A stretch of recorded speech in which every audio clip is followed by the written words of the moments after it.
Ultra Prime out of the pit here. There's cease and desist into the quickness combo on to leave.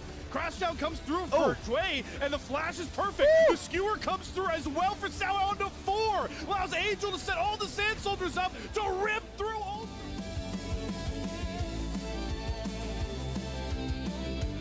Fully completed Maw of Malmortius. Infinity Edge is done, and the turret's gonna go down. Oh! Awesome is dead! Knight is juking around all of Awesome, flashes out just in time, and the duck does not land from Care. Knight, like a ninja in his own right, just out ninja the ninjas the way he...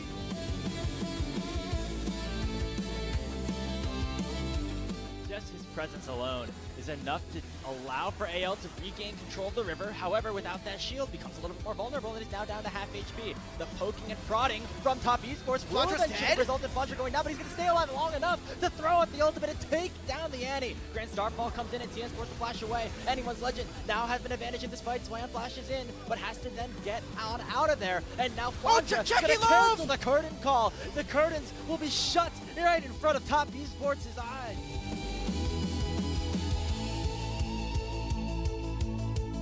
Continue to outplay them for the rest of the game. They have plenty of tools to start these fights. You gotta be careful.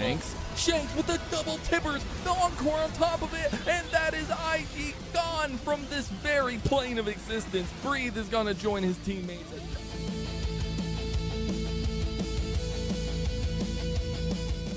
Inside the pit, finding some nice poke damage onto Junhao on fighting backwards, able to dodge out on the charm. This might come through for Krako, throws down the Crescent Guard, gonna be able to win the jungle trade. Junhao still staying alive though, pumping damage into Bulldog. Crescent Guard expires on, gliding through the fight, finding member after member to shoot down. Triple kill the way of Haru, and he's gonna make it a quadra kill on, able to close out the team fight for Thunderdog.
Welcome one and all to LPL English, your unofficial home for everything LPL. I'm Mazel, I'm joined by Quacks, and we've got Shivan behind us on prod, and we have a bangerino night, and we're kicking off with what could be potentially another win column dub for WE. It's going to be Weibo versus WE in our first best of 3.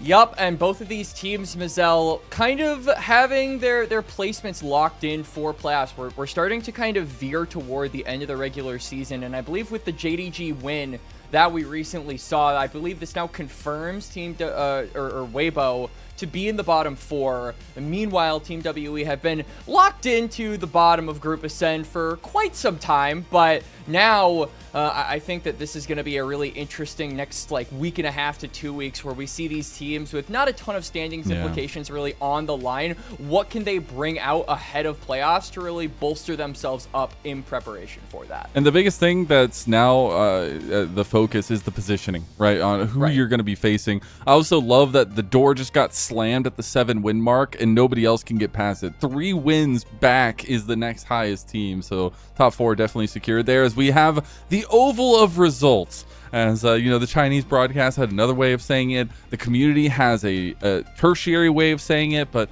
this is where we're at right now.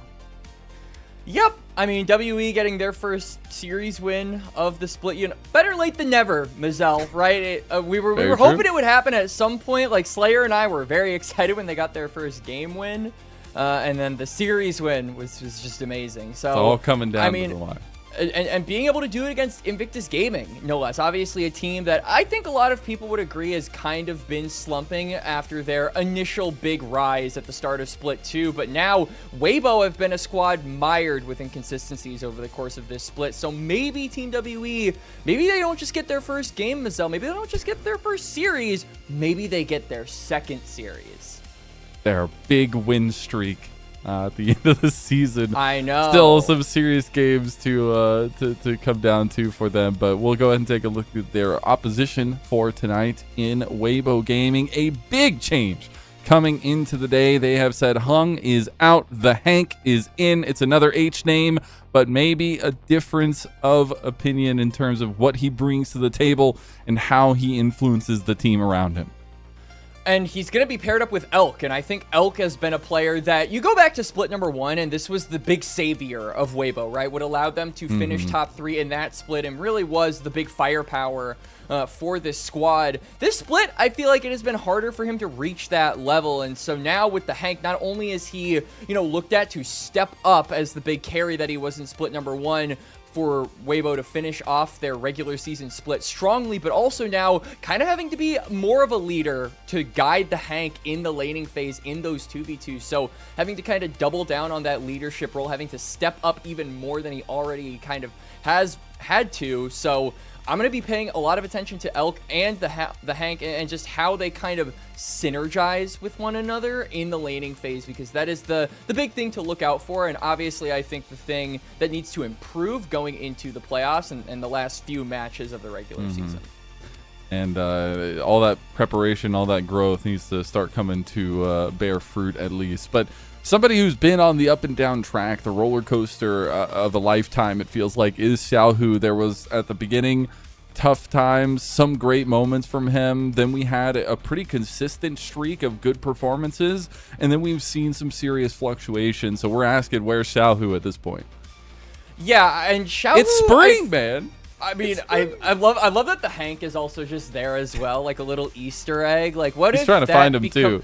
What if that becomes like our Where's Waldo of the LPL, where we just like incorporate this guy into every remaining Weibo graphic, and like spot the Hank.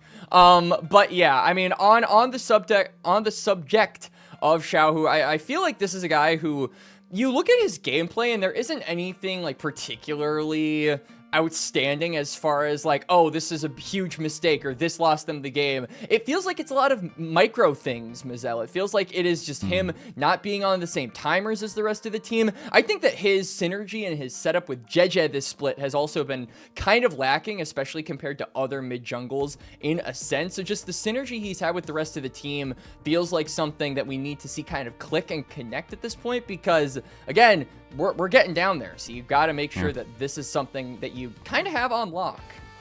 And he's the Spring King. Like, where's the Spring crown? Tiger. What's up? What's up, man? We'll see if he shows up tonight, though. Would be part of the roller coaster, I guess, if he does show out tonight. But another member that really takes a big spotlight on Weibo has to be Didier. I know you were talking a little bit about, you know, the stats differential between the wins and losses for this team, but Didier still remains a cornerstone to how Weibo play the game. Yeah, and I feel is the big tell on whether or not Weibo are going to have a successful mid-game. I mean, when this guy's like ahead at like 15, it feels like the team is really in a good spot. They have control of the river, they have control of objectives, but when he's behind, if he's not able to have that influence that we expect of him, the game feels like it gets really rough. JJ feels like almost like the I don't even know the analogy on what to put with it, but it feels like the big tell on whether or not this team is going to have like a good 20 plus minutes. It doesn't even necessarily have to be like a win in the game, just like whether or not it's going to look decent, I feel, because JJ needs resources and needs proactivity because he's usually the guy leading the charge in a lot of these fights, Mazel. Yeah, and you saw that little QR code there. You'll be able to get some community votes in on the LPL English All-Pro there themselves. But on the other side, a team that's feeling hot. They have just struck the iron, and it's going to be feeling really good for WE. Trying to find back-to-back wins after their first series win. And it's an important one and a potentially winnable one against Weibo. Yup, and, you know, I see Arha on this team, and I'm thinking, all right, well, we've got support struggles from Weibo. We've got a player who was a part of Weibo's pipeline since forever, a player who was on Weibo last split, Mazel, and the guy who really contributed to the big series win yesterday against IG, and I'm just thinking, this man is probably mentally in the zone of no refunds, because this guy really popped off then, and now I feel like is capable of leading his team along with some other standout players. I think that Monkey has had really good early games over the course of the last couple of but I can't find my words, series, and About has been the main beneficiary of that as well. I feel like he has also had his moments to pop off. They've definitely still been highlighting down towards that bond side. All Monkey needed was to be sat out for a little bit, you know? Just gives you some motivation as it's the super weak with the WE emphasis, but obviously before this week had started, it was looking real tough for WE. Now a tiny bit brighter. Yeah, and I mean, like we said, if they're able to take like a series win against Invictus Gaming, I feel like the odds of them actually being able to take a series against Weibo do go up. So it could be a super week indeed for them if they're able to take 2 out of 3 in the big week for themselves. And then Top Esports obviously haven't, I feel, necessarily dropped the ball, but they have had some struggles, it feels like, in the last few series that we have seen them, right? We've seen, I feel, a big like rebound and just like second half of the split crisis or rise up for some of these teams. Like AL is an example of like a team that has risen up. Top Esports has kind of been a little bit wobbly, and WE, I mean, again, if they can make use of this super week, maybe they will be the latest bloomers ever, but still getting 2 out of those 3 series would be really good. That would be so huge. And just for the confidence and mentality moving forward. Right. Also making, you know, potentially Weibo have a little bit of a tougher opponent going into the play-ins too, because that's also important when they'll be facing off against the group Nirvana teams. But we're taking a look at some clips here from WE in that series, that win that they had gotten. Yeah, and I feel like, again, we look at these clips, and one of the biggest concerns that I think a lot of people had with Team WE, and this was something that Slayer and I talked about when we got to cast them against Shady G, when we saw their first game win of the split, Mazel, was this is a squad that has good early games. Monkey is able to have that influence on the map that I think a lot of other Ascend junglers kind of look to get. He's very on pace with them in like the first 10 or so minutes, but WE really slump around those team fights, and this was something that we really highlighted as a concern. But we saw team fight wins, as you see here, against JDG. We saw team fight wins against IG, like you saw in the previous clip. So we at least know they can win the 5v5s. And so I do feel like that ability, knowing that it is there, leaves us with some, okay, well now maybe in a 5v5 we don't think it's totally doomed, or they can claw their way back from this and try and get a big win here. Yeah, and a lot of those clips came off the back of, resources being delved down towards bot. There were some solo lane performances there as well, but I do expect a lot of that focus from WE down towards that bot side, and rightfully so now that there is a little bit of a change up in the bot lane, but not the change up is Elk versus about probably one of the best players on WE's team, even in a lot of their losses. Elk has been struggling to find himself this split. It feels like you can still rely on him, but the at least consistency hasn't necessarily been there for him or for the team, and so this is an important matchup going into tonight.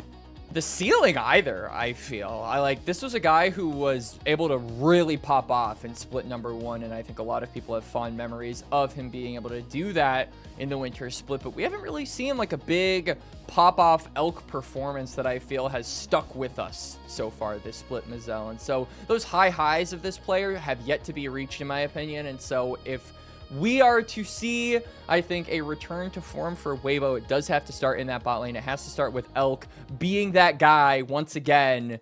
And for the side of About, I feel like he has been a player who on WE was always capable of carrying, but WE were a bit slow to realize that this guy just needs bodies in front of him to peel for him, right? Like, it felt like if you look at a lot of tape from some of the earlier series that WE were playing, they would just kind of abandon About to the wolves. Like, he would be super wide open for flanks, he would be super wide open to get picked, and I think that WE have realized over the course of the split, have slowly adapted to the fact that, hey, if we just give About the ball and we play around him and some of his late game hyper carries like the Ezreal, like the Varus, then we can maybe do some damage in those team fights that, like I said, they had been struggling with up until, about a couple of series ago.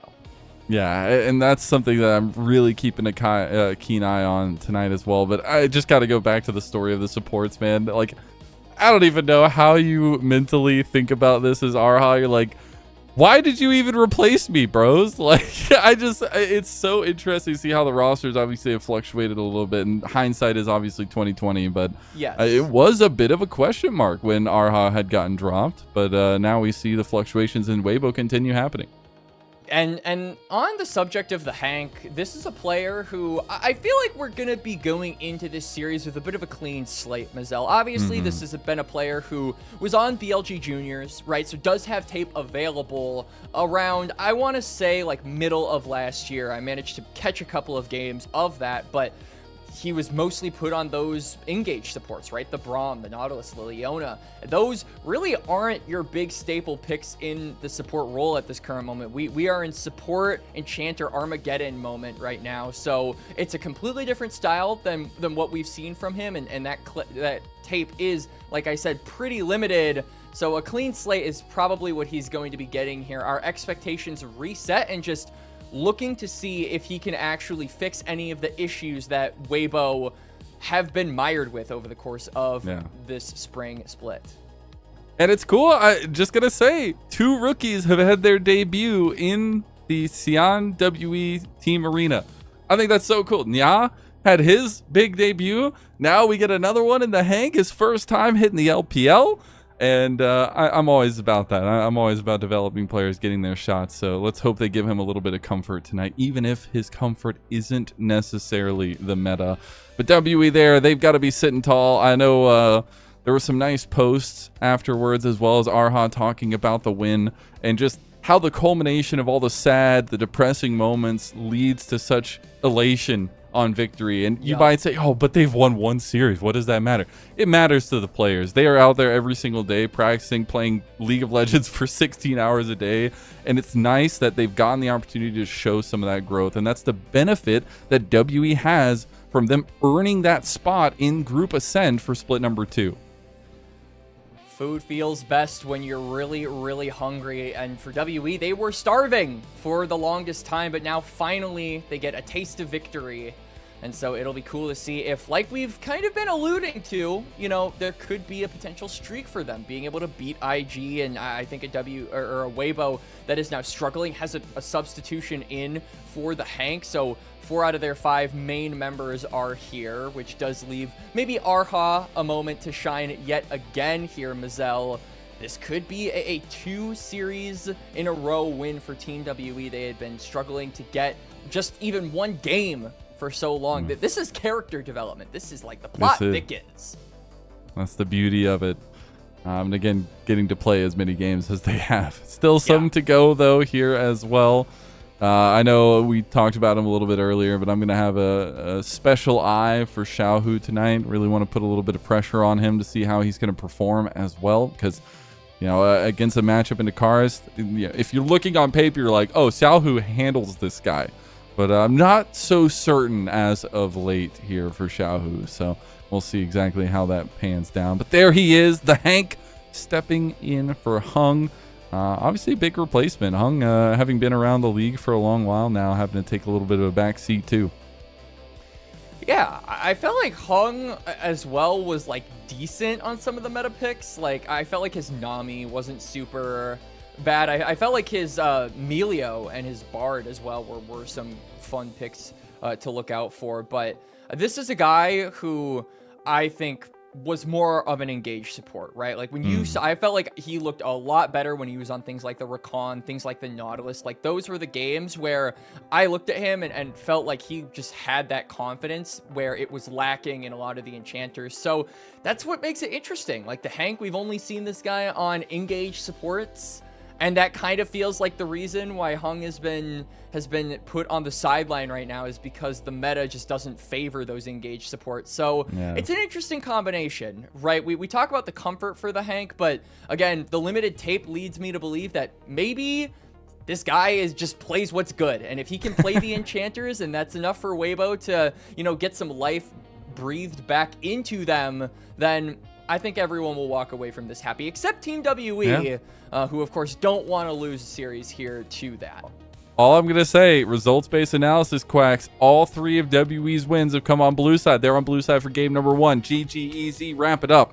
But it will be an important factor that they will have counter pick on that blue side, as Weibo will be getting that first pick going here soon. We do see the Ashe, the Ambessa, the Karma banned away by WE. It's going to be the Varus, the Bard, as well as that Ezreal. So a lot of bot lane focus so far. Yup, and Orianna's up, right? So now I think it's an easy pickup here for Xiaohu. The Nocturne is still there. The Jarvan is still there. So plenty of ball boys in the jungle are available for JJ if he wants to go for that. And one of them is just going to immediately be snagged away. So we're getting a hot pot combo for Team WE on the other side already. Really just trying to get some strong jungle duos for the solo laners, Mazel. I love it. We're getting 2 duos here. The Rumble Jarvan has been a tried and true one. And we now have the Orianna Nocturne, and we are just blowing through these picks. The first phase, at least. The Scion also comes through for Zika in the top lane. And now we get to see Karis on his coveted Akali. I mean, this is a pick that I'm really happy we got to see yesterday against IG. And this man on his signature champion has been severely lacking in Split 2. So to see him pick it now up against Xiaohu in a decent matchup, I think Akali actually does fairly well into the Orianna, especially in the laning phase, which is probably the part of the game that most people think is going to be difficult for Akali just because it's a range versus melee matchup. Karis has been very good at being able to circumvent that and then pop off in the mid to late game along with Monkey. So happy to see him on his champion. Still not sure what we're going to be seeing from the bot lanes though. Every single pick so far has been up toward that top side. And a lot of our attention in the pre-show is paid toward these bot lanes, Mazel, so not an inkling of information about them given yet. The Jhin ban comes through in the second phase from Weibo. I'm upset. I was hoping we were going to... There's a lot of carries in the solo lanes here. It was the perfect opportunity for Jhin to come in. But what I really want to highlight is the fact that it's still bot lane focus for both teams. So many bot lane bans, and it goes exactly what we were saying with both teams want to focus that lane, and we're gonna have a continuation of that. Lucian banned away by WE. So far, that Jhin that I was talking about, we'll see what Weibo want to ban finally. Elka's been a really big fan of the Corki so far, so I'm not sure if Weibo are maybe gonna look to just snag up a Corki Nami duo. That is kind of the last one remaining, right? Because Yunara Lulu with the Lulu ban is no longer an option. WE, though, first pick here could just look to go for the Corki or the Nami and steal away that duo from Elk and the Hank. But then that forces Weibo to get a little bit more creative, Mizel, because all of the tried and true duos have kind of been snapped away. And a lot of the premier AD carry picks are also no longer available. Varus is still open, so if they wanted to do like a Varus Nico, it's banned away Varus on isn't Weibo. here actually. So 9 bot lane bans in game 1. Like Sivir, I think Sivir might be good. On the Hunt has a lot of value for what seems to be a full engage comp here for Weibo. I want to see them get a little bit more damage as well. See if they can get some team fight prowess going for themselves. The Lulu is banned away, so the Yunara would be interesting. See what they want to pair with it, and it will be locked in for Elk. All right, so they're actually just going to go the Yunara Nami. Not a very common pairing, but it does deny that pick from the Corki. We did see the brief Nico hover there. I actually would like the Nico a little bit more. I understand the that Hank has some games on it. I know, right? And you're sacrificing the Nami over to Arha, who will have the synergy with About. But like as far as composition synergy goes, I think that Nico is just a little bit better because you have that extra little bit of potency on the engage, but they're going to go for the Nami. They're going to deny that pairing. WE could then just snag up the Nico themselves. I feel like that is an option. And really, if they do the Seraphine, which is still open and we're just breaking up all the pairings. Yeah, today. we really we had great pairings in the first phase, and now, well, what are we doing? It's all over the place. Really is okay. There's a little bit of in between. Yeah, it's a little bit of in between, but again, the Rakan without the Xayah, right? We're breaking. Man, everyone is just single today, just looking for like new partners in the bot lane, including Rakan. Xayah is nowhere to be found in this draft. So yeah, Corki Rakan going to be the bot lane here does give you like an extra little bit of, like I said, with the Nico possibility, potency on that engage, right? Jarvan now has Rakan to join up with him, and then we can see just a lot of that follow-up come through from the rest of WE because we've got a lot of damage on WE, if I'm being honest with you. Rumble has been like pick ban so far, especially with Deathfire Touch now being added into the game. I believe Rumble really loves that keystone to go on with his Q. And then you've got Karis, who's going to be playing an assassin, and then Corki, right, who's got that burst potential. So there's a lot of damage on Team WE. The setup is going to be the most important thing, and if they can get that all down, kind of a wombo combo team fight style here, Mizel, they should be pretty good. But again, it relies on those 5v5, something that they have been pretty rocky, inconsistent at in the course of Split 2.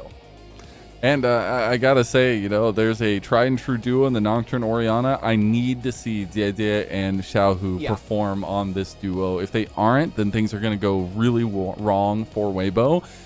But the thing that goes right for Weibo is if they get a snowball. This comp from ahead feels so incredibly hard to play against, and I do want to see them try to take advantage of that as we get ready and locked into game number 1 of the night.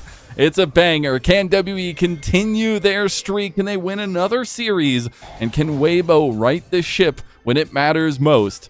Game 1 kicking off now. WE versus Weibo.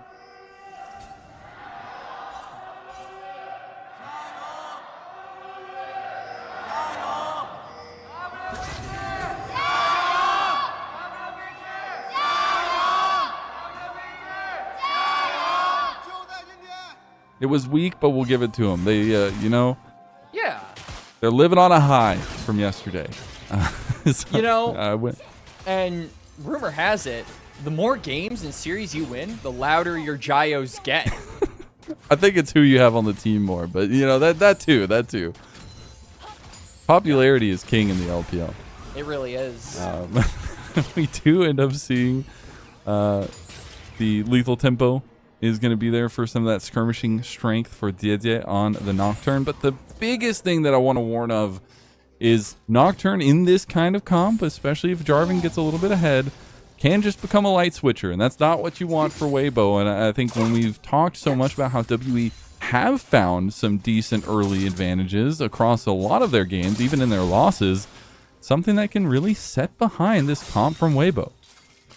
Yeah, I think the proactivity from Monkey is absolutely going to be something to keep our eyes on, because he is much more effective when it comes to early game skirmishing and early game influence on a champion like Jarvan versus the Nocturne, who really just wants to get level 6, wants to get that paranoia. Up until then, it's just about farming simulator, Farmageddon for JJ. So yeah, if you can get to that point and there are no kills on the board at that time, then I feel like Weibo will be in a comfortable spot. But Monkey certainly has the ability with this Jarvan pick to disrupt some of these matchups. And like we said, it's pretty snowbally for WE, especially on that top side. We are going to have the opposite side paths for both junglers, so ending up on the top and bot side respectively. Karis taking chunks early, but that is expected, as the Akali can just get back with a TP once things are a little bit too worse for wear. And get a bit of an engage on bot side. The Hank takes a huge chunk of damage. The bubble will go a little bit wide. Nice Valkyrie out there from about. Some deep vision being played towards for Monkey, but the trade of the Scuttle Crab is going to be initiated.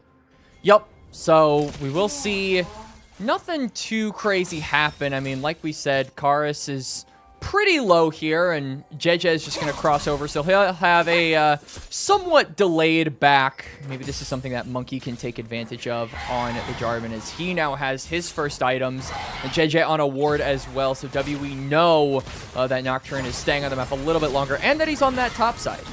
Really nice sidestep from Elk there as well to get away from the grand entrance of Arha. There's going to be Monkey showing his face on bot side. The ward will reveal him. Was thinking about a little bit of a gank. Grand entrance goes wide yet again. Arha is just fishing here. Monkey is known to be around, so they will play a little bit more reserved from Weibo's side. They're going to... Okay. They just disrespected the heck out of Monkey. You saw him walk by. Oh my god, Monkey! That was an insane flash combo and a much-deserved first blood for WE. It's 3 flashes, and the support gets the kill, though, so WE commit a lot of resources, and I feel the gold allocation isn't really sufficient.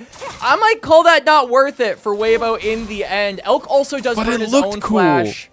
It did look cool, but now JJ could look to steal away these Raptors. He's got an item advantage. Monkey has Monkey has an item advantage. JJ has a level advantage, though.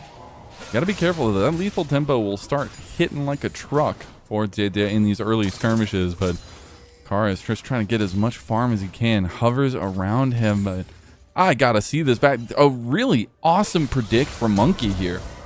And if you ever thought that like TikTok was lowering attention spans or something, this might be living, breathing proof, because Monkey was very clearly seen on that ward crossing to the tri-bush, and Weibo stepped up anyway. So maybe they assumed he reset, but he literally just got back on the map. You saw him have items, so I feel like there's no reason to assume he would back there. They end up disrespecting Monkey, and first blood over to Arha. Again, not ideal, but Monkey's back. Monkey showed up again. They find another flag and drag, and WE off to the races here, Quacks.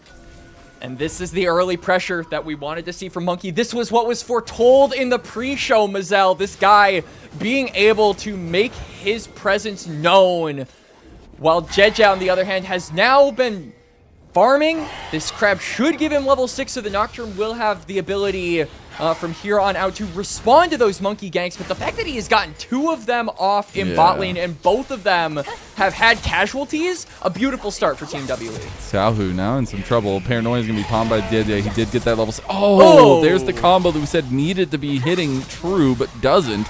Hank coming over is not going to land the bubble, and WE make it out alive. Unfortunate combo miss from Weibo. Yep, so that's 2 ultimates burned from Weibo. And we can see that Monkey now got his reset, has that tunneler, and is pathing bot lane. There's also a teleport coming down from Arha, so maybe they look for Elk a 3rd time.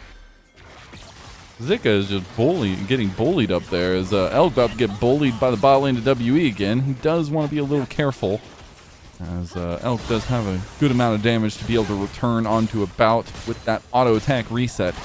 But right now they're just farming it up. Dragon is up, has been up. No focus towards there as we take a look back at the mid lane play onto Xiaohu. Yeah, JJ looking for something to ult onto. I think he obviously wanted to target Karis, but it goes into the Shroud, means that Rakan is really the only option there.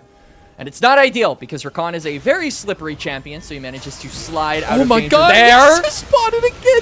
This is bullying, dude. What? This is absolutely insane. That is 3 ganks, 3 deaths for Elk, and Monkey is just hyper-focusing this bot lane like we said.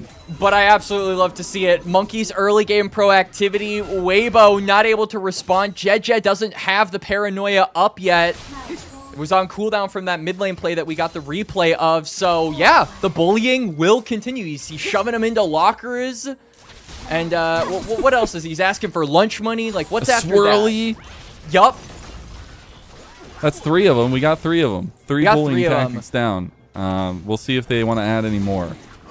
Though I will say I do not encourage bullying. Do not bully people. No. Nope. But in League of Legends, I guess apparently it's okay here. It is going to be Dragon going over the way of Weibo. At least they'll get something back for this early catastrophe that's been developing. About a 1,000 gold lead for WE, but this is also a position we've seen WE in before. Maybe not this brutal towards one lane, but these early advantages, WE does have some reputation with that.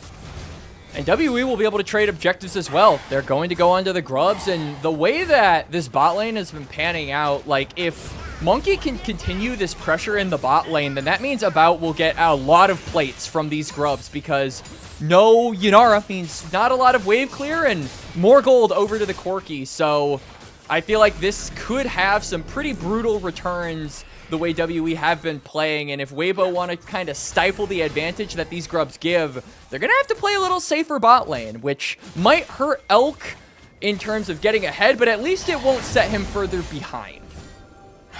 That's the low bar there, but it's a bar nonetheless. Bar's on the floor all at this you can point. ask for. Yeah, 0-3 star, it's not going to feel too great for a guy that we were saying, you know, against this new bot lane, or with this new bot lane, maybe it's the big difference maker. So far, the 2v2 has not looked like that is the case. A little bit of a quiet moment here as Karis got spotted out, fading down towards the bot side here. It's still about these big combos. We are getting these first items up. Dragon's not up for a while, but Jeje, I feel like, does need to start being pretty proactive now that him and Xiaohu are going to be coming online. But it's a little difficult, right? We haven't really taken stock of this aspect on WE's comp, but besides the Rumble, really, this is an extremely mobile and slippery WE comp. You go for Paranoia, there's no guarantee that the stickiness of Nocturne is going to be enough to actually secure those kills. If you can finish the tether on the Fear, that might not even be enough, as we see Monkey waiting in the wings. Xiaohu spotted out, goes for the flash play, instantly gets Xiaohu's flash, so he's still got the hands enough to get out of that engage, but that will be a flash to be returned to, I am sure, by Monkey and Karis. Backs coming through here. Going to be a bit of a quiet town, but how are we feeling on the Hanks laning phase? The first one in the LPL. You know, he hasn't died. That's positive. Nope. He also hasn't gotten any assists. Neither has anyone on Weibo. So they have yet to take liftoff here in game number 1. It just kind of feels like WE have been running this early game.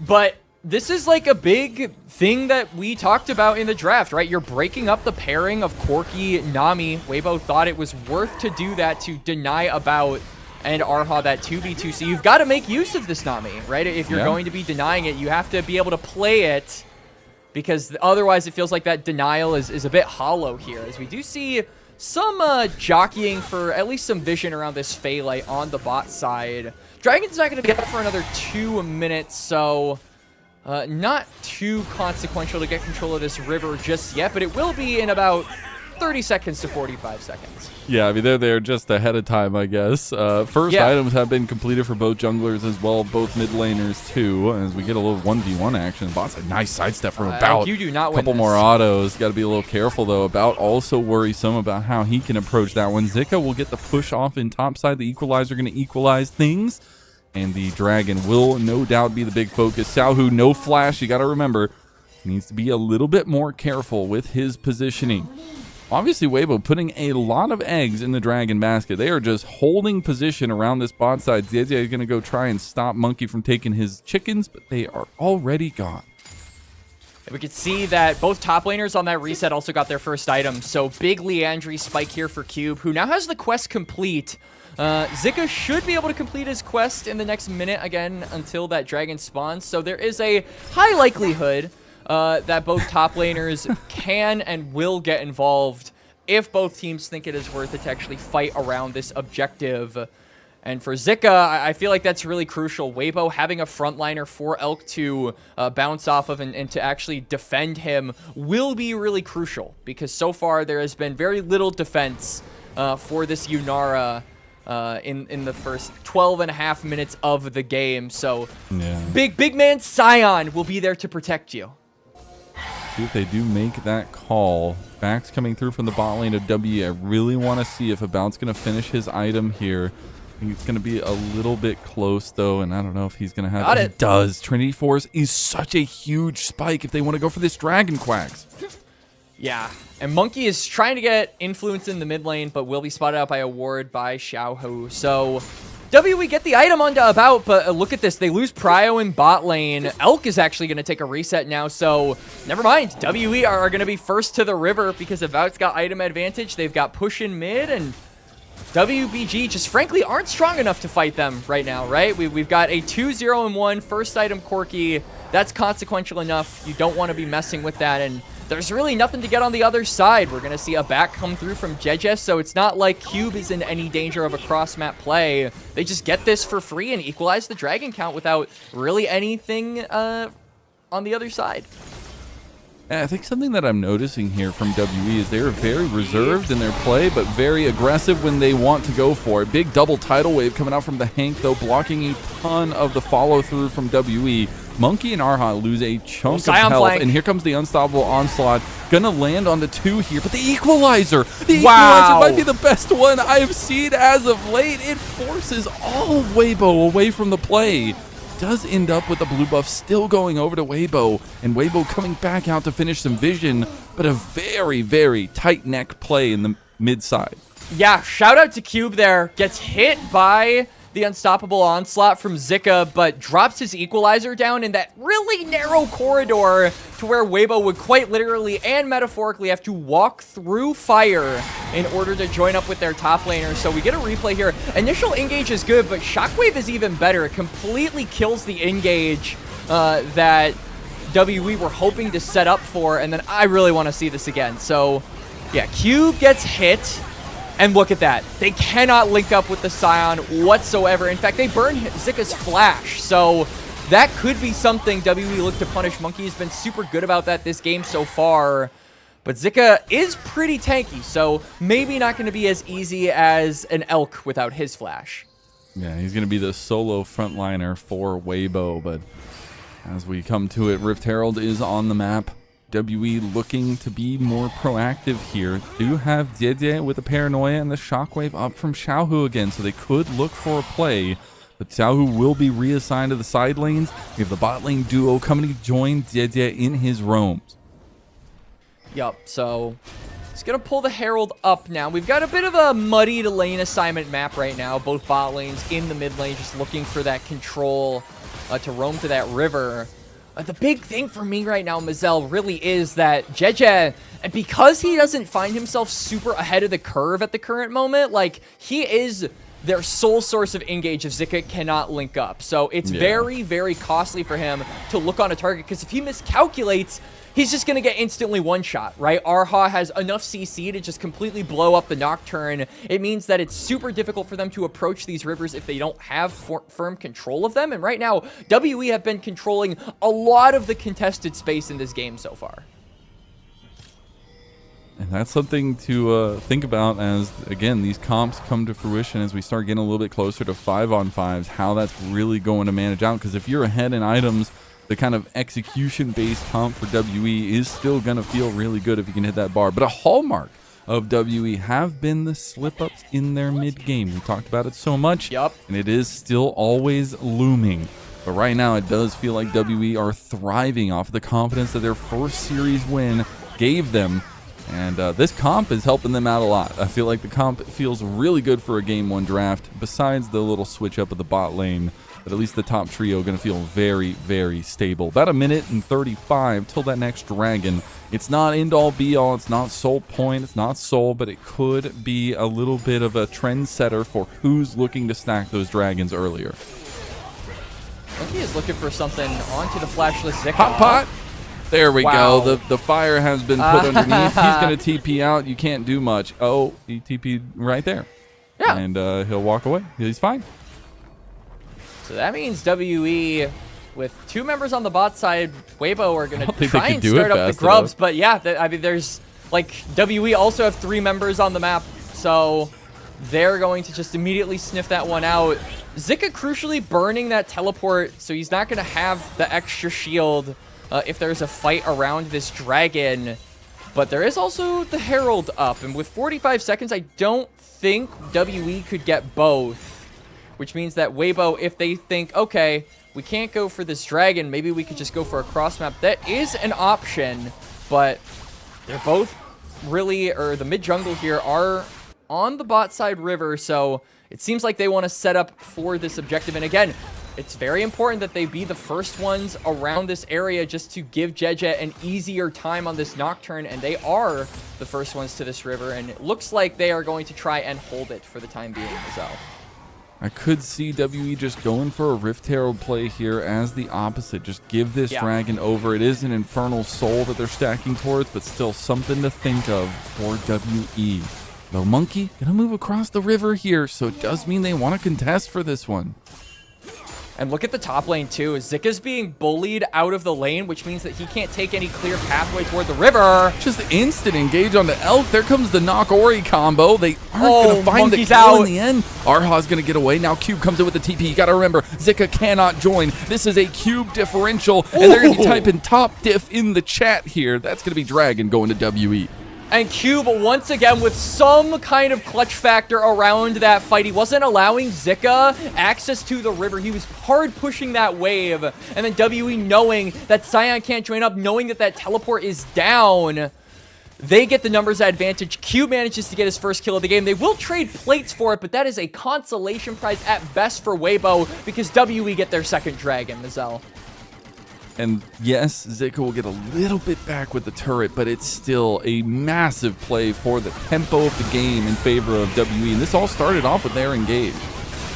And this was actually like a decent response from Weibo too, right? Like Elk manages to get over the wall without burning Flash. Cube gets the teleport in, but then focuses the Hank, who's forced to go over that wall. He gets roasted alive. It's only 1 kill, but it's enough because the Scion's not there. So it's a 3v5. Weibo can't fight that, given that they're behind. And it's just the small things that WE come out to here in that bot lane play that give them that second dragon. And Weibo have yet to get a kill. We're 20 minutes in, and no action has gone their way so far. We finally got to see the Knock Ori combo. We did.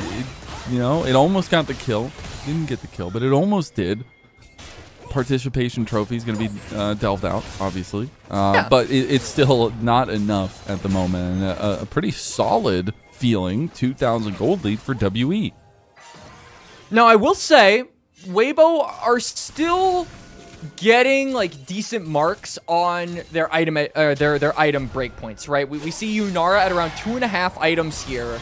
So once Yunara gets 3 items, that's really the big like Armageddon moment for this champion. No matter how far behind she is, once she has 3 items, like that can be really consequential.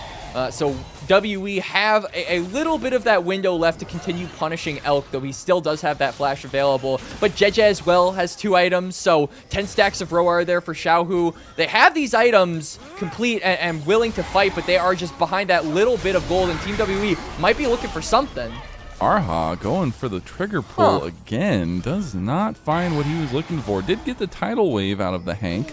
They'll be both support ults down. And a little bit more gold going to Zika in the side lane, left to his own devices as WE are looking to make a play in mid lane. Nothing else going to come of it so far. And yeah, that item differential is going to start mattering a little bit because we talked about some of the scaling factor. There's the Orianna combo. They don't get him initially, but they get him with the follow-through, as they will not find Arha. But here comes Karis. He's going to try to make the difference here. He's going to find one, goes for the perfect execution, goes right back, going back under turret. But the bubble lands, and another combo of CC means that Weibo are on the board 2 times. His decimating smash comes out. They're going to try to chase down Arha. Flash comes through. Xiaohu with a double kill. Meanwhile, Cube joins. He's flame sprittering everyone, but now he's got to be a little bit careful. Karis! Let's go, Karis! Nutty! He's looking for the play on the Xiaohu now, too. He won't have enough damage there to follow through, and Cube will also fall. That should be an initial triple kill for Xiaohu. It's a bloody fight. It's a 4 for 3 to end things off, but Weibo Gaming are going to look to try and take the reward of the mid lane turret. Karis is a little too low. He can't defend it, but there is a teleport coming in for Arha. I wonder if this play is going to be extended at all. I don't believe it is, but good snap engage there from Weibo as we get the replay about just, really there's no counterplay, right? We get the knock wave, and he goes over that wall. So you have like no vision of the Nocturne until he is quite literally on top of you as the Corki. No time to react whatsoever. So, can't really fault about right there, but then Karis goes in, gets an assassination, but because they don't have the Rumble, the item advantage, it's almost like an Uno reverse card, right, Mazel? Because we were highlighting that last fight in the Dragon pit, or around that bot side river, where Zika wasn't able to join up. Now Cube isn't able to immediately join up, does try and get something, sets up Karis for a nice double, but it does still go the way of Weibo at the end of it. They get the turret, and this will allow them a little bit more room to set up around these future dragons, which is very imperative as we get to the late game. And I have an answer for an earlier question that we asked the audience and ourselves. Where's Xiaohu? Well, he's sitting at 3-0 in the mid lane of Weibo on this Orianna. Man's showing up here, and it's one of those continuations of the roller coaster that is the Xiaohu performance in Split 2 of 2026. And he's actually going to get this turret. You can see he's got 2 needlessly large rods, so he'll get a reset. If he's able to pick up that death cap for this upcoming fight, Ori will be really strong going into it. That shockwave will be extremely deadly, and about with no flash is going to be prime target number 1. So WE aren't even looking for the bot side. They might actually just look for a cross mapper to try and overload on a side lane. You can see that WE are starting to feel that they're losing grip on the game. Again, we foreshadowed to this earlier. Their mid-game sometimes just falters, and that 2,000 goldie that they have meticulously built is now evaporated. There's another dragon on the board too, and this could go the way of Weibo. They are first to the river. They are first to the river. Xiaohu wasn't able to pick up that death cap, but is still, you know, plenty strong and plenty tanky as well. So he'll be able to get off multiple spell rotations as this Orianna, but is really looking for that burst onto a bout. Karis is looking for the same, so I'm paying attention to these mid laners and the flank angles that could maybe be bought here by the Akali. Let's see if they want to go in. Arha's not going to move to try to not give up his position. WE have a multi-pronged approach here, but if one piece gets caught by this knock wave, it makes a difference. They are going to go. They're going on the side, and they will end up finding Cube. He is gone. And that is the problem with spreading yourself out as WE, like we just mentioned. Oh, the flag and drag goes wide. Cataclysm comes in. Maybe it's still enough. Xiaohu is the focus. Xiaohu not going down. Finally dies. JJ will get help on the kill. Monkey will find a kill onto that Xiaohu. And Karis now trying to find an exit strategy as the rest of his team going to be slowed down here. It's still, though, a really nice trade, 2 for 2, and WE are the ones that are going to go for the dragon. Yeah, JJ is a little too low to look for this Drake. I mean, Monkey's got the assistance of his team as well as the healing off of the dragon, but they're going to look for a teleport. They're going to look for maybe a rebound here, but I think it is just all too late. Dragon Soul acquired for Team WE, and off the back of Karis again on his coveted Akali, we are just seeing the best from both of these mid laners in this game so far, Mazel, as we get a replay here. So Cube gets immediately one shot, doesn't have flash, easy target selection there for Weibo. But then how does Karis actually get into this backline? So Monkey fail flag and drag, Karis flashes to follow up. They use, everything. Xiaohu doesn't even get immediately one shot though. So, but the Hank does. So, yeah, so Karis is going to be having sushi for dinner. and does get a quick snap engage and double kill. That's really what saved, I think, the play for Team WE, because if Kali doesn't get those assassinations, Weibo have the numbers advantage. They've got the Yunara up as well for the extended team fight. They will definitely win that and get the dragon. So big moment there for the mid laner of Team WE on his signature character. That's exactly what we talked about from the draft, is he's got his comfort. He's sitting unkilled, 4-0 on the Akali, and so many squishies that he can just absolutely take down in these fights if he finds the right angle. Big precipice being reached, especially by Weibo, who now have the lead for the first time in the series, as it is 3-item spikes, aplenty for them here, Quacks. Yup. 3-item spike crucially for Elk as well. The Yunara going to start really hitting in these extended trades, but Team WE, this comp, Mazel, was never built around extended trades. I mean, look at the one-shot potential. Look at the burst damage. That's what they're looking to do, and they're going to try and get it onto Xiaohu here. Xiaohu does have flash. He's going to save it for the moment. He's going to use the belt to try to get away. There's the paranoia. The knockwave isn't necessarily executed, but they find the GA anyways. Here comes Arha with the grand entrance. Double cataclysm. The dunk knockups are coming out. Elk is here. Need to try to get Kars out. Big shutdown going over, though. That's a massive shutdown going to Elk as well. All of a sudden, Elk is a monster, as he's already on 3 items and now just got a huge influx of gold. Yeah, double kill over to the Yunara, and it kind of felt like WE served themselves up on a silver platter there, frankly, Mazel. They were looking for a dive. Jeja's there to respond. That reaction from the paranoia that we were kind of hyping up the entire time finally comes through. It took 28 minutes, but it finally is there to react to this gank onto Xiaohu, and this kind of felt scuffed from the start, right? Like, Shockwave immediately hits. Like, we are forced to pop our GA, forced to go golden, and then we're going to continue the dive. I feel like this was a crucial moment where WE could have maybe just exited and called it a day, but they decide to double down. They do get 2 kills, but I feel it's more worth it for Weibo because the gold goes over to Elk, who you have focused on putting behind the whole game. And now finally he has a 1.2k gold lead over About. So all of that feels like it is for naught, frankly. That veterancy really shining through. That grittiness really shining through for Elk, a guy who we put a lot of weight on into this series. The new bot lane, what was it going to look like with the Hank? Yeah. And now he is in a place where he is going to be feeling extremely strong in these next fights. Speaking of, about a minute and a half till that soul for WE on an infernal soul. But at this point, I don't know if they can fight it. They've got to try, I feel, unless it is like you are not set up whatsoever around this bot side river.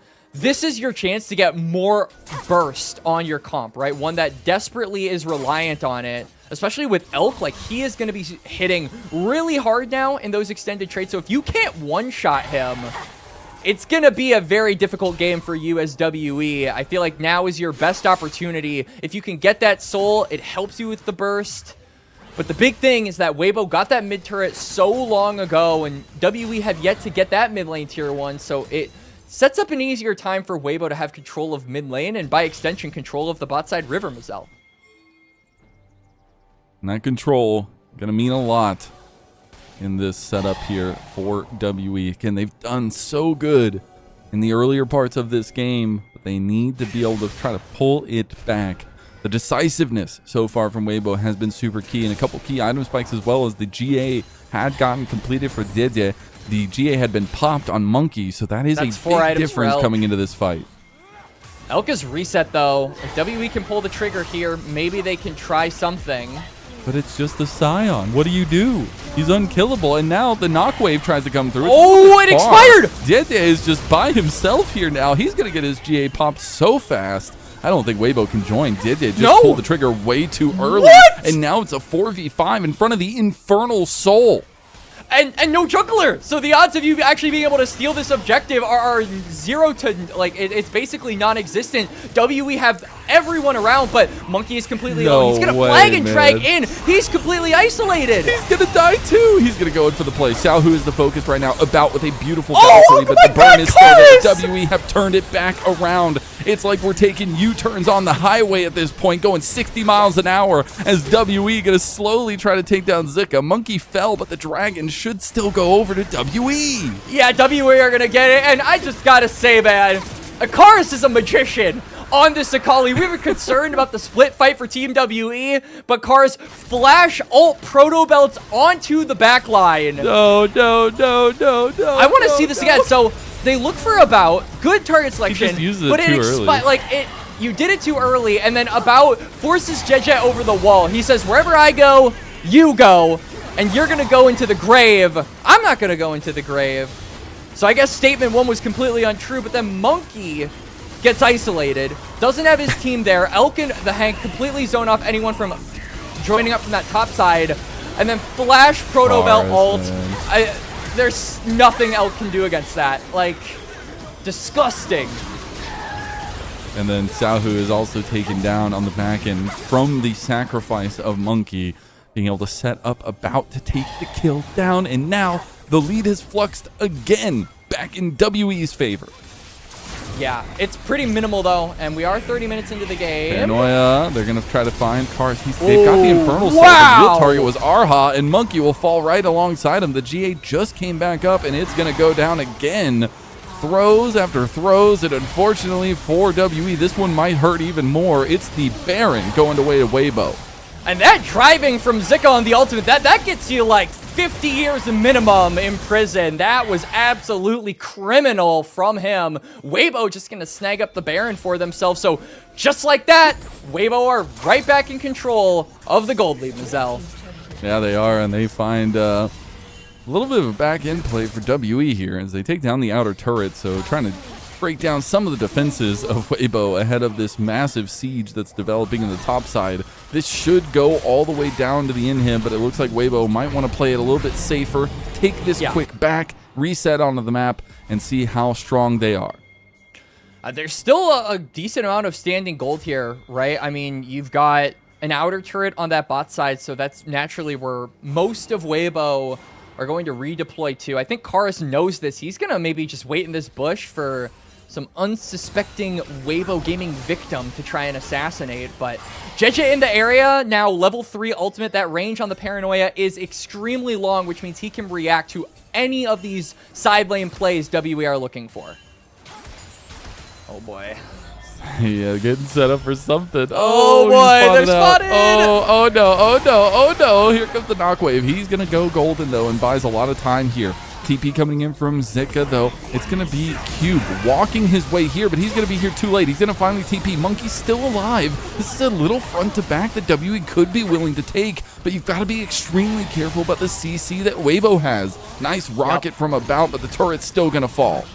Yep, so Weibo get that gold. They're going to continue pushing. They've got double cannons as well, so the damage onto the turret, on the inner turret here rather, could be pretty consequential. Kars is actually going to just completely depart from the bot lane. He's going to look to be on a side lane. Weibo don't really have anything that can snap engage onto this fight. Paranoia is about 3/4 off of cooldown, so if they want to commit to that, they could absolutely look. They're going to go again. Dude, it's about to come off cooldown. They're going to have the Knockwave again. Monkey's going for the flank of all flanks. He has not been spotted out yet, but he soon will. Guys, He's our spotted. turret's gonna They're going to die. try to take the fight. Knockwave is up. They can just go for the engage again. He's going to pop Paranoia, not going to pop the ult part. Yeah, he's going for Karis. They got him. Beautiful Knockwave as Elk capitalizes on top of it, and WE now losing their main carries left and right. About's going to get decimated as well. Monkey has to force himself away, and now Weibo are going to push for even more in the bot lane. And they've got 30 seconds on the Baron. You best believe they're going to make use of every single last millisecond of it. They should be able to break open. They should be able to get the inhibitor. I don't know go for the if they'll be looking for much after that. I mean, we still got 30 seconds on the death timer, so they could look for the end, but the empowered Baron minions are going to expire. I mean, the Equalizer doesn't do anything to the empowered minions. Tidal Wave comes through. Cube's going to go golden. They're trying to get the turrets now as well. They get one. They get two. They're going to get the entire game here. Weibo with a crazy gold graph, I'm sure. Take game number 1. Very back and forth match. I mean, WE with a solid early game. Weibo, though, claw it back with an even better late game, frankly, Mazel. And a lot of that, I gotta give credit where credit is due. I mean, Jeje and Xiaohu, we were criticizing the mid-jungle duo, especially in the early game, and their ability to react to Monkey's early game shenanigans. But when the Knockwaves needed to come in clutch, they came in clutch. And it's a quintessential story for WE. Again, find early lead. Find cool, consistent, cohesive plays, and then it all falls apart. Yeah. Post the 15-minute mark. And that feels so bad. And they looked like they were playing with such confidence. And I'm sure game 2 will be a clean slate for them. But I got to give massive props to Weibo for keeping their mind on what the end goal was for this comp and playing towards that. Even if things weren't going well in the earlier part, they realized when that comp comes together, when they hit those 3 or 4 item spikes that we were calling for at the beginning of the game, that's when it really turned its head. Yeah, and I feel like even when Team WE were ahead and managing to make plays for themselves, like the looming threat of that 3-item spike was accelerated compared to what we were expecting, right? Like, I mean, Xiaohu got 10 stacks on the Roa really early on.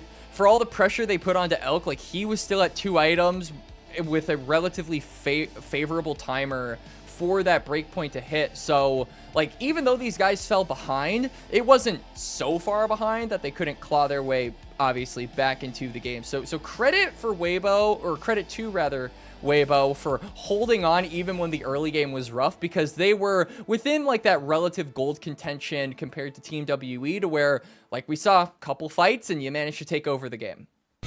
And a couple fights, indeed. Took a couple knock waves to get the timing right, but it's the powerful combo. That's why they drafted. And for Dede being so quiet for such a majority of that game and still having a lot of impact on the Nocturne, that's one of those redeeming Nocturne that, you know, knocks it up a notch in my mind, at least personally. Yeah. In terms of not just having to be a utility pick with the Paranoia, but also still finding those proactive engages at least. And big shout out to Zika as well. I think things could have gone terribly in that top lane. It started to look that way, but still having big team fight impact on this front line, the only front line that Weibo had.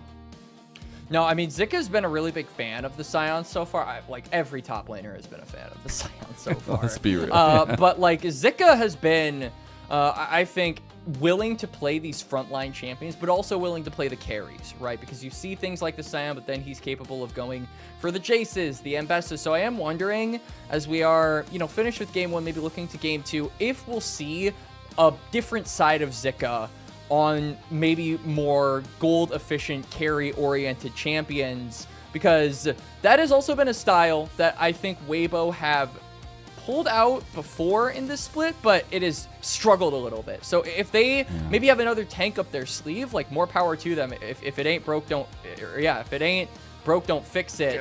Or if it ain't, well, if it is broke, do fix it. I'm sometimes.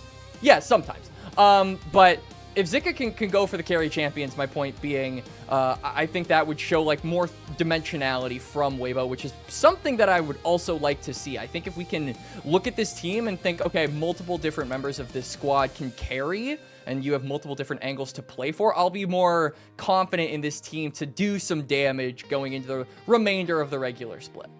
100% KP for Xiaohu. We truly have found the man. No more Where's Waldoing, at least for now. This was the start of things. You're like, WE are in it, man. Yeah. WE are going crazy. We were hyping them up. And then, slowly but surely. That gold grab, by the way, didn't get to comment on it. Insane.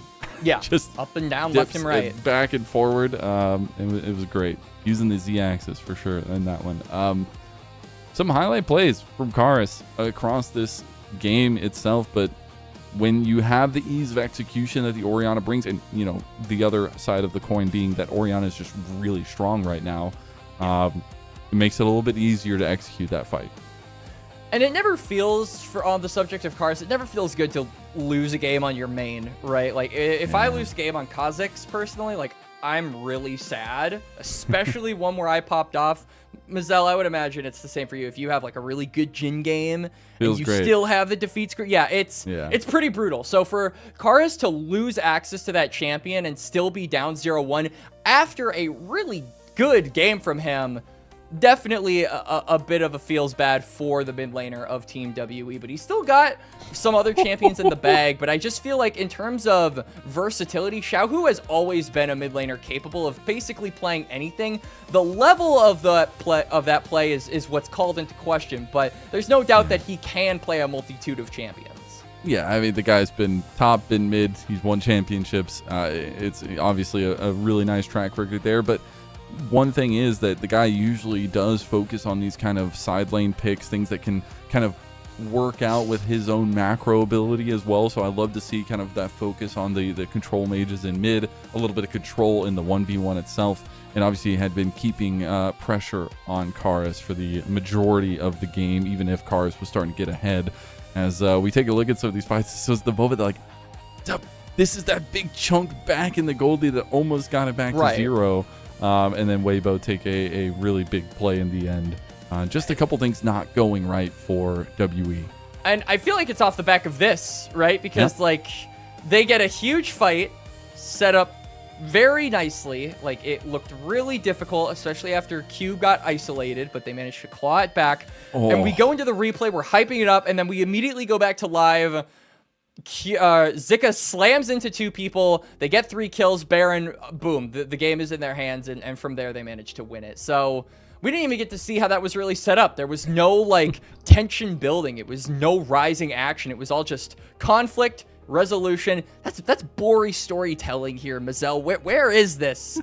Where is the story going, man? It's going to a Weibo win. You get 1 Baron, you win the game, apparently. That's as easy as that, I guess. Who do you got for MVP? Who do you think's got the MVP for this? I'm giving it to Xiaohu. Oh yeah, for sure. Let's go. I mean, I think I would be more inclined to give it to Jeje if he had more that he was doing in the early game. But the fact that he was quite literally invisible until those knock waves started being relevant, they're gonna give it to Zika instead. Okay. To Zika's credit, that double knock up on the Unstoppable Force, or Unstoppable Onslaught rather, did win them the game. They got the double kill, the triple kill rather, and then got the Baron and then won the game. So he did make the game winning play. I'm ashamed. I'm distraught. I'm disappointed. Just like Xiaohu would be if he was a dad. My God, I can't. He's a grandpa, man. You were talking about winning championships. Xiaohu deserved it. Swapping, I don't care. I don't care the votes. Xiaohu deserved that one. The man is back, at least for this series. But speaking of, we're going to be back soon. But before we do, go take a break. If you would like to support LPL English, please consider becoming a coffee member. It's the best way to support the product directly, as a vast majority of the contributions go directly to the show in terms of broadcast packages and paying all the wonderful volunteers that make this a semi-daily occurrence now that we have a couple days off.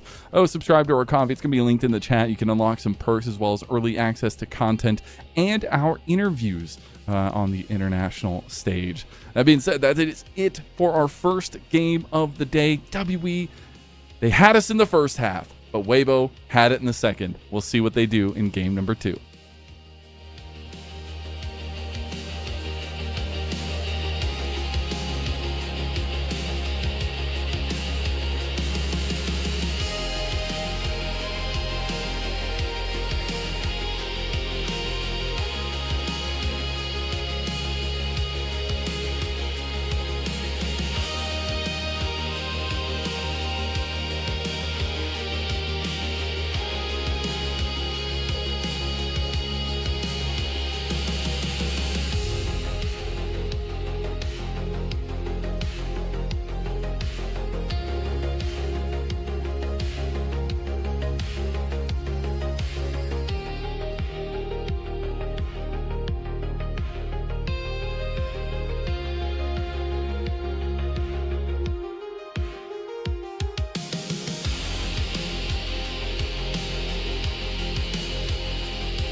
Welcome back, everyone, to LPL English, your unofficial home for everything LPL. I'm Mazel. I'm joined by Quacks. We got Shivan behind us and a doozy. Let's just be real. Yup. Game number 1, because I don't think you knew where that game was going any time until the last 5 minutes, until the Baron went away. But that being said, Weibo do come out with a 1-0 lead in this one, Quacks. And I know we're going to be taking a little look at the draft here soon, but thoughts and feelings after that first game, especially on Weibo's side. I mean, I would say it's a doozy as well. And you know what's funny? If you use the word a doozy like a century ago, people probably would have it's like the equivalent of saying like banger, right? Like it's pretty common, but nowadays it's, you know, rare. So when you do actually use it, it's got like a little bit more efficient, like it's got a little bit more oomph to it, you know, when someone says it's a doozy. True. I absolutely agree. Maybe that's how people will feel about saying the word banger in slang 100 years from now. True. When there's 5 million champions in League of Legends. But yeah, looking... I can't wait to know what the next banger phrase is. Oh, yeah. Oh, for meme culture is ever evolving. But these drafts are, I would say, the evolution of these ones from game number 1. Pretty stock standard stuff. I do think it was very interesting that Team WE did actually elect to not steal away this Nocturne. Nocturne Orianna has basically not been allowed to be a pairing at all in the LPL. Like, usually Orianna is banned, and so people have been trying to find ways to make Nocturne work while giving them a decent pairing in the mid lane, but nothing comes close to Orianna, frankly. So the fact that Weibo got this, and then also got Yunara, even if it wasn't with the Lulu, like, really strong 3 champions for them in game number 1. And I just felt like Karasan as a Akali looked flashy, but it ended up not being enough. So feels kind of bad for him. We talked about that before we went to break, but now we're in draft for game number 2, Mazel, and WE are, again, on that blue side. So they lost once, though, so the stats got results-based analysis out the window. Well, okay. I mean, if we're taking the full context of stats on sides for Team WE, I don't want to know what the blue side win rate is anyway. No. Yeah, very, very true. WE are going to be on that blue side again, like you mentioned. They're going to be banning away the Varus and the Ashe. Remember last game, we had 9 bot lane bans for that first one. See if that continues here. Weibo on that red side, going to ban away the Karma and the Vi. So, Vi takeaway here, I think, does signal to me that Elk might be looking to play something on the lesser mobile side, right? Ezreal is still open, so if they want a mobile AD carry, that is available, but a lot of these snap engage junglers being taken off the board for Monkey, not only are they comfort picks and champions that he is used to playing, but also they're just really good at having that backline access. I feel like Elk is probably going to go for something that needs the space in order to really thrive. So we'll have to wait and see what happens there, because he was the big target of game number 1. They constantly bullied him. So if Weibo can look to play around bot lane this time a little bit more proactively and unlock Elk, then it has to be Ezreal. Ezreal is let through. You grab this, I feel like 10 times out of 10. Yeah, no, I like, you could do the Caitlyn if you were thinking about pairing it up with champion. Yeah, why not? Bard hover here for the Hank. So it has been like first pick red side for a lot of games, but the Ezreal will be there, so they're going to give Elk his carry. And come at me with all your bans, says Elk, has 380 carries banned in the first phase by WE. He still finds the one that he's probably most comfortable on. And so now, I mean, Ezreal not really a champion that has like a ton of really insane counters in the bot lane. That's why he's so good. It's because a lot of the matchups that are meta right now, usually Ezreal isn't like hard losing in them. So denying a pairing is probably the next best thing to that. Bard is the best thing, I would say, that is still available, given that Karma is taken away. Maybe this leads to a Nico possibility from the Hank, as I think that is a pretty good 2v2. And given that Bard is a champion that wants to roam, maybe you get just constant 2v1 pressure with that. But then we see Weibo on the other side, going to go for the Pantheon and the Annie. So really good lockdown, really good setup for Elk in these team fights, but crucially, having that Grand Starfall and that global pressure, WE, we've seen some teams respond to this by like other champions with global pressure. JDG in particular have like the Twisted Faith, but without that Nocturne, I feel like that usual answer or that usual response to Pantheon is no longer available, and you will not be able to match them in the global pressure. So having the Lee Sin just have that early game presence like we saw in game number 1 seems like what they're going to be going for.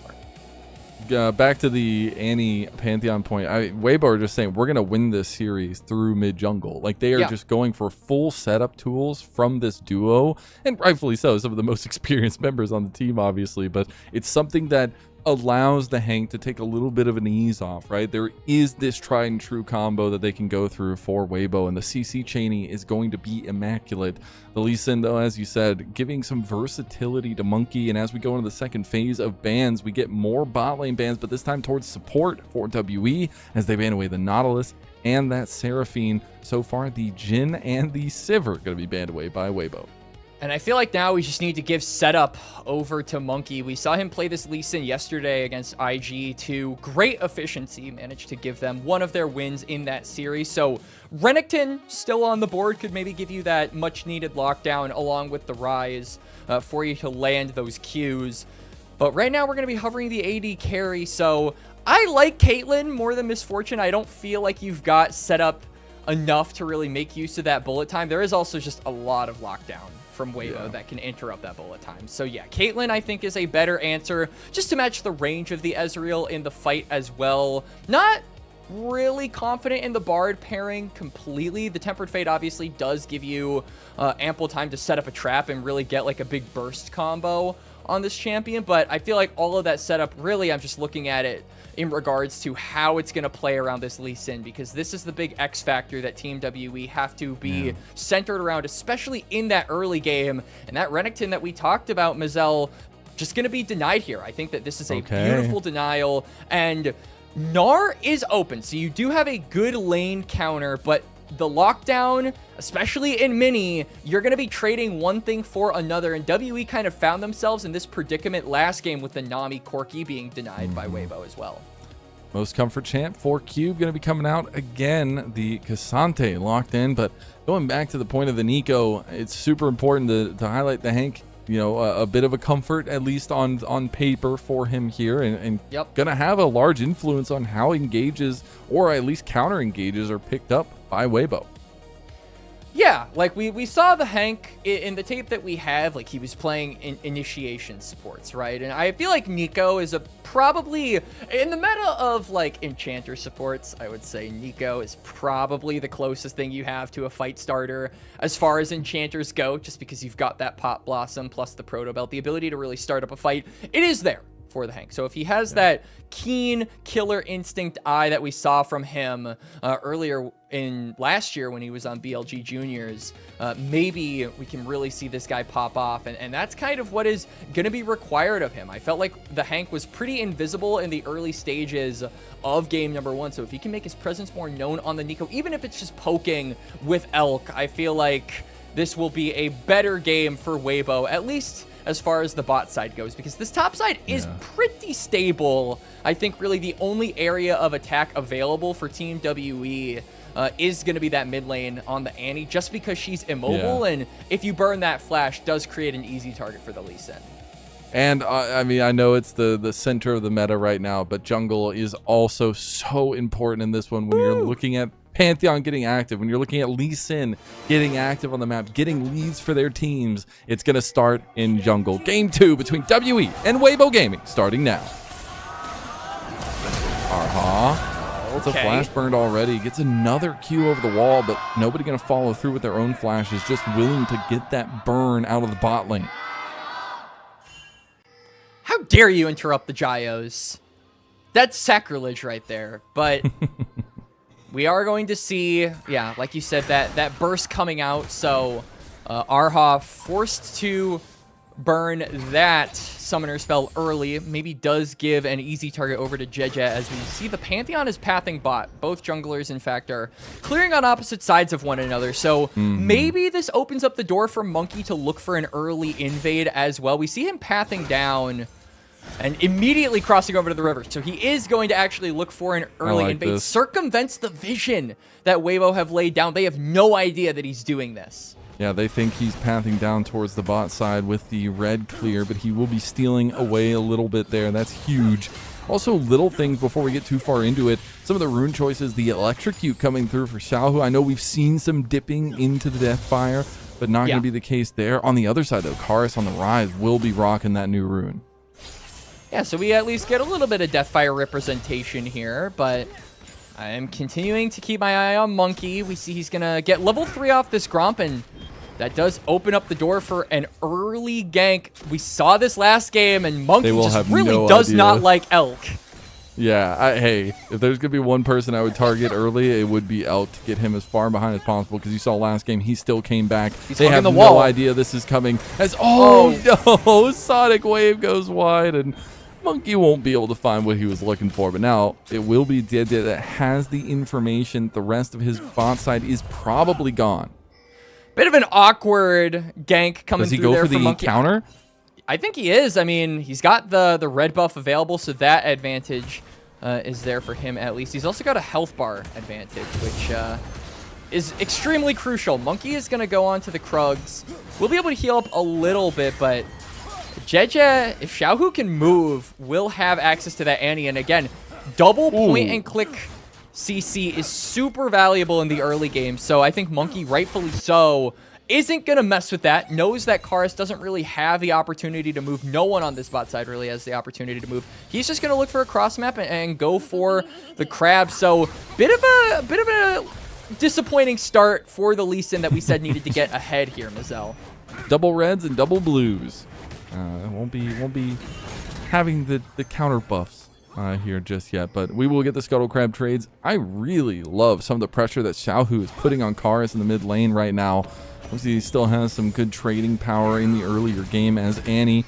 As Monkey's going to go back over, will be spotted, so some information going the way of Weibo, but with this pressure in mid lane, I feel like Dede has so many more options on where he can path further on into the game.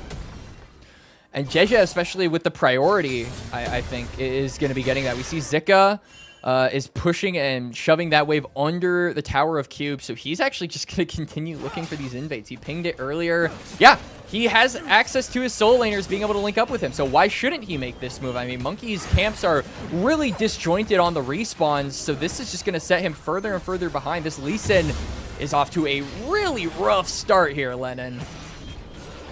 Love some of this team play by Weibo, though. That's going to feel so good. The back is going to be completed for the top trio. TP is going to be coming back out to the solo lanes, and the redeploys from the jungle, at least from Dede, back down towards bot lane. There is some potential for at least a defensive gank, or at least a gank on the bot side for Weibo if they want, with some of the pushing that About is doing. But I love this as well. Arha trying to get active on the map, trying to find these first roams as Bard, which is such an unlocking moment for the pick, but also for the comp of WE. About is capable of playing plenty safe to where he can 1v2. Yeah, so is looking for those roams, like you said, but I think some people maybe were confused about me saying like Jeje is in a really good spot and Monkey is a little bit behind, as Tibbers is going to chunk out Karis. And the reason for that is, look at Jeje's camps. They're all respawning, and then look at Monkey's jungle. None of his camps are respawning. So Jeje's going to reset and come back to a full clear. Meanwhile, Monkey has to make this gank happen on the bot side. Elk still has flash. He's going to burn it preemptively. Really nice utilization there just to make sure there was no funny business to be had. Monkey not going to be level 6 just yet, and that is an unlocking moment for the Lee Sin, but still trying to put some pressure out nonetheless. They see Jeje on that ward, so they're actually going to stick around on this bot side. Monkey might even start up the dragon here, even though Karis is pretty significantly chunked out, and Annie could easily move first. Jeje just on that top side. It's going to be a green light for him as Zika pops the Dominus Cube. Should be fine. And take a pretty healthy chunk of damage here. Another CC is coming up here. Zika was thinking about going for it. The shield and dash is going to be there from Cube. and there is no response from Weibo on the bot side of the map. So that dragon will just be silently taken by Monkey. That's going to be a little bit of gold back in the pocket of WE. They're going to try to go for a dive here. It is Cassante who has the all-out. You got to be very careful. They're trying to CC chain it down now. He's going to shield, but they realize they can't really take him down. Oh, the flash play from JJ. It was not enough. Flash from Cube, and my eyes might just be bleeding as Realm Warp's going to be used now to try to capitalize on the back end of this fight. JJ and Zika, he's going to just give his life. JJ does sacrifice himself. First blood for WE. And I mean, there's the gold for Monkey. Finally manages to get some payment. The early game was a little bit stifled from a guy who has historically made so much proactivity happen for his team, but he finally manages to make something happen. But it feels like it's just off the mistake from Weibo rather than WE actually looking for a play. They look for this dive. The dragon being taken is kind of like the bat signal. They're like, okay, Lee Sin is on the bot side. We can make this dive happen, but Cube plays it really well. Cassante manages to dodge, skip, and slash away from danger, and then the Realm Warp. 3 members come through, and now back to live. And Zik now is in trouble. Zik is dead. The Dragon Rage kick to finish it off, and Monkey gets another kill for WE. We're starting off just like last game, Quacks. We are a little bit delayed, and certainly not as clean as game number 1 for the jungler of Team WE, but hey, you're making it happen, and now we've got Grubs coming up in about 20 seconds. Monkey is going to stay on the map, I would imagine, and with the priority that Wave shoved up on the top side, this should give Lee Sin the priority necessary in order to go for that objective. So Drake plus Grubs, WE are off to an early neutral objective lead. That does set them up nicely in these first few minutes of the game, but again, it's not the concern about the early game that we have for Team WE, it's the mid and late game. Yeah. And I feel like those mid and late game threats, you got to look at this bot side. Karis and About so far haven't had anything too rough happen. They've kept up in CS relative to their counterparts, but I'll certainly be periodically checking in on those breakpoints from here on out. Another invade from Zidya. We'll realize the clear is coming through for Monkey, so it'll be okay for now. The Grubs are on the other side of the map, and we've seen, you know, some later progress on the Grubs as well, and neither jungler really going to put themselves up on that side of the map for now either.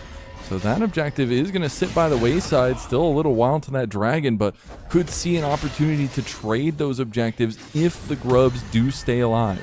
I think the reason why Monkey isn't immediately going for the Grubs is because he finishes his bot side. He's going to reset, get his first item, and then we'll have that advantage going into the fight. But then recall is canceled. Jedge is actually crossing over. He's going to be spotted on vision, but Monkey might legitimately be too late. The wave is bounced back and top as well, so Cassante can't really be the interrupt guy on that objective. Really good timing window.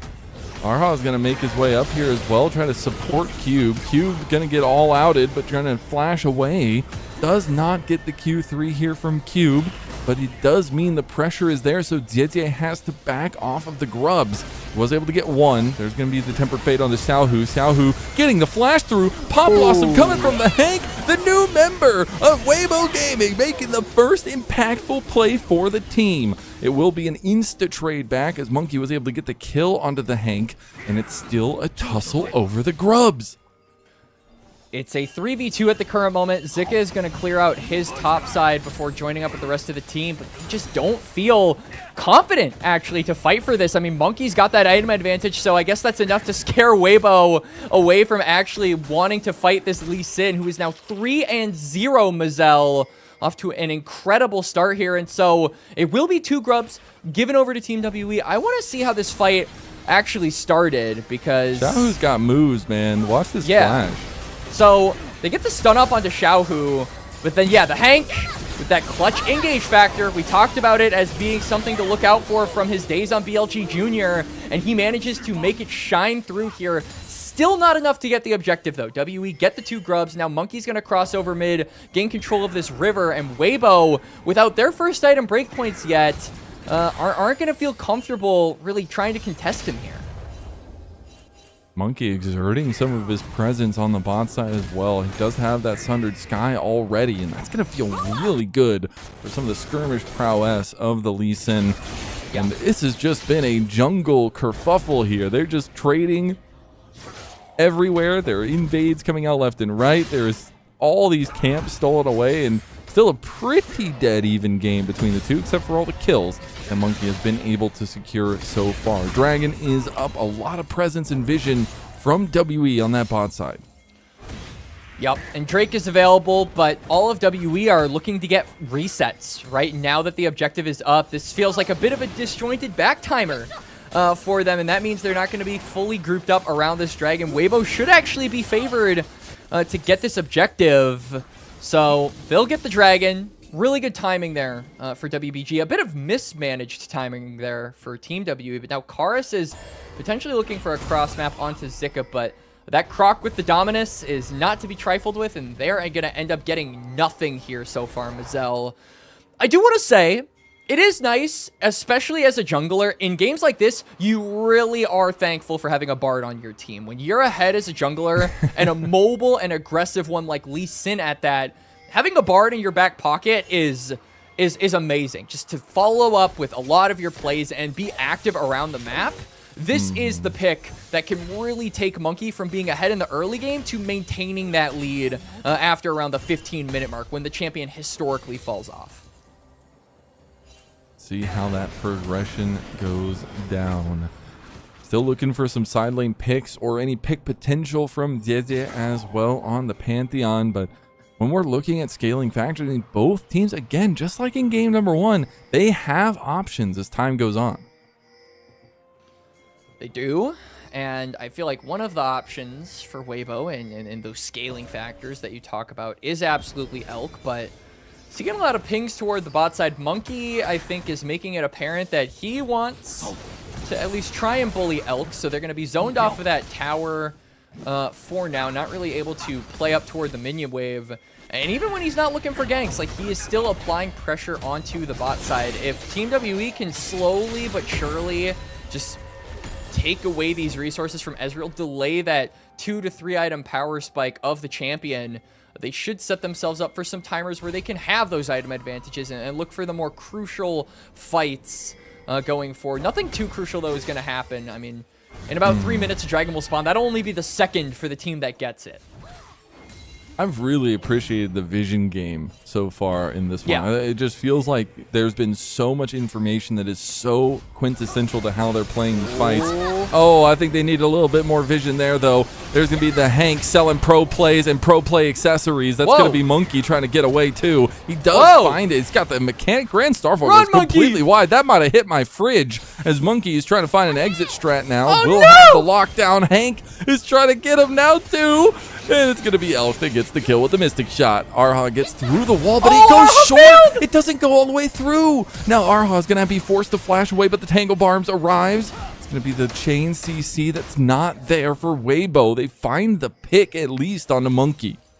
Yeah, I mean, Monkey cosplaying a little bit as Roadrunner there, forces Weibo to go on a bit of a goose chase to find it, but they eventually do, and Elk picks up his first kill of the game, so I believe he will be able to get his first item after farming up a couple of waves. He certainly will have his first item by the time this Dragon spawns, which will be pretty crucial for Weibo, as if they can get 2 Drakes, it gives more time and a little bit more leeway for them to play the map right. They don't necessarily have to worry about Team WE getting the Drake Soul. And just as long as you're able to stall out the game, the longer this game goes, the more Elk is going to thrive. And so if you can stall out the Drake Soul win con as long as possible, that is something that deeply favors the Ezreal. Got some interesting lane assignments coming out from Weibo as they deploy Zika down towards Karis. It's going to be the deploy of Xiaohu up towards Cube. So trying to take advantage of these side lanes a little bit now as Zika going to go all in on the Karis. He's going to get locked down and some damage traded right back there, but we will get the reassignment of the bot lanes towards mid, and About has already been doing some siege to the mid outer turret. Herald is up. Elk now, like you said, the assignments have been rearranged here, and the Ezreal does have his Triforce, so this could be a timer where Weibo look to play a bit more aggressively, but even though he went down, Monkey is still very strong, so you do have to be very mindful of this Ezreal and any flank angles he might be looking for onto Elk, because even though he's got that Arcane Shift, he doesn't have Flash, so he's got to be very mindful about how he actually uses that one gap closer remaining. If he uses it unwisely, Monkey is easily going to have the ability to use that mobility to look onto him. So both teams are not going to be too testy about that now, and instead just going to wait for the dragon in a little less than 30 seconds here, Mazel. I'm curious about these latest items because unfortunately Zika was just getting pounded in the bot lane, couldn't even get the defense of the turret, and the turret does fall, and that's first turret to WE, who now have a decent lead and are going to reset for this potential dragon fight.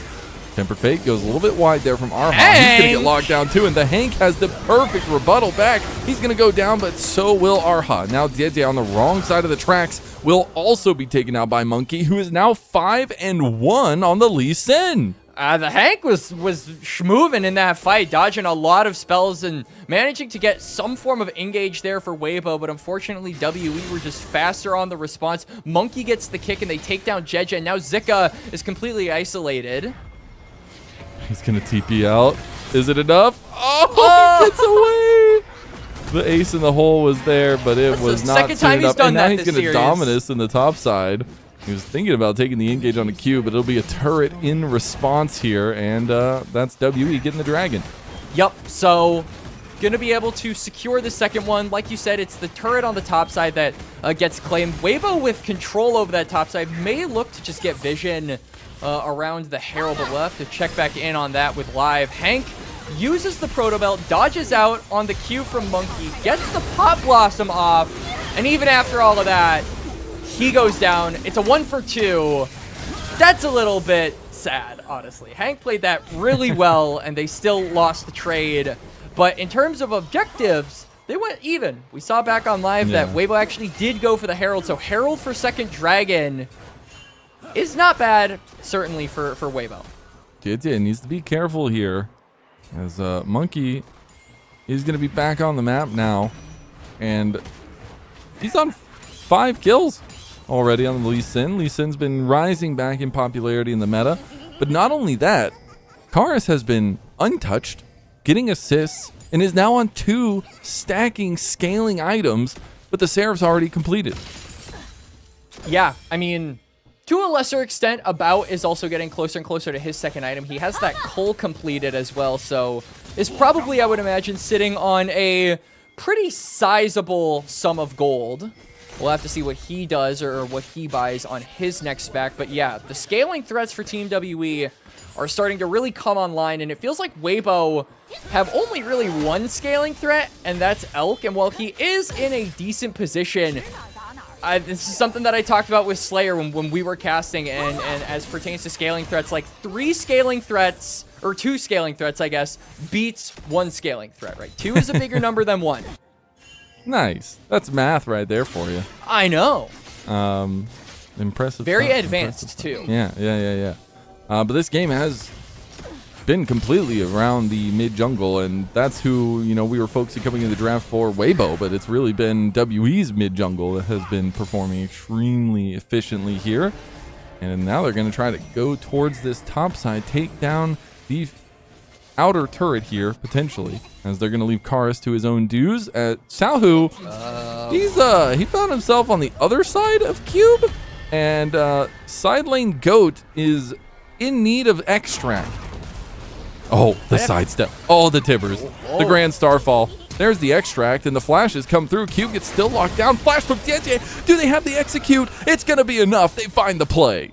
I actually did not think they would have enough damage. Cube goes down. The Merc Treads are not enough to save you from the burst of the Annie. Now they're going to pop the Herald. They're going to at least get this turret, but WE want to respond.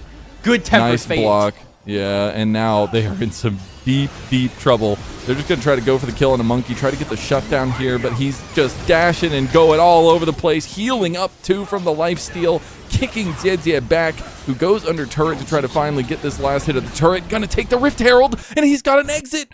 Do they get the Rift Herald, though? Killed in the end. It's dashing. No! Oh, Karis gets the kill in the end. About in some trouble in mid lane. Just gets ruthlessly predatored by Zika, and a TP now coming in from Cube.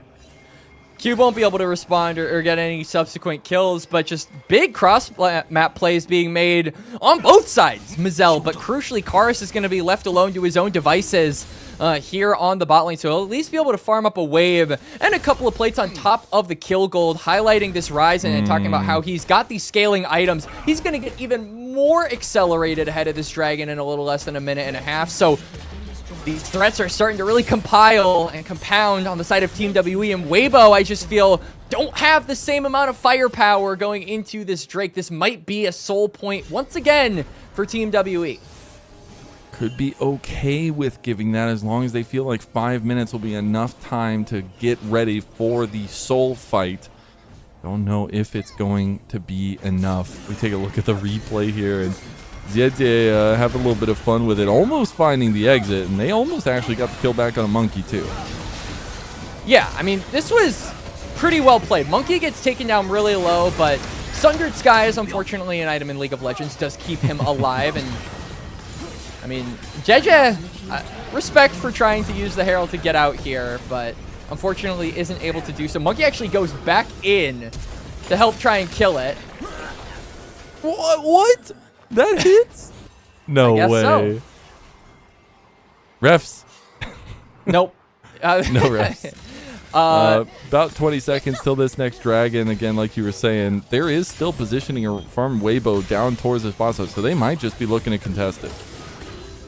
WE, though, I feel are walking into this fight way stronger. Chorus is accelerated. About, I believe, is on 2 items, so Caitlyn is really strong too. And then not to mention Monkey has been strong this entire game. We talked about the concern of Lee Sin being able to keep relevancy past the early game, and so far he has, with some really crucial kicks. Has been looking for a lot of nice isolated targets on the side of Weibo, so they're going to be the ones to start up the dragon, but how long can they realistically take control and keep control of this river? Oh, wait, there's no TP from Kasande, actually. Cube has to walk if he's going to. They're just going to give it and take Prio over the turrets. They're going to try to push into tier 2 in both mid and top, giving over the dragon, evening things up, and giving Weibo more time to scale. And this is really big for Elk. I mean, he's hit his 2-item power spike, so this is when the Ezreal is going to start dealing a lot more damage. And from here on out, it's really all about utility and being able to you know, get things like the Shojin to reduce cooldowns. He's got the double tier build too. Yeah. WE are actually just starting up the Baron, though. They are not happy about giving up that dragon. They just want to one-shot this thing, but they're not confident enough. A blue ward is going to spot the regen on the Baron, so they're going to get off that. They look for a cross-net play, doesn't go through. They still are pretty ahead in this game, though. So even though they lose the dragon, they still will, I think, if a fight breaks out, be in favor to win that one. We got to think about last game. They were in a very similar position last game, and things did not go the way they had planned. Weibo still keeping their heads in the games. We know that from the first game of the series, and they're going to start fighting back a little bit, it feels like, especially with some of these in-between moments getting a little bit more tense ahead of the objectives. Big picks matter a lot. Xiaohu's starting to be a little bit more active here, but I'm still looking for the big catch out in the sides from Jieje. They were able to pull it off a little bit on bot lane, but that is an efficient strategy for Weibo to try to chunk back this lead. They managed to do it onto Cube not long ago, but this is like always the moment as like a WE fan where you kind of have to hold your breath, right? Because we've seen this song and dance before. A good early game, consistent late game setup, like good map control. A couple of fights go awry and you suddenly are on the back foot of the game. It's like clockwork. It's like poetry. It rhymes. It happens so often. And Weibo are setting up Elk to be a monster. They've got the second dragon. They've delayed the soul by at least 10 more minutes. And that is going to be plenty of time for the Ezreal to start really racking up items under his belt. And like you said, it's the double tier build as well. So he'll be able to really thrive in those extended trades and those extended fights as well. So I feel like it's just going to come down to execution. Things. Yeah.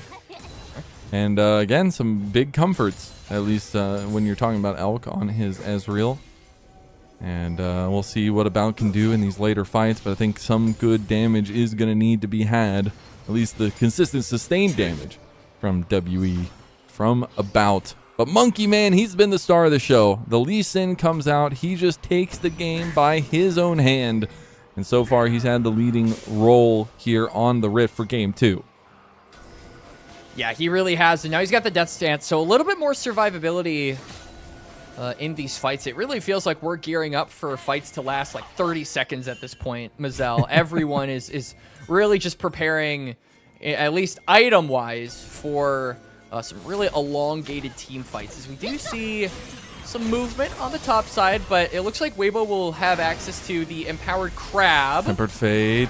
TP's on the back end. Look at the deep TP now from Karis, Oh, though. they got It's him! gonna be the kick combo. Elk is just going to be taken out by Monkey. That's a big pick. Now the Hank is getting low as well. He'll be traded for a bout. It'll be a quick trade now, though. They got to be careful. They got to get out. WE are trying to chase them down.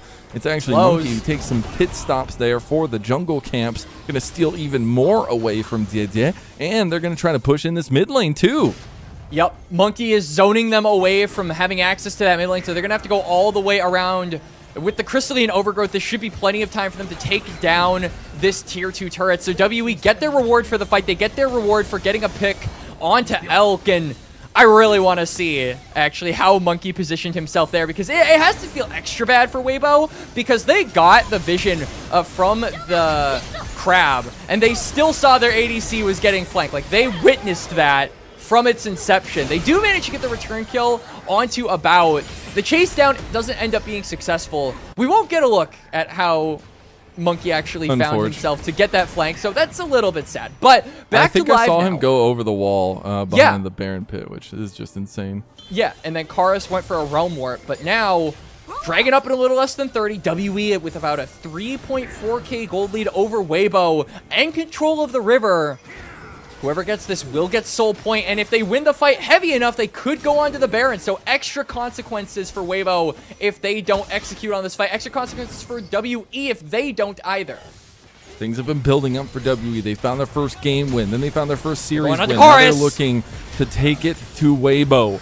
It's a nice precipice to be on for game number 2, but they got to be careful not to fall. Monkey's still looking for an angle here. Can go in. He's not willing to. Not going to look for it. Okay. Might go for another option. Karis going to lock down Zika. Zika's getting a little bit low. Xiaohu was not involved there at all. The Tibbers was thrown in, but that was it. WE still standing strong over this barrier that they're creating before the dragon. Plenty of combat ultimates still available for WE as well. Tibbers was burned, Grand Starfall was burned, Dominus burned. All of the crucial R keys, I would say, for WBG are no longer available. They still have the fight starter of the Pop Blossom, but it is super risky with the Dragon's Kick being available for Monkey. He can just kind of eject the Hank from the fight if he catches him out there. So WE are going to get the Dragon. They will be the ones with Soul Point, and it was a good attempt by Weibo to look onto Karis and try and burst down the Rise, but the flash, the reaction time from the mid laner of Team WE just quick enough to avoid the chain CC and the chain burst from Weibo. And if you're just looking at mid lane, I mean, Karis had an impeccable game in game number 1 until it didn't happen for them. And now he's having another game where he's up 3.2k in the solo matchup, and he's almost on 4 items now. Yep. This is what happens when your champion scales instead of snowballs, Karis. You get a more reliable late game, as he has been extremely reliable in this game, has yet to die either. So there is a lot of value in this Rise. There's that gold bounty you can see. But Ulti's traded between the ADs. It's now really difficult for Weibo to actually get a pick onto this Rise. Like, obviously, he burned Flash, but he's really tanky. He's got the Arm Guard. He's got the health from the Roa. He's also got the Seraph Shield. Like, it is no easy task. Bursting down Karis is now. Elk is isolated. Forced to use the Arcane Shift. He's running, man. He's running for the hills, but he's running to his death. Oh, what a catch. And a beautiful insect from Monkey to unfortunately deliver Zika straight to the back line, but he still will fall. Luckily, bullets do sink into the Croc's hide, and that should just be the Baron going the way of WE, who now have probably the most stable advantage we've seen in the series. Oh, they absolutely do, and the Baron is just going to stabilize it even more, barring like a miracle coming through here. this will belong to WE, and all 5 members are going to receive the Baron buff as well. So it'll make playing on these side lanes extra spicy for them, as Weibo are looking for maybe some kind of a pick on a side lane, but these WE members are super tanky, like we said. I don't know if you can burst them down. You can try to. The burst on a Monkey. He is the most fed member of the entire team. Look at Cars just raining Holy damage moly. with the bounces. And Cube is Teleport coming from yet Cube. again like the Grim Reaper. He is just going to find another flank here. And Weibo have been knocked out of sorts, knocked a little bit dizzy, and knocked out of this game number 2. Xiaohu will teleport away and escape, so at least one member of Weibo lives to tell the tale of WE surviving the burst, Monkey specifically surviving the burst, and WE turn that fight around. Now with Baron buff, they are going to siege on multiple different fronts. Cars also having access to that Realm Warp means that he can join up if Weibo decide to overload, but you're not going to be able to overload with just 3 members at this point. And a really, really awesome setup from Monkey on this Lee Sin. I mean, he has just been running this game. He said, hold, I will carry. And he absolutely has in game number 2. WE, they're looking for their 4th win of the split, the 4th game win. And it's been coming a lot more recently for this team, who's starting to show a little bit more promise, even if it's not by much. The Hank going for a big play, but gets almost instantaneously executed. Diete will take down Arha. There is the return play. The Hank actually made it out alive, so they did find the pick, but Diete was just still in 1v4 territory. Meanwhile, the rest of the members of Weibo are backing away. Elk doesn't have the clear speed to take down these minions, and he's getting chunked by the headshots of a bout. Oh, there goes the kick. I don't know if it's not. That's a little bit dysfunctional, but it's just enough to take down the Nexus turrets. Now they're focusing on the Nexus here themselves. The CC chain is there, and Weibo will be brought down low. WE find their 4th game win and bring us to 3. The boys are in for 4. Mazel, 4th game win, like you said, and potentially on the precipice of a 2-series record for them. Be really exciting for a squad that had struggled in Split 2 for so long. And shout out to Monkey. If you want to talk about struggles in Split number 2, if you want to talk about a very up and down, very turbulent and tumultuous time here in the spring season of 2026, I feel like you have to look no further than the jungler of Team WE. I mean, bench for Tyrion at some point, kind of forced on vacation for a little bit, understands the stakes now at this point with his team having a really rough time, comes back and looks really good. This is his 2nd Lee Sin game of the split and his 2nd win on the champ. This might just be his character, Mazel. It was Viego last year. It's Lee Sin this year, apparently.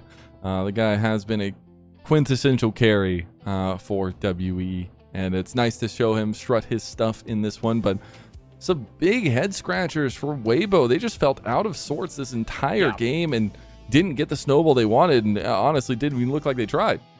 No, frankly, I feel like we wanted to see more early game action come out from Jeje, and it looked like that might actually have been the case, right? Like that failed first gank from Monkey, and that he is constantly getting counter jungled by Jeje. I think he had a really good understanding of Monkey's pathing and was able to look for a bunch of counter invades onto him and just really constricting what this Lee Sin was capable of. But then Monkey gets that first kill, and then he gets that 2nd kill, and suddenly you're looking at the Pantheon, you're expecting him to respond to these ganks with the Grand Starfall, and nothing's really happening, right? We didn't see many side lane plays being made from Weibo. We saw the one onto Cube, and it was limited to like just that, basically, Mazel. So Weibo's comp had an identity, and I just felt like they did not stick to that. They fell apart, and when the team fights kind of rolled around, when it was kind of Elk's time to shine, the supporting cast, the supporting pieces to play around him just weren't in a position to do so.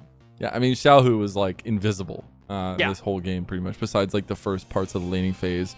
So obviously it's something expected when you have a Weibo series. You know something like this is going to happen, and I always knew this was going to 3, especially since WE has been performing a little bit better as of late.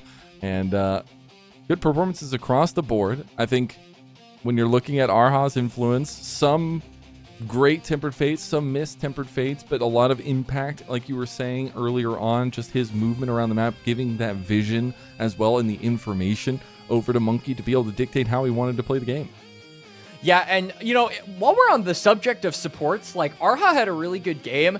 I want to give, like, a slight shout-out to the Hank. Like, I felt like some of his looks, some of his pop blossoms, some of the moments that he had in game number 2 were pretty good. We have a pretty big spotlight on this player, given that it is his first series in the LPL. He's been in the LDL for quite some time now. He's been a developmental prospect on BLG Juniors, which is a program that has historically churned out some pretty good players in the past and has some players currently like Keshi and Haru in the LPL. So to see him have like a few good moments with those pop blossoms and really stick to his strength of engage, I think was pretty refreshing, but he's going to have to step up in game number 3. I felt like Arha kind of hit his stride here, and when this man is online, this man is really online. We saw it last night against the series with IG. Arha popped off when he was given the opportunity to, so it's a tall task for the Hank to live up to that, but he's going to have to if Weibo want to try and take this series.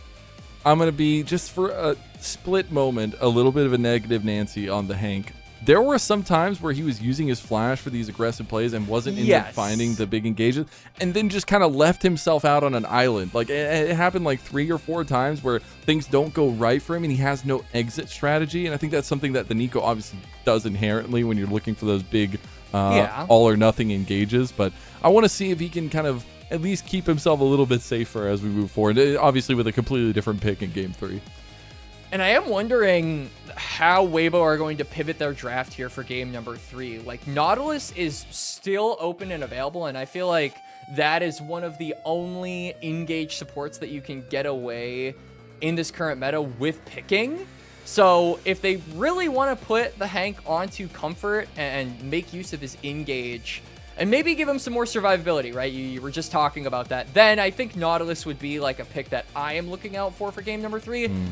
But man, they've got to start, you know, centering themselves better around Elk. Like, he had a really rough early game number 1, managed to bring it back. Game number 2, though, was just absolutely brutal. He's on this scaling pick, and everyone who is supposed to protect him is not able to do it. I mean, perfect timing on the highlight plays here. Elk is completely left alone. Monkey finds a angle. Multiple members of WE found angles onto this Ezreal. There were several times where Elk was completely isolated, and I can blame Elk for that. Like, again, here's another one. But I also feel like the rest of Weibo are a little bit liable for stuff like that, just leaving their AD carry unprotected when he shouldn't be, and when he's really your only access to the late game. So going into game number 3, please play around your ADC and make sure that he is unharmed. And for WE, keep playing around this mid jungle because they are looking real good today. I gotta say that the biggest lacking member for me so far has been DJ's lack of proactivity. I think he's had 2 very proactive picks and hasn't done much with them. The first game obviously went their way because they had some really crucial big combos as the game went on, but these are things that you're trying to get an advantage. And DJ himself loves to play with an advantage in jungle to take control, and you saw a little bit of that with some of the invades. So we'll see if that jungle matchup gets a little bit more put to par with that game number 3 on the horizon. But now we gotta start talking about MVPs. It's got to be Monkey. I swear. We were thrown a curveball. Anybody votes against him, I will go nuclear. I could understand Chorus. I could. Okay. Okay, it's Monkey. We don't have to explode. We don't have to crash out. We're good. We're saved. We're fine. We're good. Yeah. But I guess while we have just a little bit more time, a couple more points before we do end up, you know, looking to the horizon of game number 3. A lot of the crucial proactive junglers that we talked about that JJ has been really potent on over the course of the split are taken away, right? Like, we've got the Jarvan is no longer there, the Nocturne is no longer there, the Pantheon is no longer there. Xin Zhao and Vi are likely to be banned in game number 3 if my pattern recognition is good, and if we don't see any differences, like large differences in the draft for game number 3. So you remove all of those away, plus the Lee Sin, which is kind of an X factor. What do you have left? I feel like this is going to put both junglers to the test, but especially Jejab, because I agree with you, Mazel. He has been lacking that proactivity that we have desperately been seeking from him over the course of this series. Yeah, indeed. So as we will see what we get for that game number 3 on that horizon, we'll be back after a short little break.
Welcome back, everyone, to LPL English, your unofficial home for everything LPL. I'm Mazel. I'm joined by Quacks, and we've got Shivam behind us on production, and we have a tied-up series. Weibo Gaming drop the ball, WE pick it up and throw it right at them. A 1-1 with WE taking a very convincing game number 2.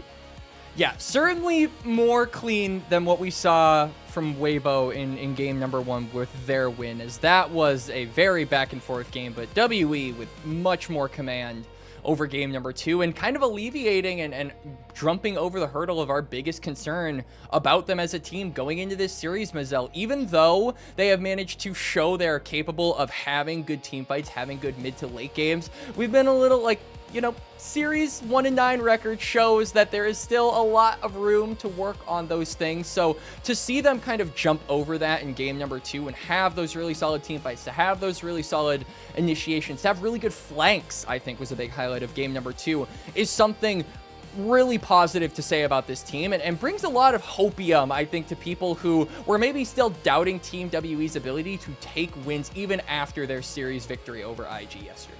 Yeah, and I think there will always still be some doubt with the record that they do have, but being able to see that dial turn just a tiny bit to the positive direction for WE, and more blue side wins, 3-1 now on that side of the map, as I do wonder what it's going to be looking like for this game number 3. First series for the Hank, and it's going the distance. That mentality needs to stay strong for them, and Weibo need to find the feet under themselves, at least for this game 3, because they looked all out of sorts in that second game. So if you're giving them a little bit of a checkup, if you're trying to fix the things that are going wrong, what are your big points here, Quacks?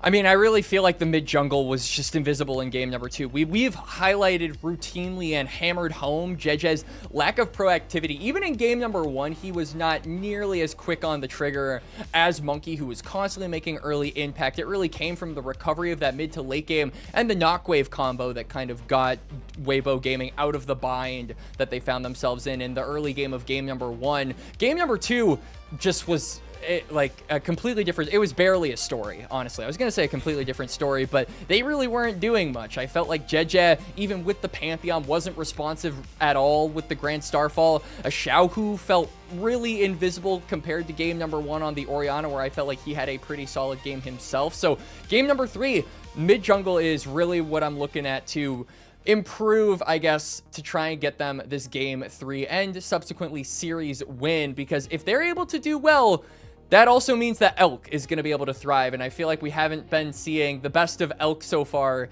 in this series either. So first 6 bans going to be removed here. Varus, TF, Vi, Azir, Xin, and Ashe. So not a lot of proactive junglers still on the board here. I would imagine Weibo might actually look to just snag up the bot lane first thing rather than focusing on that top side, which we have been doing in both games 1 and 2.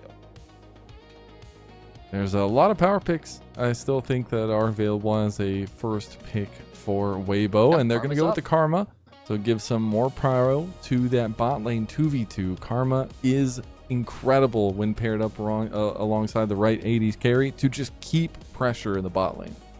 And Lucian Lock-in here could be paired up with a Braum, could also be paired up with Emilio. I don't feel super confident about Emilio this early on. There isn't a ton of hard CC showing from the side of Weibo Gaming, so I think the Emilio would be really preemptive. Maybe they just pivot instead and go for another lane, but they're gonna just insta-lock the Emilio. There's no hard CC really showing from Weibo. It's a good, decent counter to the Karma in the lane, but I do worry about the grand scheme of this champion working out if Weibo can find ways to circumvent or get around that Breath of Life.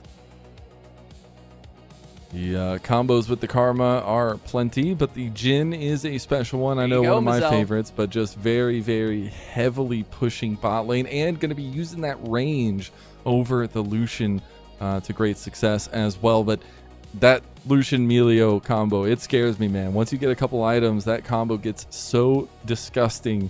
And we'll get the Cassio coming through for Xiaohu, and that's going to be yet another one for him. So it'll be a second Cassio game of this split.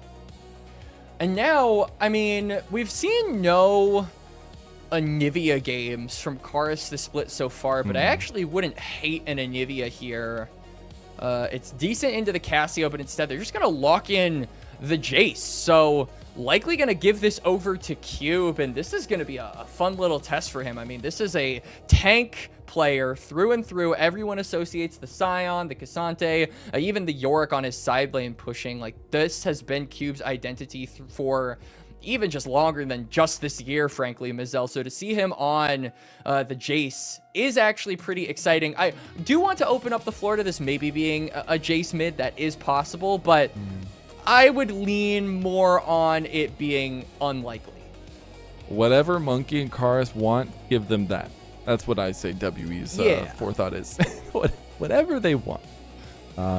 In the second phase, though, we do get some of the kind of side laning focus as well, some of the roaming focus in the York ban by WE, but as well as that LeBlanc ban on the side of Weibo.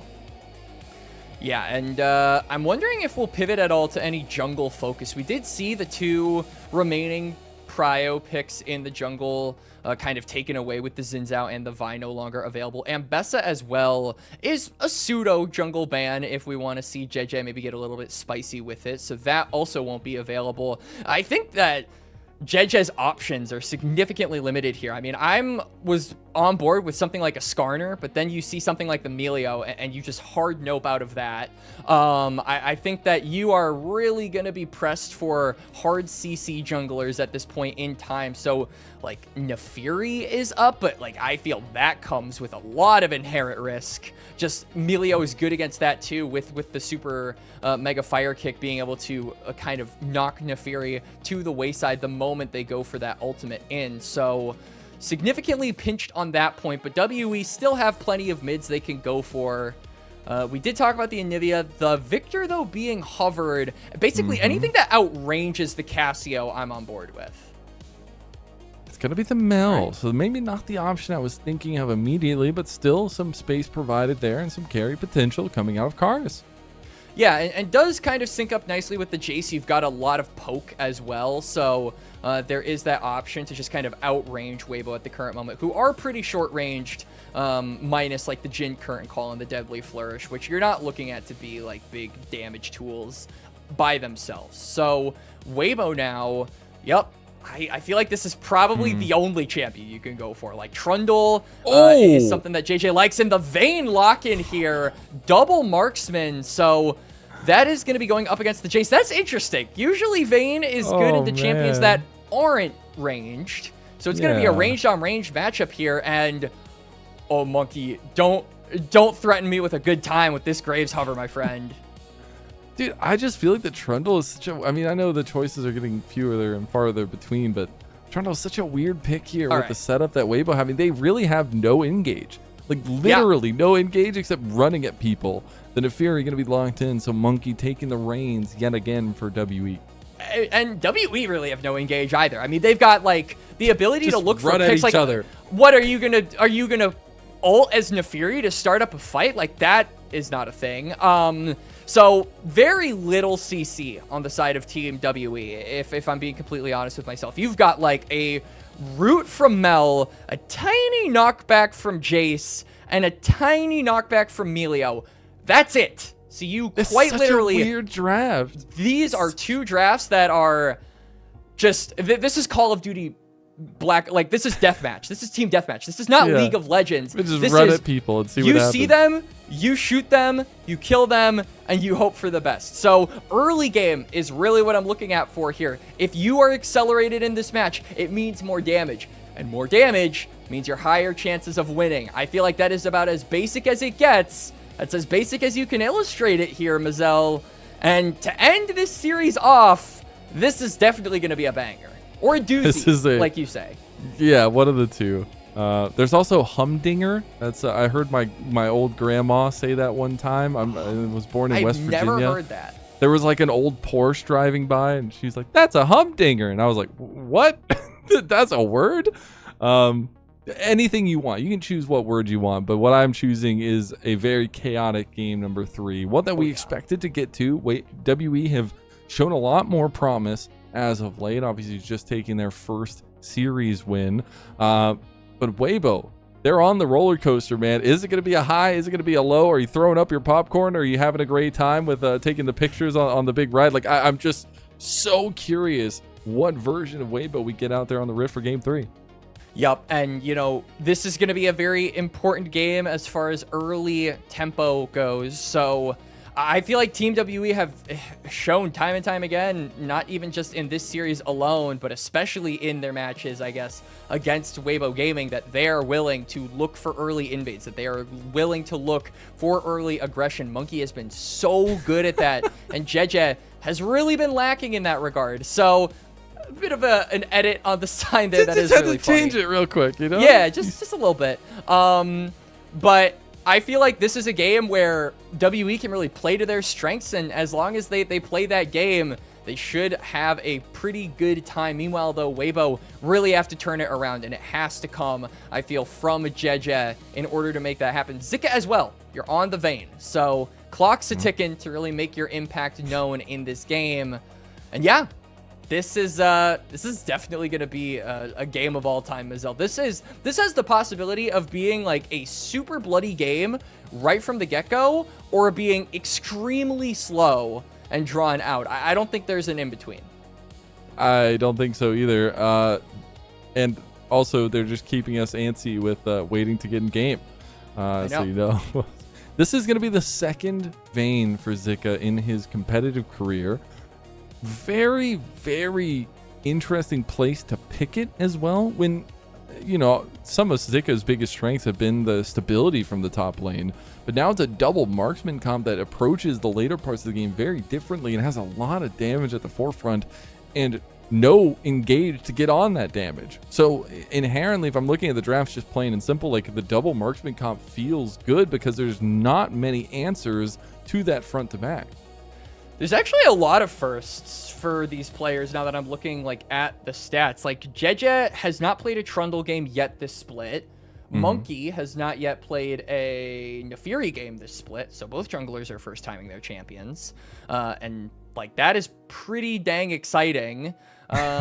Cube, on the other hand, has yet to win a game on the Jace. None of the wins that they have gotten have come from this champion. So this, if WE managed to win here, I think it would actually do a lot of good for Cube, who has kind of been, I think, one of the scapegoats of WE's struggles. A lot of people have felt like Cube.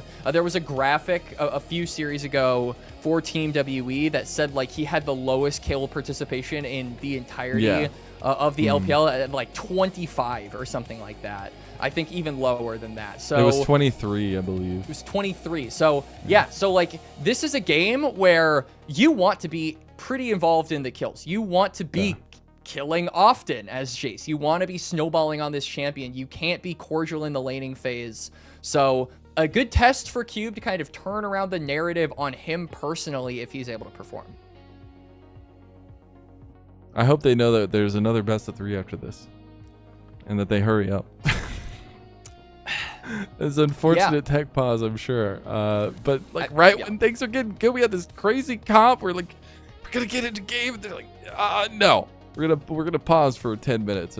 I know you know that one meme where it's like the monkey like jumping on the door, and it's like locked closed, and he's just like shaking it like relentlessly, like trying to get out. Yeah, that's us right now. Yes, as casters. I've been pressing my start the game button like consistently. That's also probably like Monkey on this Nefiri, frankly. Like he just wants to get going. Like he just wants to let loose. He's on the Nefiri.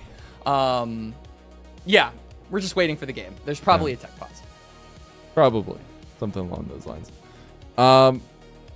You know, it'd be really funny. Shivam, could we bring up the oh god, what was it called? Because I want to call it by its real name. The Oval of Results. Oval. Can you bring up the Oval of Results? I was gonna call it something else. We all know the Oval of Results. We would have to backtrack a little bit. We would, because WE could potentially take down. Wait, look how crazy would that be? There's another arrow. But then if Weibo wins, then the Oval of Results continues around in circles. Yeah, exactly. So just for like continuity, Weibo Which should one do we win, want? but Team WE work in mysterious ways. So I think it would be really funny if they actually managed to win this series, because we need like, an edited version of this with the arrow like looping back around for the ones. I know. Yeah. I mean, I feel like this would do a lot for Team WE in terms of taking them from a team a lot of people would assume, like especially Leo Silverman, aka Slayer, bro was under the assumption these guys wouldn't win a single game. And to see them win 2 series, I think he definitely wasn't alone. Alk was in there too. Yeah, they definitely weren't alone in that assumption, by the way. I think a lot of people thought that was going to be I the believed, case. So, Quacks. I believed too. They put believers on the cast, and that's what matters. And that's what matters. And to see them win 2 series, I think, especially ahead of playoffs, like, you know the saying, it's not about how you start, it's about how you finish. Team WE might legitimately be, like, the embodiment of that. Because if you're able to take series against IG, and you're able to take series against Weibo, it means that you could actually be, like, something to look out for in playoffs, right? Like, you're capable of actually being competitive. And so to have that, I think, just extra competitive edge would be really nice. A lot of people, I think, around the LPL community have been talking about how competitive this split has been. And so to see Team WE look competitive would just raise, I think, that narrative even higher, which is a good thing. You know, rising tides raise all ships. That's true. That is the saying. You can tell that the players are getting a little tired. You see the sleepy eyes are coming out. Hopefully they can get locked back in for the game itself. I do wonder what's happening here in terms of what the tech pause could possibly be about. We've had some smooth starts to games so far, so something definitely going a little bit wrong here to have such a wait for it. But that guy on your screen right there, big factor in tonight. A little bit wishy-washy, I guess you can say, in the first game in terms of the finishing parts of that game. But in game 2, it was all Monkey against the legendary Jeje on the other side. It's been a very impressive watch, but this is what Monkey has been about, right? Like, there are moments of brilliance with this guy over these last couple years. It just hasn't stuck consistently. Yeah. And sometimes he needs a reality check. But when you have him thriving, my God, man, like he is that next generation of jungle. Yeah, no, he really is. I think that Monkey last year was one of the main contributors to Team WE's success, and so he's had a really, really turbulent year so far. Obviously, like, you've had the high highs, I would say, of split number 1, where Team WE were looking like the clear best team in group perseverance for a pretty long time. But then now, like, the low lows of getting benched now kind of returning back to form on things like the Lee Sin. It's really exciting to see him kind of pull out the X factor on these more aggressive, more carry-oriented champions now on the Nefiri for himself. So that'll be really exciting when we get to see it. But I do also want to turn attention over to the support of WE here, Mazel. Yesterday after the series, Arha gave an interview when he won MVP of that series against Invictus Gaming, and was basically just a huge shout out to the fans of, like, we've had some really low lows, we've been working really hard to get our first series win, and we finally managed to make it happen. And so to see the triumphant celebration of Team WE, even if you're not a WE fan, it always feels good to see that. And I think that having Arha rally the team back together on that series against IG was really fun, because this is the guy that was the new addition to Team WE. This was the guy who was on their opposite team that they're playing today, on Weibo Gaming, and who was really good on Weibo Gaming, frankly. And so to see him on WE, to see that struggle and then that rebound for him personally along with the team, and him leading that charge, I think is really meaningful in his journey here so far. And they're using the home arena buff. They're in Xi'an. They're at their home arena, and being able to get their first series win there as well, but potentially looking at a second. But being able to, I guess, make the fans proud was the biggest takeaway there. Is he just wants to continue fighting for that. And you could see in the smiles on their faces, like, even a series win means so much, because as I mentioned coming into the series, like, they work day in, day out to make this happen, and it hasn't been going their way. But hopefully it's going our way now, as we're hopefully getting closer and closer to this game, because this is a brutal pause. I know. We're going to start talking about like abstract things that aren't related to League of Legends pretty soon.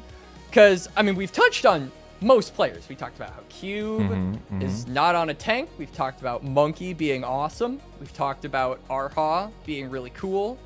And then we've talked about, like, we're like disappointed moms with Weibo Gaming right now based on how they've played. Maybe we up the ante just every time we have to circle back to Weibo Gaming. Like, we'll go from, like, disappointed mom energy to disappointed dad energy to, like, really disappointed like uncle energy. We'll just get more and more and more aggressive with it. Yo, you calling me Unk, bro? What the heck? Damn. I'm calling myself Unk. I'm only 22, so this is like a self roast. Ah, okay, I see. Get down here with me now. Yeah, okay, cool.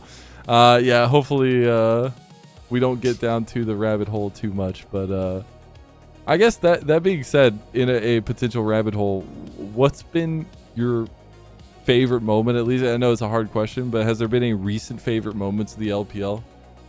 Recent favorite moment to the LPL? Yes, actually. Besides W winning, I'll have to pick yeah, of course. I think my favorite moment of the LPL so far that I was personally involved in was I mean, it was with Weibo too, which is very funny. It was the double shuffle dodge from the BLG solo laners where Bin like step backed on the Ambessa and just like completely dodged out on the shuffle. And then like 30 seconds later, we go back to live after the replay. And then immediately Knight proto belts out of it. Like, and then the cherry on top is that Xiaohu, so he misses those, right? But then as the game is being ended in front of his face, he hits like a 4-man shuffle into the laser turret under his base, which is probably like, so you got the cool shuffle, you got the highlight play, you lost the game though. So like that I think is simultaneously like the coldest / funniest, most ironic moment of the LPL in Split 2 so far. That was really fun. BLG have been so much fun to watch, and you know, Split number 1 didn't have like a ton of competition in my opinion. Like there was some fight back from JDG, but like there was the whole narrative of like JDG played them like 3 times, and every single time the series got progressively more difficult for JDG. Like BLG just kept widening the gap, and now it feels like the gap is starting to close a little bit. Like top esports have been looking really good this split. AL have had a massive rebound, right? JDG are rebounding currently as well. Even NIP is managing to take series off of BLG. So I think the competitiveness is super cool because it means that once playoff starts, oh boy, we're in for it. I'm looking forward. Yeah, the play-ins are going to be spicy for sure. Oh, yeah. I just love that in that group ascend, there's like such a clear moat between the top 4 and the bottom 4. Like literally 3 series win between them, which is insane at this point in the season when a lot of teams have like 3 series left at least. But it's really interesting how this LPL split has panned out. That's the beauty of the double round robin, I think, because you take some of these takes that we were having, you know, a quarter of the way through the split when we were seeing huge rises, like NIP was sitting in a massive win streak. You're like, NIP is going to take the world. Like, it's crazy. But then things start settling down. The boil starts to recede a little bit, and you start seeing those perennial titans still make the runs. Well, and so I think even though NIP have been kind of brought back to reality a little bit as far as the standings go, right? They are probably the biggest surprise of Ascend by far, I would say. Like, it's pretty cool to see BLG still dominating, but that's not very surprising, right? AL rebounding after a really rough split 1 might be like a second place for me, but dude, like NIP and WE, you have to remember going into the split, like easily projected to be the bottom 2. Like you talk about the moat between them and then the rest of the LPL. NIP like high jumped that. Like they managed to get to the other side. That is by far the biggest surprise, and it's super cool because I got to cast a ton of NIP games in Split 1 with Dia, myself and them. Like we were the big NIP fans of Group Perseverance and Split number 1 because we covered them so much. And so to see them thriving in Ascend, I'm very proud of them. I hope to cover them in Split number 2 because I don't believe I have yet. Well, here's hope. There are not many opportunities left. No, there aren't. But maybe playoffs. Maybe. Can we please start the game? Please. I know, right? Like, come please. Like, just 20 minutes of pause. What is this? This is pretty brutal. Please. My button is broken now. Like, the lights have started, like, there's sparks coming out of it. Like, it's telling me to start the game. I don't know how the players that are works. even taking off their jackets. Like, Team WE have had their jackets on all series long. Yeah, now we're getting really warm. We're getting bored. Like, we're yeah, like, exactly. Like, our hands are getting tired at this point. We have to, like, loosen them up a little bit. So, yeah, this pause is pretty brutal and extremely long. But, you know, Mazel, as far as downtime discussions go, I think we're doing pretty good, right? Like, you just have to take a moment to step back and, you know, think about it a little bit, you know, give the self-praise, and then go right back to filling. Big thing you can notice, like, hands start going on the keyboards. That's when we're getting a little bit closer. When they're just all willy-nilly, we're not close. It's not happening anytime soon. But little check-in, since we have a little bit of time now, and we're going to do another check-in on players, since that's who we're talking about mostly. The Hank, what's the grade so far? Still another game to play. First series in the LPL against Arha. Some back and forth so far. Yeah. A little bit of a quiet series, though.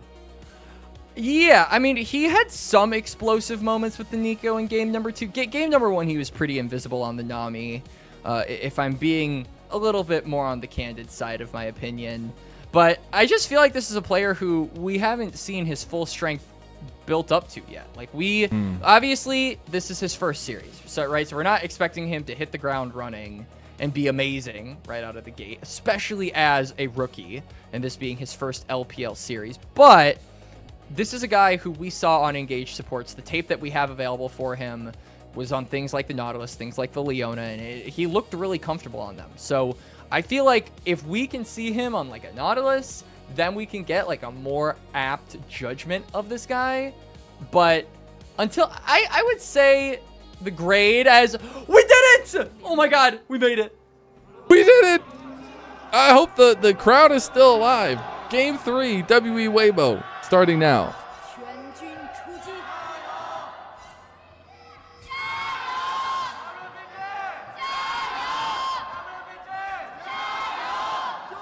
Look at those passionate WE fans. Yeah. So what were you saying, Quacks?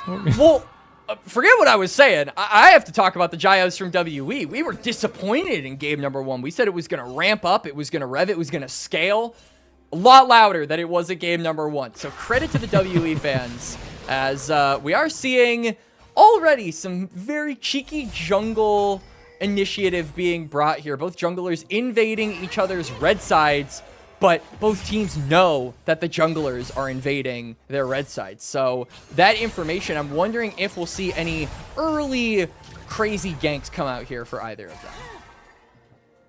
We're going to see Karma and Jin assume pushing priority, and that's probably not going to go away until somebody else has a hand in the lane itself.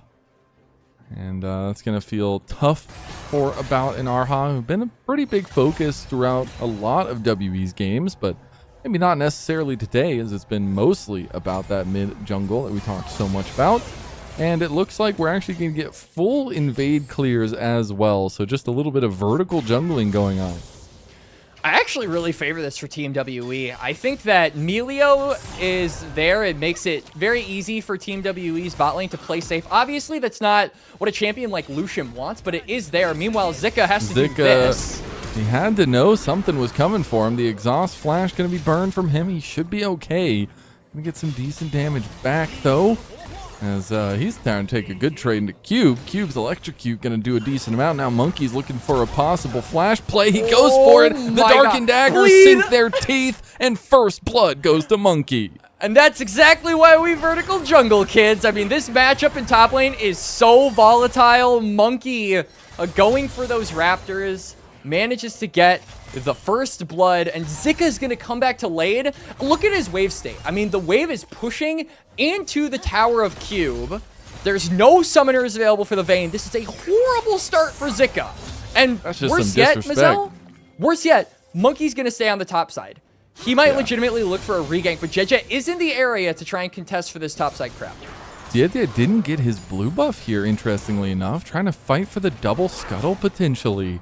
Interesting choices being made by Diete on the Trundle, and now he'll go back down to bot side and get that scuttle crab. It does do a lot, and also just making sure that Zika is covered. I think that the timing for Monkey to look for a redeploy gank onto the top side was if he managed to get that top side crab. So him not getting that, I think now he's going to be forced to path down bot a little bit. Dang, falling very low. I hit a Mantra Q back, but he is within one-shot range. Zelk's going to have to step up to kind of keep him safe here. Both junglers going to meet up, and still the blue buff not taken by Diete. He is just making sure that Monkey can't take any more from his side of the jungle. That's the kind of play I'd love to see from Diete. Yes, we had invades last time, but he is actually going and being a detriment to how Monkey wants to play the game, and that's how you keep pressure on. Yeah, the CS discrepancy between the two junglers is already starting to be pretty noticeable here. Monkey obviously is going to be able to circumvent the gold difference between the two because of that first blood that he got. He's going to back now and actually get the Dirk. So big power spike for the Nefiri to be just extra combative in this early game. But yeah, like you said, JJ with some really intelligent pathing, just covering his own jungle, will allow him to be ending on this top side, but he's not actually going to look for a gank to try and punish Cube without that flash. He is instead going to go for a reset on his own, just trying to match the tempo of this Nefiri. And again, this is what we talked about. Both junglers are on a timer to really make stuff happen like in the first 10 to 15 minutes here. So that's what matters, and having that tempo advantage is going to be super important. Proactivity is going to be the name of the game as well. Dragon number 1 is coming up onto the table. See if any presence down here is going to lead to getting that a little earlier. Some push going on to Elk here as Monkey moves into the enemy jungle. The Hank has him surrounded here, though. Arha is going to be here to help him out. Throw down the campfire if he needs to. The Pillar of Filth is going to be used. Some Darkened Dagger is going to connect as well on the back end, but just some tradesies happening in the bot side. Nothing else to see here. And the Dragon still going to be up, as I do see him going to the back of the pit just to jump over. And no early objective focus thus far. All right, Menzel. We're calling it Pillar of Filth. That's on status right there as... Ooh, JJ. They are going to actually get the flash out. So that could be returned to about... Maybe down that one. Diete gonna go for the Dragon. So take this early prowess that the Trundle has in terms of fighting strength and take an early Dragon here. There's not even really much for Monkey to get on the opposite side. He might get the third respawn of these Raptors, but compared to the Dragon take, I feel like this is definitely winning for Weibo. JJ finally managing to make something of his early game so far in this series, and Monkey, without that level 6, I don't think is really able to look for a dive onto the Vayne. Isn't going to risk it. Instead returns to his own camps and doesn't actually end up getting the respawns here. The Hank is there to cover. So good Dragon take there from JJ. Not much more to say about it, and still maintaining a pretty sizable camp lead, about 3 camps up over the Nefiri so far. Yeah. That's going to feel really good for a guy that we really wanted to see step up in this series as a whole. And especially when you have a new support. We've seen how important the linkage is between supports and jungle now. But you really need Diete to be the one to lean on here, because he is the one with all the experience. Now, we won't have an Infernal Soul this time. So that's good news, I feel like, at least for WE, if they are going to try to counteract some of the scaling. Or stacking, at least, of the Dragons that Weibo is going to be looking for. But now we're going to be looking up towards topside, Quacks, as 45 seconds for those grubs. And both junglers at least going to be over in that direction don't know, though. I feel like that early skirmishing power that Didier has might just lean their favor. He has to really make his impact known, but he's going to try on this top side. You can see that he is potentially looking for a lane gank onto Cube, but it is important to remember the flash is back up for the Jace. So if they can maybe get like a pillar condemn combo, that would be really sick. But I do think that the way this wave is positioned, this Jace should be fine. I love this, though. A little bit of cheeky play coming out from Didier. Should be fine. He's gonna hold around. Again, if Zika gets one kill, that makes a world of difference. He's gonna walk straight onto him. The exhaust comes through, the insta flash, but he's gonna go back in now as well. Cube tries to go back for the trade, but just gets taken down, and Zika is on the board. And then immediately Jeje pings to go to the grubs here. Zika has prio and is still available on the map. So it's a numbers advantage for Weibo if there is a fight in the river. Monkey is going to spot these out, but I don't really think there's much he can do, Mazel. I really don't think so either. He's going to try to butt his nose in here, sniffing around like the hound he is. I actually try to trade one of these here as he will get the one. Smite is coming back up for Didier. Sauhu moving over. Karis is here too, but he's going to get slowed down. Meanwhile, bot side, the Hank, he's dead to about the 2v2, going terribly for Weibo, as they won't be able to get Elk in the end. One more shot, but it's the barrier that saves him. Now it's the curtain call. Arhas should be able to just block all this. Just stand still. Don't worry. It's a little bit of anxiety induced, but it is not going to be enough. He's going to get the fourth shot in. And slowly but surely, things are devolving into chaos as we go topside again. It's going to be Zika being oppressed under turret. The dive coming through, but it's Monkey displaying a little bit of talent there. But Cube is not going to go down. He's down 30 HP and he's still alive. I counted 24, I'm pretty sure. Cube manages to barely live from that dive. And, I mean, yeah, first let's get a replay on this bot side play, because I want to see how the Hank actually ended up this way. He had actually burned Flash.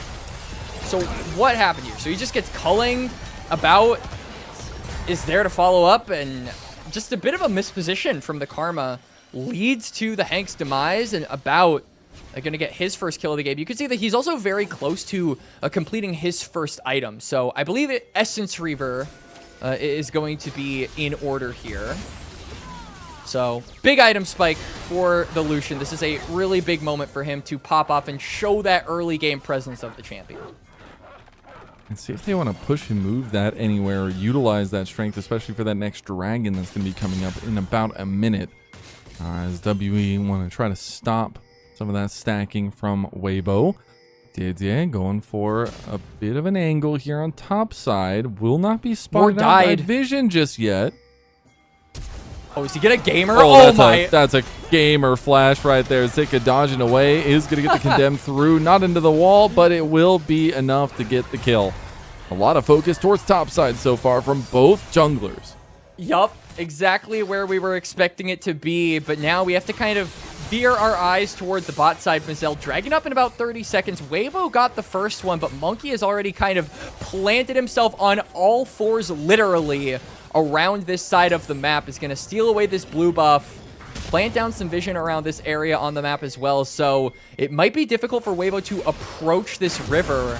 Monkey's really greeting for these camps though, and Xiaohu is moving.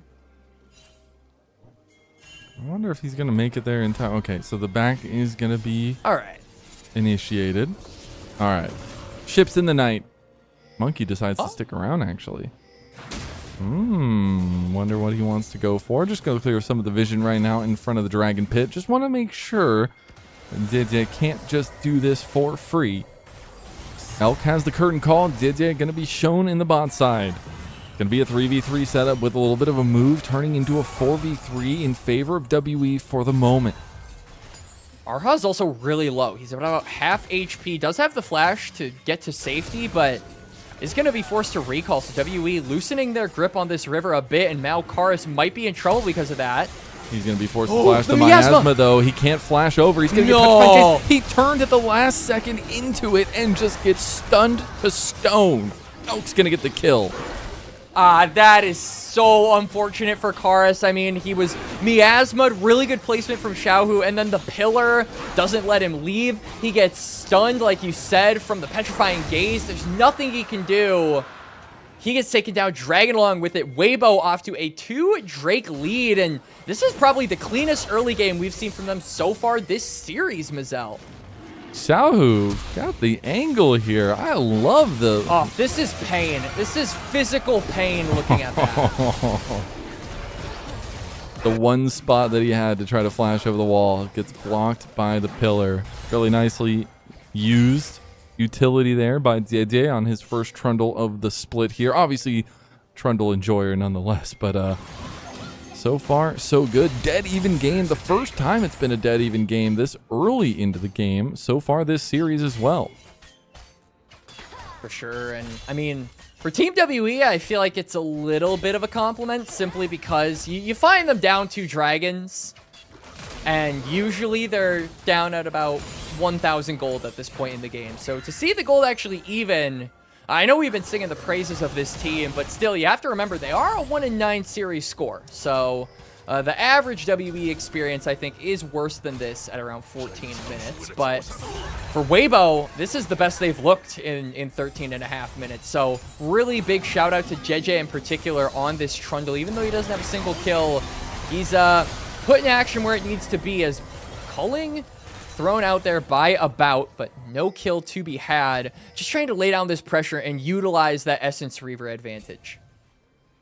I like that they keep looking for picks down there as well. If you can catch the combo out, it can be very tough. Arha going to be a wonderful teammate. Block the deadly flare from stopping the back, at least, onto About.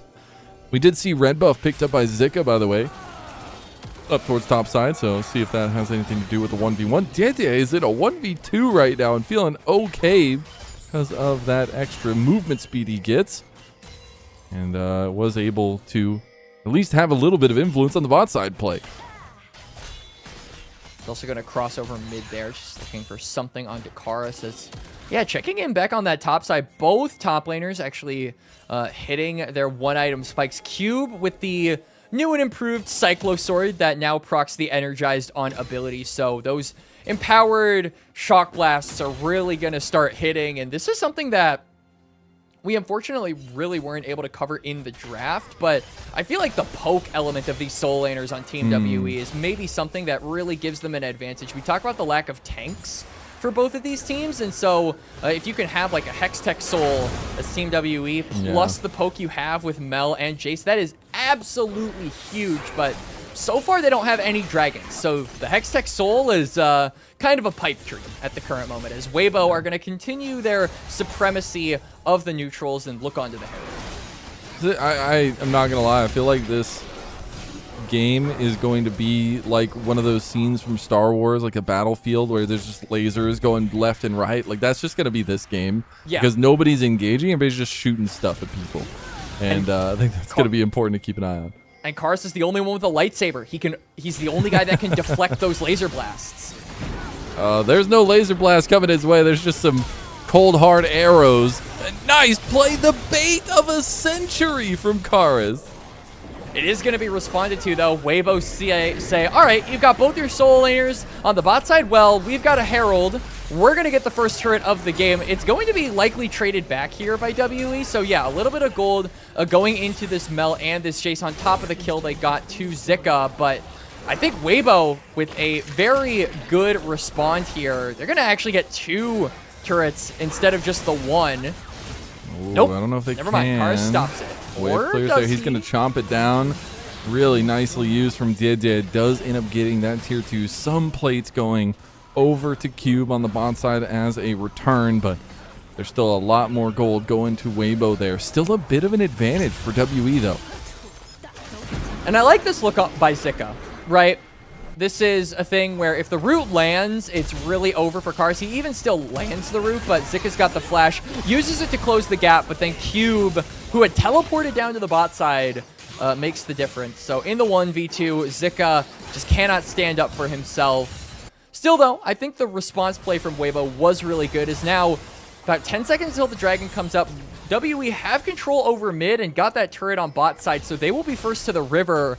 And you look at Xiaohu, he's away from the team, does have the teleport, but Weibo might not be able to continue their supremacy over the Drakes if they can't claw their way back. Oh, Hank almost going down there. That's a troubling position to be in, as WE are going to stop the dragon stacking of Weibo and be able to take their first dragon of the game, the first dragon of the Hextech Soul as well. Yup, really big for WE, who have that extra little bit of poke in them as... That Deadly Flourish connects. That might be a little bit of a different story. Monkey forced out of the fight. It's going to be the flash play with the miasma from Xiaohu. Still really nice healing coming through, and the forward shot not enough. Arha used a beautiful Breath of Life to give a little bit more life to WE on the back end of that play. Really good disengage there from Team WE. Now they're going to look to regain control a little bit of mid lane. Karis was there to clear out the wave, and now Jeje is isolated. Could have used the pillar. He's just fine. Has Zika right there behind him too. A little bit scary of a moment. Both junglers just outright showing on lanes as well, but there is nothing to fight for. No big objectives as of recency, so just means time will go on. And that's where we can take a look at the scaling as well, because that's something we always need to talk about, but especially 18.5 minutes in, the projection is really important. We'll talk about that after we see this replay. Oh, so Karis He killed him. Yeah, he actually did manage to get a kill onto Elk. Flashed for it as well, so there was there was a casualty in that fight. Completely missed it myself, by the way, so I am guilty of that.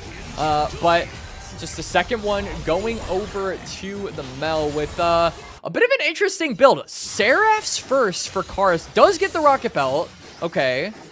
But I cannot remember the last time I saw a Seraph's rush on Mel. That's not normal, is it? Well, we'll see if it becomes normalized.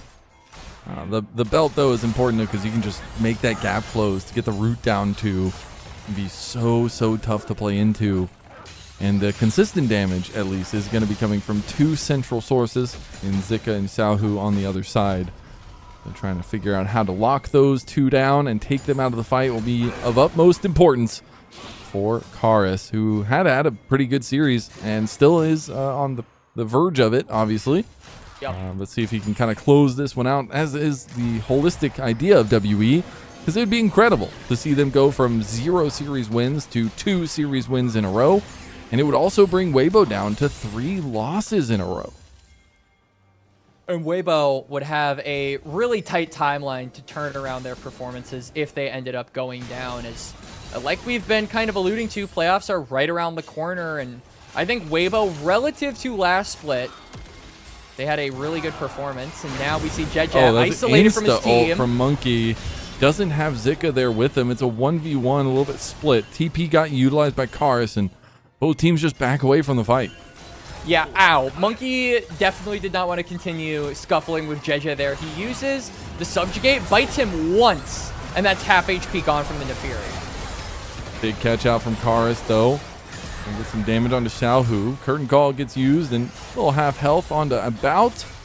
Baron is up on the table here, but neither team really in a position to be pushing that one or even be forcing that one as of now.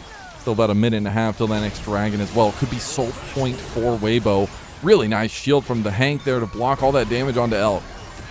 Yeah, Cube is probably wishing for a Serpent's Fang right about now, as I would imagine at some point we'll probably see. We've got 2 lethality users on Team WE. There's no way we don't see a Serpent's Fang come out from either of them if given the gold to actually purchase those. But for now, yeah, the Karma Shields are going to be really instrumental in these future fights, which I imagine we'll probably get one. Dragon coming up in a little over a minute now. And Weibo, even though they weren't able to get the most recent dragon, they still are at a position where they get this one, they get Soul Point, and that just really puts a timer on Team WE to make plays. And I think that Team WE have done such a good job this series at setting the pace for themselves, not playing on Weibo's timers and allowing them to dictate the control of the tempo in this game. So if Weibo were able to get Soul Point here, they would kind of lose a little bit of that control that they have historically held on to throughout this best of 3.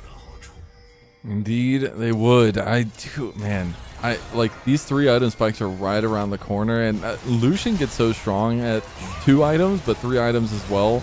Gonna be feeling really good, and it's a duo that we were kind of questioning coming into this one. Like, how do you stick that damage? How do you find the range differential? But once you get to these item precipices, like, you can do these dash plays and burst somebody down 100-0 once you get the damage. All right, Dragon is spawned. You can see that Jeje is in the river along with Xiaohu, so Weibo are the first ones here. It's really difficult to regain control against these 2 champions. Oh my Monkey's just dead. Monkey's gone. You know, you almost missed that play if you didn't blink. Yep. As that's a tough one. That's ahead of the soul point. They get it for free skis, and that's a big pick on a monkey. It absolutely is. Replay here, and yeah, I mean, this is a miasma and a pillar. Like, you're not going anywhere against these 2. Just gets blown up without really anything to say about it.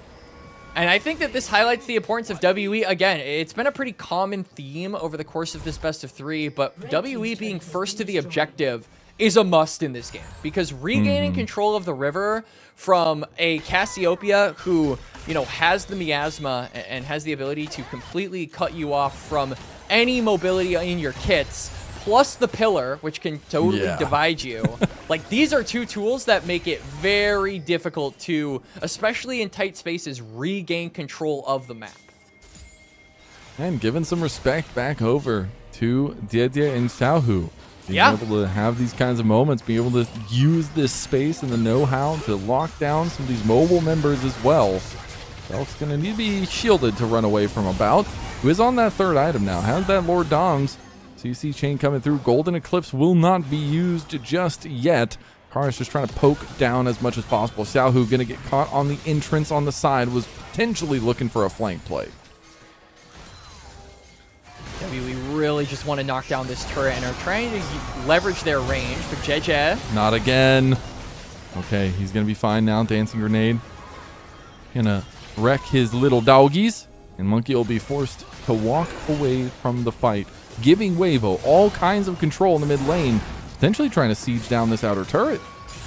Yeah, they can siege down the turret in mid, but they can also siege down the turret in bot. You can see that Zika is being deployed there as well, and because WE really want to hold on to control of that part of the map, Zika may be able to just finish off what remains of that bot lane turret, but Cube is also there to respond, so maybe we see a scuffle between them. I do also want to highlight how in the draft we said there was a lack of frontline from both teams, and I think Weibo have now made that statement pretty untrue. Jeje with the Dead Man's Plate plus the Trinity Force HP, like, he is actually pretty tanky, so Weibo having the advantage of the frontline, even the Cassiopeia, right, still has a lot of health with her as well.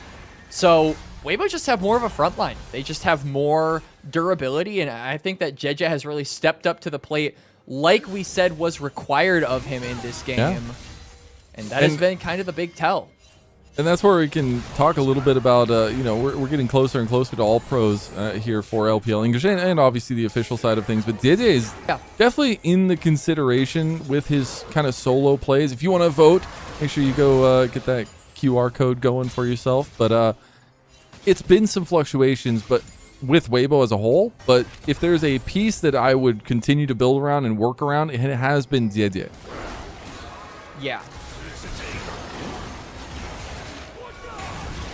Maybe looking for almost something. caster curse. Yeah, almost. Would have been really funny. Well, we but got yeah, away with it.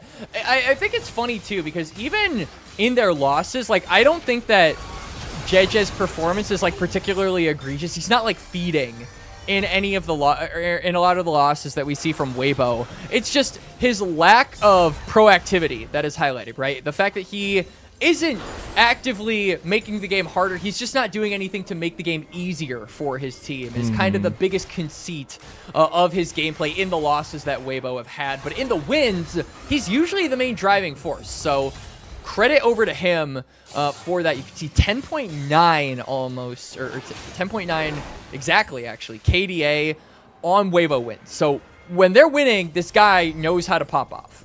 Yeah, and that's an important factor here. But another important factor is the next dragon coming up. About a minute time, about 50 seconds now. It is Soul on a Hex Soul for Weibo Gaming. So we got to come up with a game plan for WE to approach this fight and stop them in their tracks. Item completions are not there just yet for Karis. Yeah, Karis isn't on the break point he would like to be, but this feels like, again, WE are forced to play on Weibo's time. Weibo Gaming got the Soul point, and now WE are going to be forced to react even when they don't have the most optimal conditions. As Xiaohu is on the side, we really got to keep our eyes on this Cassiopeia and this Trundle. They have been the main driving forces of this team so far. Fight for this river push. Try to get down into the pit here, because it is do or die for the Soul, at least on this one. They want to try to fight it. It's going to be a little bit half health members of Weibo moving over to take this fight. Look at Zika. He's going for a flank on the Vayne. I don't know if that's going to be what the doctor ordered, but it's going to be Xiaohu moving forward. Boy. Getting Getting a big petrifying gaze, but it didn't get the stun on anybody. Now Zika has been seen on the backside of the fight. Health bar still blinking a little bit for Weibo.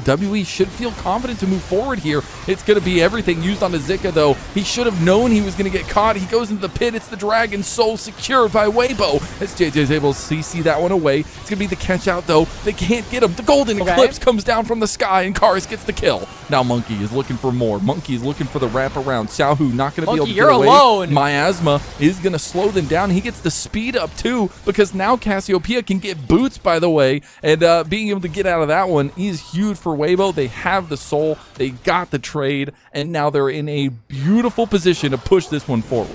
And you just have to feel like WE are kicking themselves for that one, right? Monkey makes the crucial decision to turn onto Zika instead of sticking around for the Dragon, so he understands and basically concedes the Soul in an effort to try and get this pick and turn it into a reset where Team WE can then look to extend the fight and maybe go for Baron, but it goes awry. Zika uses the exhaust. He's able to get out with the flash over the wall. Soul is secured for Weibo. They do lose one member, but that is a small price to pay for a Dragon Soul. Yeah, and it wasn't even Zika. It was the Hank, which you'll take. I can't believe Zika survived in that whole thing. And the Hex Soul on this kind of comp is going to be so difficult to deal with now, too. It's going to be providing so much extra slowing, so much extra damage. And the lead still dead even, but a bigger timer now put onto the map with the Elder Dragon in 4.5 minutes. I mean, this is absolutely absurd, by the way. 30 minutes in, like, dead even gold. We've barely moved the pendulum, no matter who wins a fight or who gets an objective. Like, to its credit, this has been, like, probably, I think, the slowest game of this series so far, which we said this was either going to be the most bloody or like the slowest. There's not going to be an in-between. So we were technically right, Mazel. True. And we had like a 25-minute pause. So yeah, add that onto the game timer. We're already the longest game of the split. That being said, though, still a lot of tension in this one. Weibo trying to recoup some of their losses over the last couple series here. Looking pretty good in this one as they're going to start the Baron up. WE, they have a little bit of an idea, but they don't really know how to enter the fight. They're just going to go full in on Elk. Elk is the target, but he's just isolated. The Baron is going to be the target now, though. The Hank now focused. The reset's starting to come through for Monkey. The Baron has already gone down, though. Monkey wants to find another angle. It's a double kill for the star jungler of WE. It's going to be about stepping forward, trying to take down JJ. One more dash, and he gets it. The barrier comes through. WE strike back. Yup, crucial fight win there for WE, and again, for the third game in a row, Mazel, Monkey finds Elk, isolated from the team, and this time, it gives him the resets. WE get the chase down. They don't get the Baron, but only 2 members of Weibo survive with that buff, and that is enough for WE to at least get the mid-outer, but they want to look for more. They do, and they have a massive lead here. Petrifying Gaze comes through, tries to get a big pick, but they don't find what they're looking for. On the back end, WB's just going to escort themselves to an exit. And what a strike of the moment for WE. 3,000 gold up now. They lost the Soul, but it doesn't matter. The pick is the important part. and Monkey continues to find his target. Really bold recall timers there from WE. Only About is able to complete his, so WE staying on the map a little bit more, and Weibo, even though they lost 3 members, they still have the Baron buff, right? So they still have the wave in an advantageous position, even when we were ending live and now going into this replay. And yeah, I mean, Elk just has the flash. Maybe it could have gone over. Elk, TBH, I'm not gonna lie. Yeah, a little bit. Was separated from the team, gets found. Monkey just keeps finding these angles. Like, you can criticize Elk, but you can also praise Monkey. And I am choosing to do the latter because he found that moment. He's been doing this all series long. And now Weibo have about a minute left on the Baron with their 2 remaining members. This could be crucial for setting up around the Elder in a little over a minute and a half. The execution is important, though, for Weibo because they are so squishy. It's like a double-edged sword here for them. They find a big pick out, they can instantly get killed, but they can also get dashed very, very quickly. We're on 4 to 5 item builds here for everyone, and things are going to start getting a little bit more spicy. Is this where you expected us to be 34 minutes in with these kinds of comps, the no-engage comps that we were getting drafted for?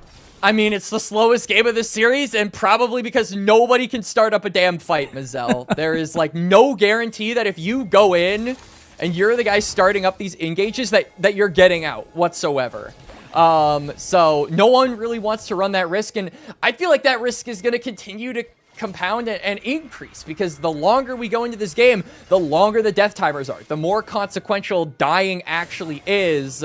And so now we're going to go into a team fight. The Elder is up in 30 seconds, about as split from the rest of the team, but should be able to easily group up with them. This is going to be the thing that determines the match.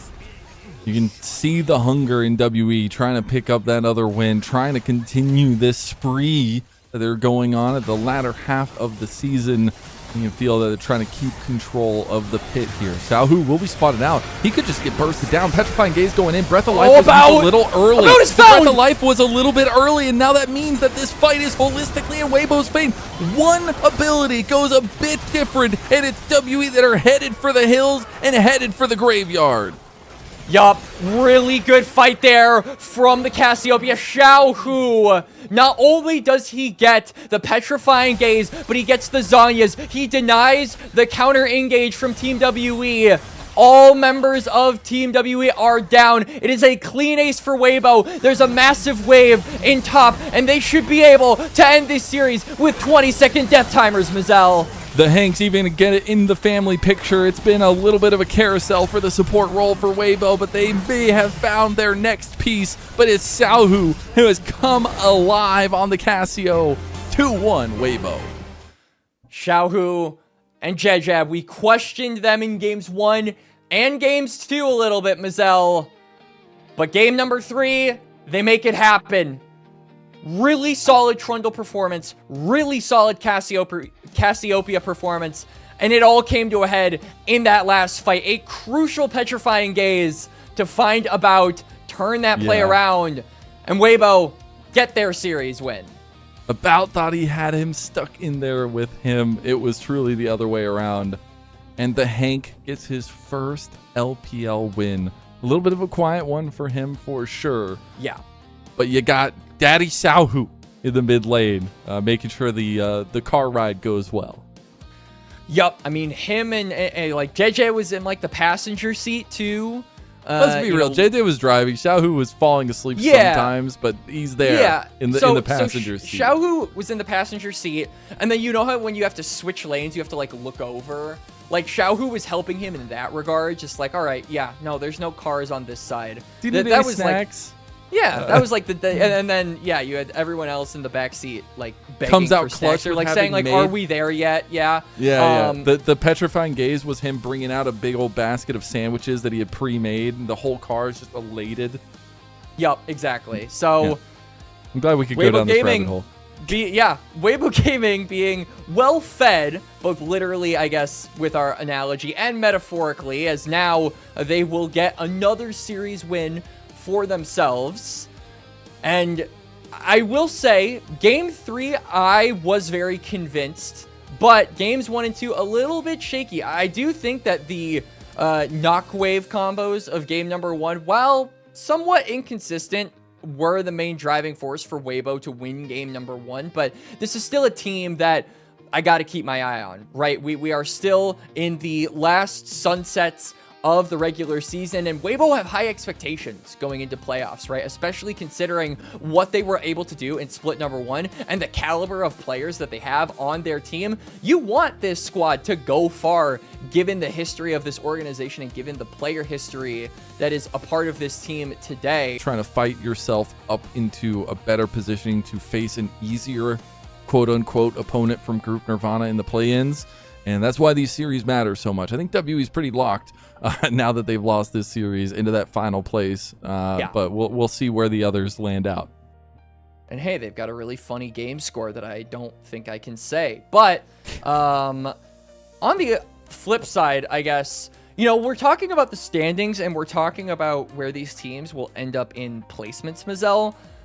I do think that the overall level of these teams might not be indicative of their score lines, right? Because WE, even though they lost, have shown a lot more fire in the past 3 series than they did in the previous whatever was remaining, right? So to see them have that performance, I think even though they are the 8th place team, they are now looked at a little bit differently than they were before, as about tops the damage chart with 29.6k, but doesn't end up mattering. If you're watching, that one goes in the gold graph segment for next week.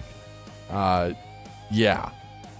What is that? A 5,000 gold swing at the last 3 minutes of the game.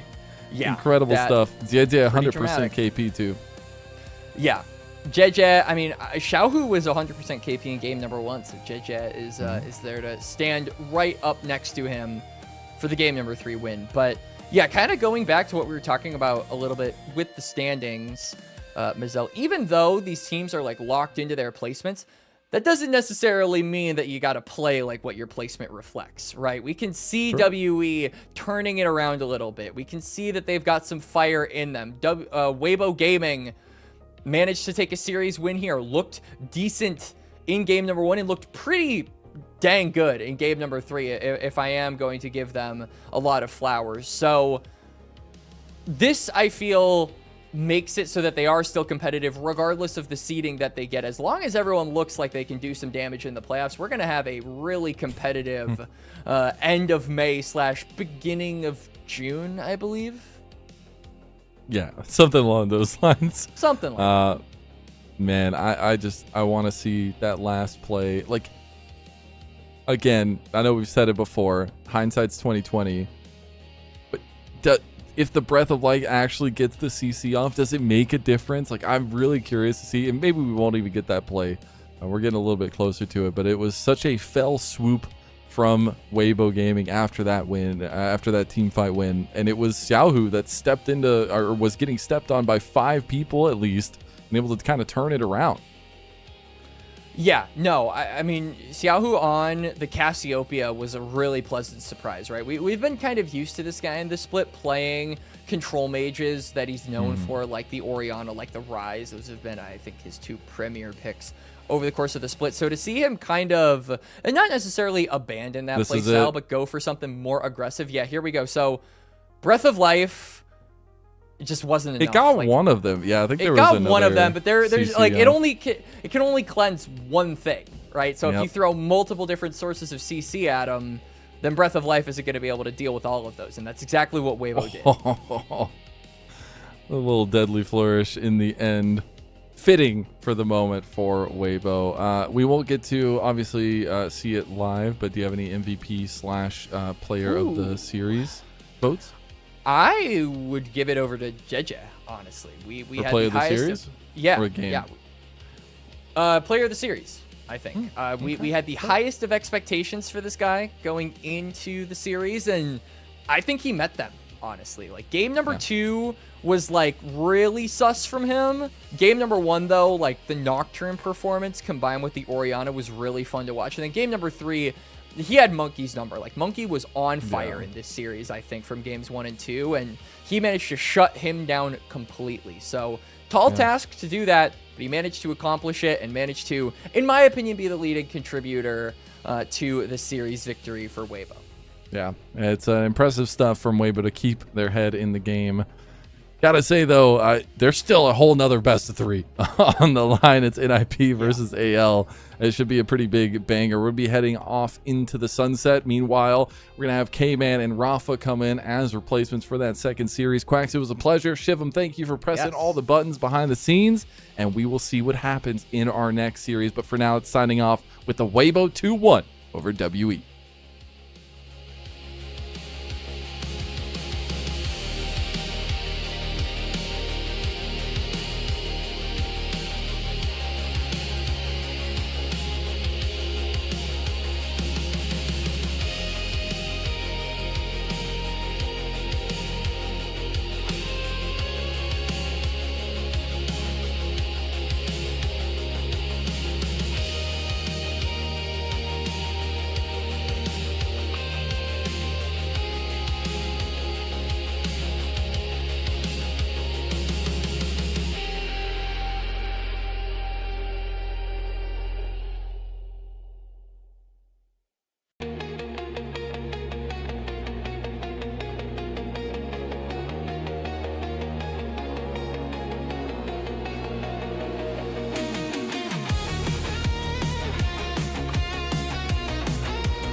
try and keep Ultra Prime out of the pit here. There's cease and desist into the quickness combo on to leave.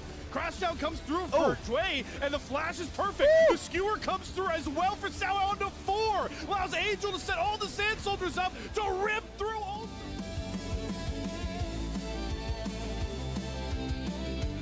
Fully completed. Maw of Malmortius. Infinity Edge is done, and the turret's gonna go down. Oh! Awesome is dead! Knight is juking around all of Awesome. Flashes out just in time, and the duck does not land from Care. Knight like a ninja in his own right. Just out ninja the ninjas the way he...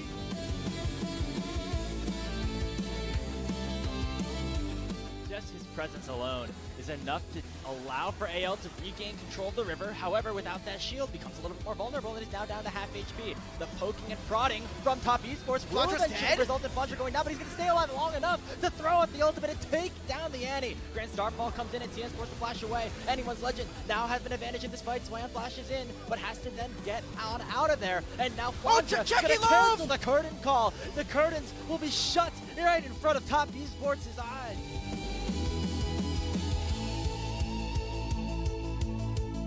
Continue to outplay them for the rest of the game. They have plenty of tools to start these fights. You gotta be careful. Shanks with the double tippers, the encore on top of it, and that is IG gone from this very plane of existence. Breathe is gonna join his teammates.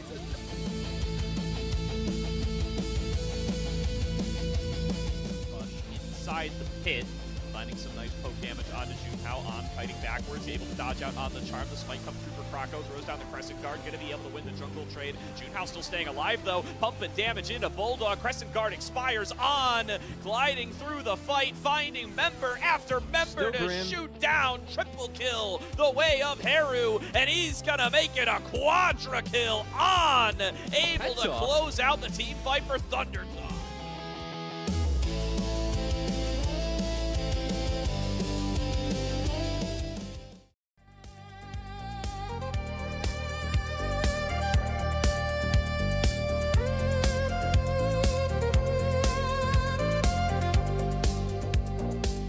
Thank you so much to Mazel and Quacks for an awesome series between WE and Weibo Gaming. And welcome back, y'all, to LPL English. We conclude our broadcast with one more series tonight between Ninjas in Pajamas and Anyone's Legend. My name is Marco Rafa Alexander Adabile. I'm joined here by the one and only Super K-Man Rocks. If you've checked out his YouTube content yet and have not had a pleasure, you should go and check that out. I'm going to go ahead and plug for you, buddy, because this guy is watching almost every single league in the entire world, and I don't know anyone else that covers that much League of Legends on a week-to-week basis. How do you sleep, man? Where do you get all the time? Who has time for sleep? I've got LPL to watch. I've got teams to root for. Group Ascend is rolling fast, and I got to keep up. And certainly tonight has been a fun night to keep up with. We had a consequential first series, we'll say, in terms of maybe the outcome, but hopefully we get a bit of a cleaner one here with the second one of the day. For sure. We already saw the standings earlier today, so we're not going to take a look at them until we conclude our series tonight. But obviously, Weibo Gaming and WE unchanged in the standings, still at the bottom, but at least Weibo Gaming get one more series win in their column. But for us, we got to go ahead and check out our starting lineups for tonight's last series between the Ninjas and the Panda. Starting on the other side, it's going to be Ninjas in Pajamas with Hoya, Guwon, Care, Awesome, and Jwo as their starting five. This team has definitely been one of the most exciting teams to watch, but definitely not one of the most consistent as they find themselves as our 5th seed going into tonight's series. Yeah, and IP have been such a fun underdog story for so much of this split. Nobody even really expected them to be in Group Ascend, not even just at the beginning of the year, but even throughout a lot of their run in Group Perseverance, and they have made the most of their opportunities, but it feels like the clock has struck midnight a little bit for them at this point. They are trying to rebound after, really struggling over the past couple of weeks. I think just getting as much confidence as you can over the next couple of games is going to be important as we get closer and closer to a potential play-in series against a Group Nirvana team. For sure. Currently on a 3-series loss streak at the moment. They would love to be able to break it, as their last series win was against BLG the first time around, which obviously was a big upset. Definitely a series for the ages, and then BLG got the revenge despite NIP at least taking one game off of them in their last bout against them just a few days ago. But going forward, one of the things that we can still remain very excited about, even in their losses, is that Awesome and Juo is by far one of our best bot lanes in the entire LPL. I think that's fair to say. It's not, oh, they're overperforming and they're carrying NIP. They have consistently been able to get resources and capitalize on resources better than almost any other bot lane in the league, and that's why my campaign here today is Awesome for All Pro. And I don't even just mean like, oh, you know, maybe he sneaks in there as a third team. I think there's real, like, second team, maybe even first team, if you really want to give him a lot of credit, kind of vibes right now with Awesome. There are very few bot lanes that are as central to the team's success as they are for Ninjas in Pajamas, and Awesome, I think, has been the key for unlocking the best of this team. You can even see it in some of the numbers here, but if someone's got to go to bat for Awesome, it's going to be somebody who's been watching every single game, and let me tell you, there are a lot of bot lanes that get a lot of hype out there right now that have not been nearly as good as NIP. I think the biggest, like, claim to fame for this bot lane for NIP is not only this lane winning so damn hard every single time gives Guwon a consistent lane to play around for priority and getting advantages for himself, which then allows NIP to function because he is the main engine for the team, but also Awesome and Juo definitely popularized the return of Lucian and Emilio back into the meta, because before they started popping off, we all know that Ashe and Seraphine was kind of dominating everywhere. There's some answers like, okay, well, we'll try and play a scaling lane or a safe lane like Ezreal Bard. Maybe we go a little bit more aggressive, Kate and Bard. Maybe we try and go Kate plus kill support. We even saw firsthand that people were going for MF Nautilus to try and have better lockdown. But now I think it has become de facto, if your bot laner can play Lucian and your support is even slightly competent Emilio, just slam that and have no fear and run over that Ashe Seraphine. There is no better lane in the game right now than Lucian Milio. I think that has become abundantly clear watching these early games happen. Now, what you do with the advantage that you generate bot side is kind of up to you. There are some teams that do better or worse with those leads that they get, but if you're looking to get gold onto the bottom side of the map, Lucian Milio is probably the easiest possible way to do it, and I don't know if there is a better Lucian Milio in the LPL right now than Awesome and Juo. I know a lot of people might take issue with that. They're like, well, what about Viper? What about Jackie Love? Listen, guys, Awesome just has this kind of unchecked sauce on Lucian at the moment, just currently. Obviously, those two other players probably have played Lucian to an extremely high level at some other degree, but just based on what teams are prioritizing and what they are getting the most reps on, you can tell just by how fluid Awesome's mechanics are and his movement. It's just so freaking good, man. But we got to start talking about the other team, their competition, because unlike the Ninjas in Pajamas, who are on a 3-series lose streak, Anyone's Legend, who's starting 5 are Flanja, Tarzan, Shanks, Cope, and Kyle, they are on a 5-series win streak. Big boon to this squad. And honestly, K-Man, there's many directions we can try and talk about where this team's mid of the season or middle of the split success is coming back from, but I think a lot of it has to be attributed to the jungle mid synergy coming back to the fold and allowing their mid game to be incredibly strong once again. Absolutely. The reason AL feels so much more like they did last year is because what they're doing now is really very similar. They're getting a lot of these proactive champions that can play more skirmishes, even in the support position, and they're allowing Tarzan to cook in the jungle, allowing him to be more and more aggressive. One of the things that they were really struggling with at the beginning of the split is they didn't really have the lane tempo to let Tarzan make a lot of these greedy, aggressive fights that take a lot of those fights that he normally would want to take. They've been a lot more common for AL over the past couple of weeks, and that's a big reason why things have been going well. We can see it here. Shanks popping off, Tarzan returning to form. It's no coincidence that these two things are interlocked together right now. They absolutely play off of each other, and they have truly been the two most consistent and the two most dominant parts of AL. They're definitely the best carries to have in this kind of form for Anyone's Legend at the moment. Flanja and Hope, while they have definitely had higher peaks than what they're showing right now, I think Anyone's Legend have identified a consistent draft formula for themselves in the way that they're playing around the map, where they can try and get Hope into a safer spot laning phase wise, which we can expand upon once we get into our first draft for tonight, and it allows Kyle to be freed, because Kyle has definitely shown his prowess when he is linking up with Tarzan rather than trying to help Hope win lane every single game. It's insane how many of AL's problems just got solved by going, hey, what worked last year when we were winning? Getting Kyle and Tarzan to basically be a duo around the map and having Shanks push forward. What if we just did that again? Like, who cares about this Enchanter meta? Who cares about this 2v2 dominant, situation that we're in? Open up the map, play the macro game. You're going to be better at it than most other teams, and clearly their mid games have already benefited a ton from it. Yeah. And even though Flandra might not necessarily be the highest or the most how should I say this? The most endearing to some of the crazier counter picks that we have seen a lot, or a lot of these more aggressive style champions.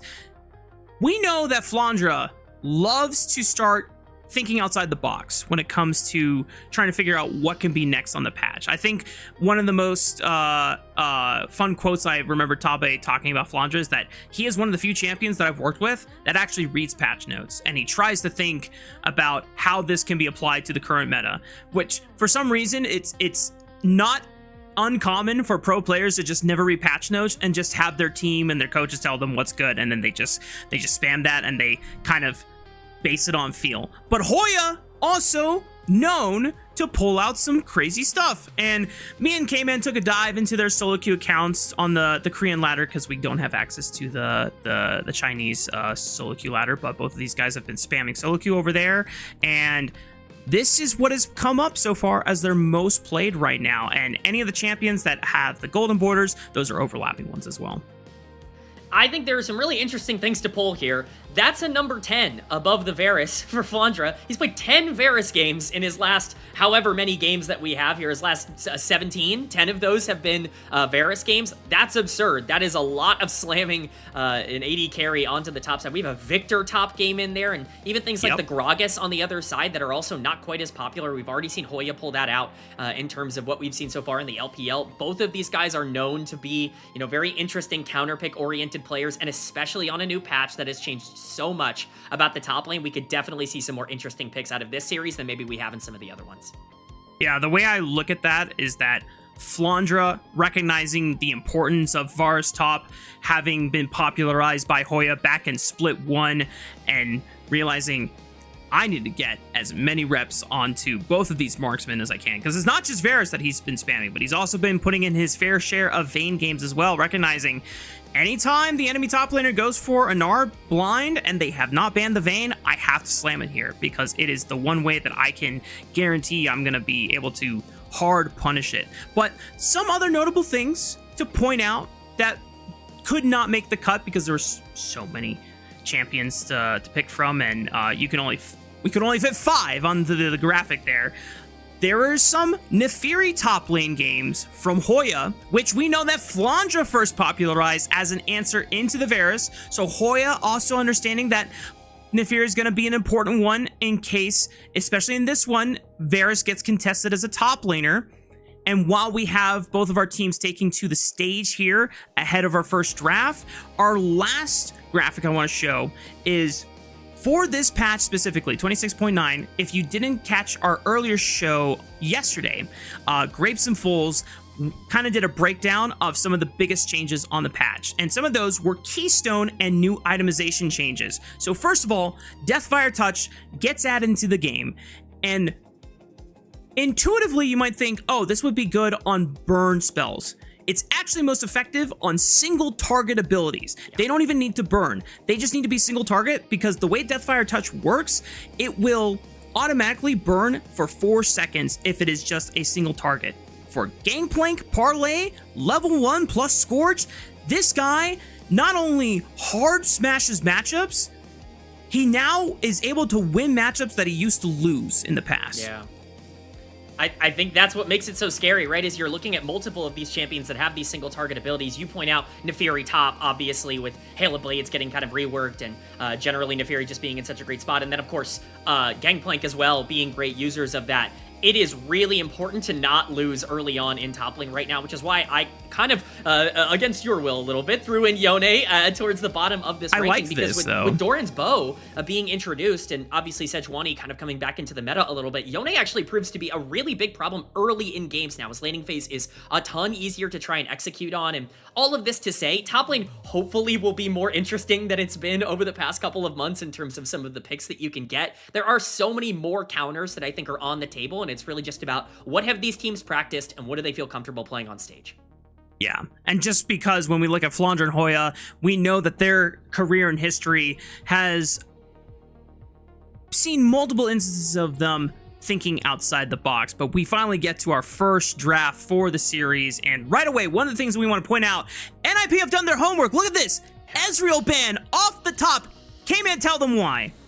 Ezreal has been a spam pick from Anyone's Legend early on in game ones because they just want that safety for Hope. They want him to be on something he doesn't have to think too much about, he doesn't have to worry about in any sort of crazy way. Taking that off the board really actually limits what AL wants to do, because if they can't get one of these safer bot sides, they do kind of have to go for a 2v2 dominant lane, which is not their comfort zone. With the Milio taken off the board going in to NIP as well, because they don't want to give over Lucian Milio, now you're looking at basically just like Corki Nami, or you've got a couple of games of Ashe Seraphine, and you know, Seraphine's banned out on the other side, so bot lane already heavily pinched, and we get that first pick Annie on the other side to dissuade a lot of those shorter range AD carries or even mid laners stepping up. You know, NIP are throwing down the gauntlet a bit here. Yeah. And Anyone's Legend are now kind of torn on what's our safest AD carry that we can go for, that we can leave Hope on an island with, while Kyle goes to do many adventures with Tarzan on the other side of the map, tries to link up with Shanks and form that three-man death core of trying to just create that mid-game advantage that Anyone's Legend has been able to use to so much success within these past 5 series.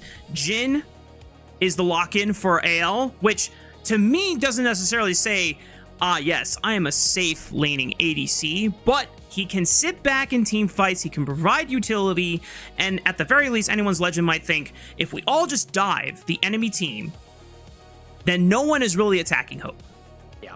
I think the thing here to note is that AL is actually the team that saved jungle mid for second rotation more than any other team in the entire league. They once again look like they're going to be picking top and bot lane here, saving those picks for Tarzan and Shanks a little bit later on into the draft, trying to get them better matchups despite seeing the information on the other side here. You have a very scary duo in Annie and Nocturne now that's available. Obviously, Jhin Rumble gives you a lot of security, it gives you a lot of stability, and you can kind of build your comp in multiple different ways around it, but NIP have made their point abundantly clear. They want to play aggressive, they want to play on that level 6 power spike, and they want to try and get picks. I imagine this next pick is going to kind of play into that idea as well, likely the answer into Rumble. It's just going to be a very safe top side in the Scion. You know, I wanted to see something more aggro, I want to see more dive coming in, but hey, maybe we'll be saving that for the bot side here.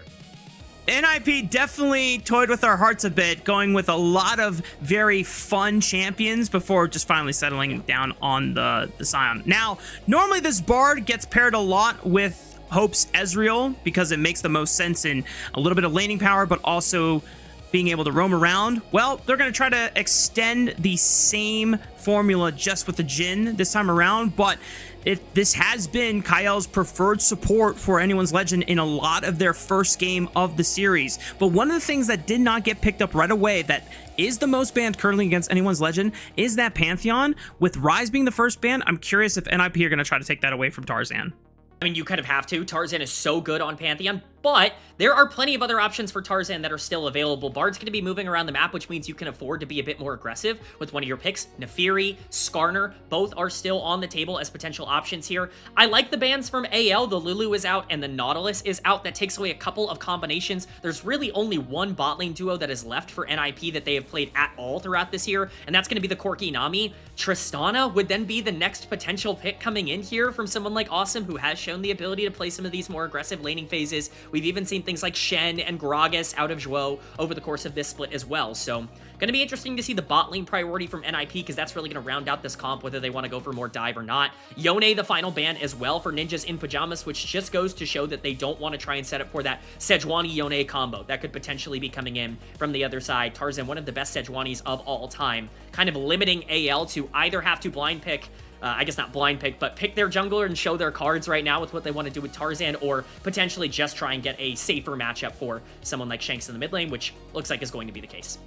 And Azir is flexible in which direction anyone's legend want to go. With the Rumble, you can either play for receiving the dive with your equalizer or just following up on a dive attempt. And right now, anyone's legend, their jungle pick for Tarzan is going to determine how aggressive the Pandas are going to try to be. Now, I thought that with Lucian up, if they would consider something like a Lucian Nami, but they really want to save it with the Milio combo because it was the first ban in the second ban in the first phase.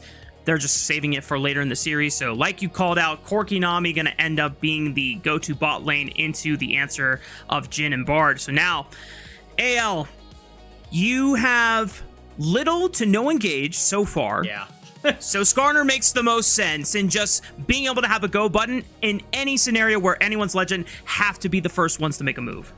Look, it's abundantly clear what AL want to do. They're not trying to reinvent the wheel. They're trying to play towards their comfort. It's worked for them very recently, and very often, very recently as well. I think it's very, very clear what both of these teams want to do. They have so much engage. Both sides have plenty of ways to start fights, whether it be Nocturne Annie from Ninjas in Pajamas, or of course now the Skarner, potentially an Azir shuffle. If Bard lands a Tempered Fate, you can start fights off of that as well. So plenty of different ways for both of these teams to play team fights. My biggest concern for NIP is, are they going to have enough damage in the later part of the game to be able to deal with an Azir and a Rumble and even a Skarner who's eventually going to be strong? Bard's going to have a lot of opportunities to roam. Corki and Nami are a strong 2v2, not quite strong enough to fully punish the Jhin if it's entirely weak side, and at that point you're just hoping and praying that your solo lanes can do well. It's a good situation for your solo lanes. The Sion and the Annie should be able to roam and be proactive with their matchups here, but it's going to have to be, you know, a proactive game from NIP, because I think eventually you're going to hit a point where the damage just starts to fall off. Not only that, but also you just get effectively outranged as well. While yes, you have a front line that you can hide behind on this Scion for NIP, your effective damage dealers are all relatively short range, right? Like Annie, not only she is burst, but also she needs to get pretty close. Corki, same conundrum there. Whereas Azir can just have soldiers at max range poking you down. You can't get through the equalizer. You can't get through Skarner. And then Jhin, if he wants to be a safe, he's just firing curtain call bullets all the way from downtown. So we'll see if NIP can beat the clock, spike on that huge mid-game timer, or if the Pandas will be able to endure the storm and scale on to a Game 1 win.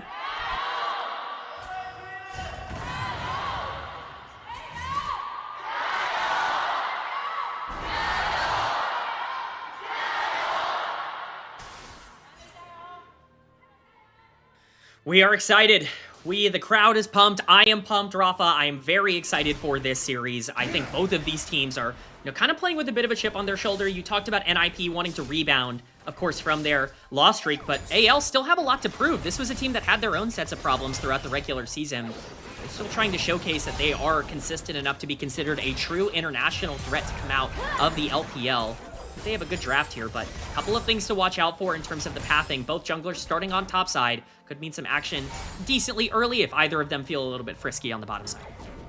I like that point you bring up, K-Man, because Anyone's Legend was a team that was kind of considered our top two, or one of our two best teams in LPL, not only for the past couple of splits, but also going into the beginning of 2026. This is a roster. I saw this earlier on Twitter.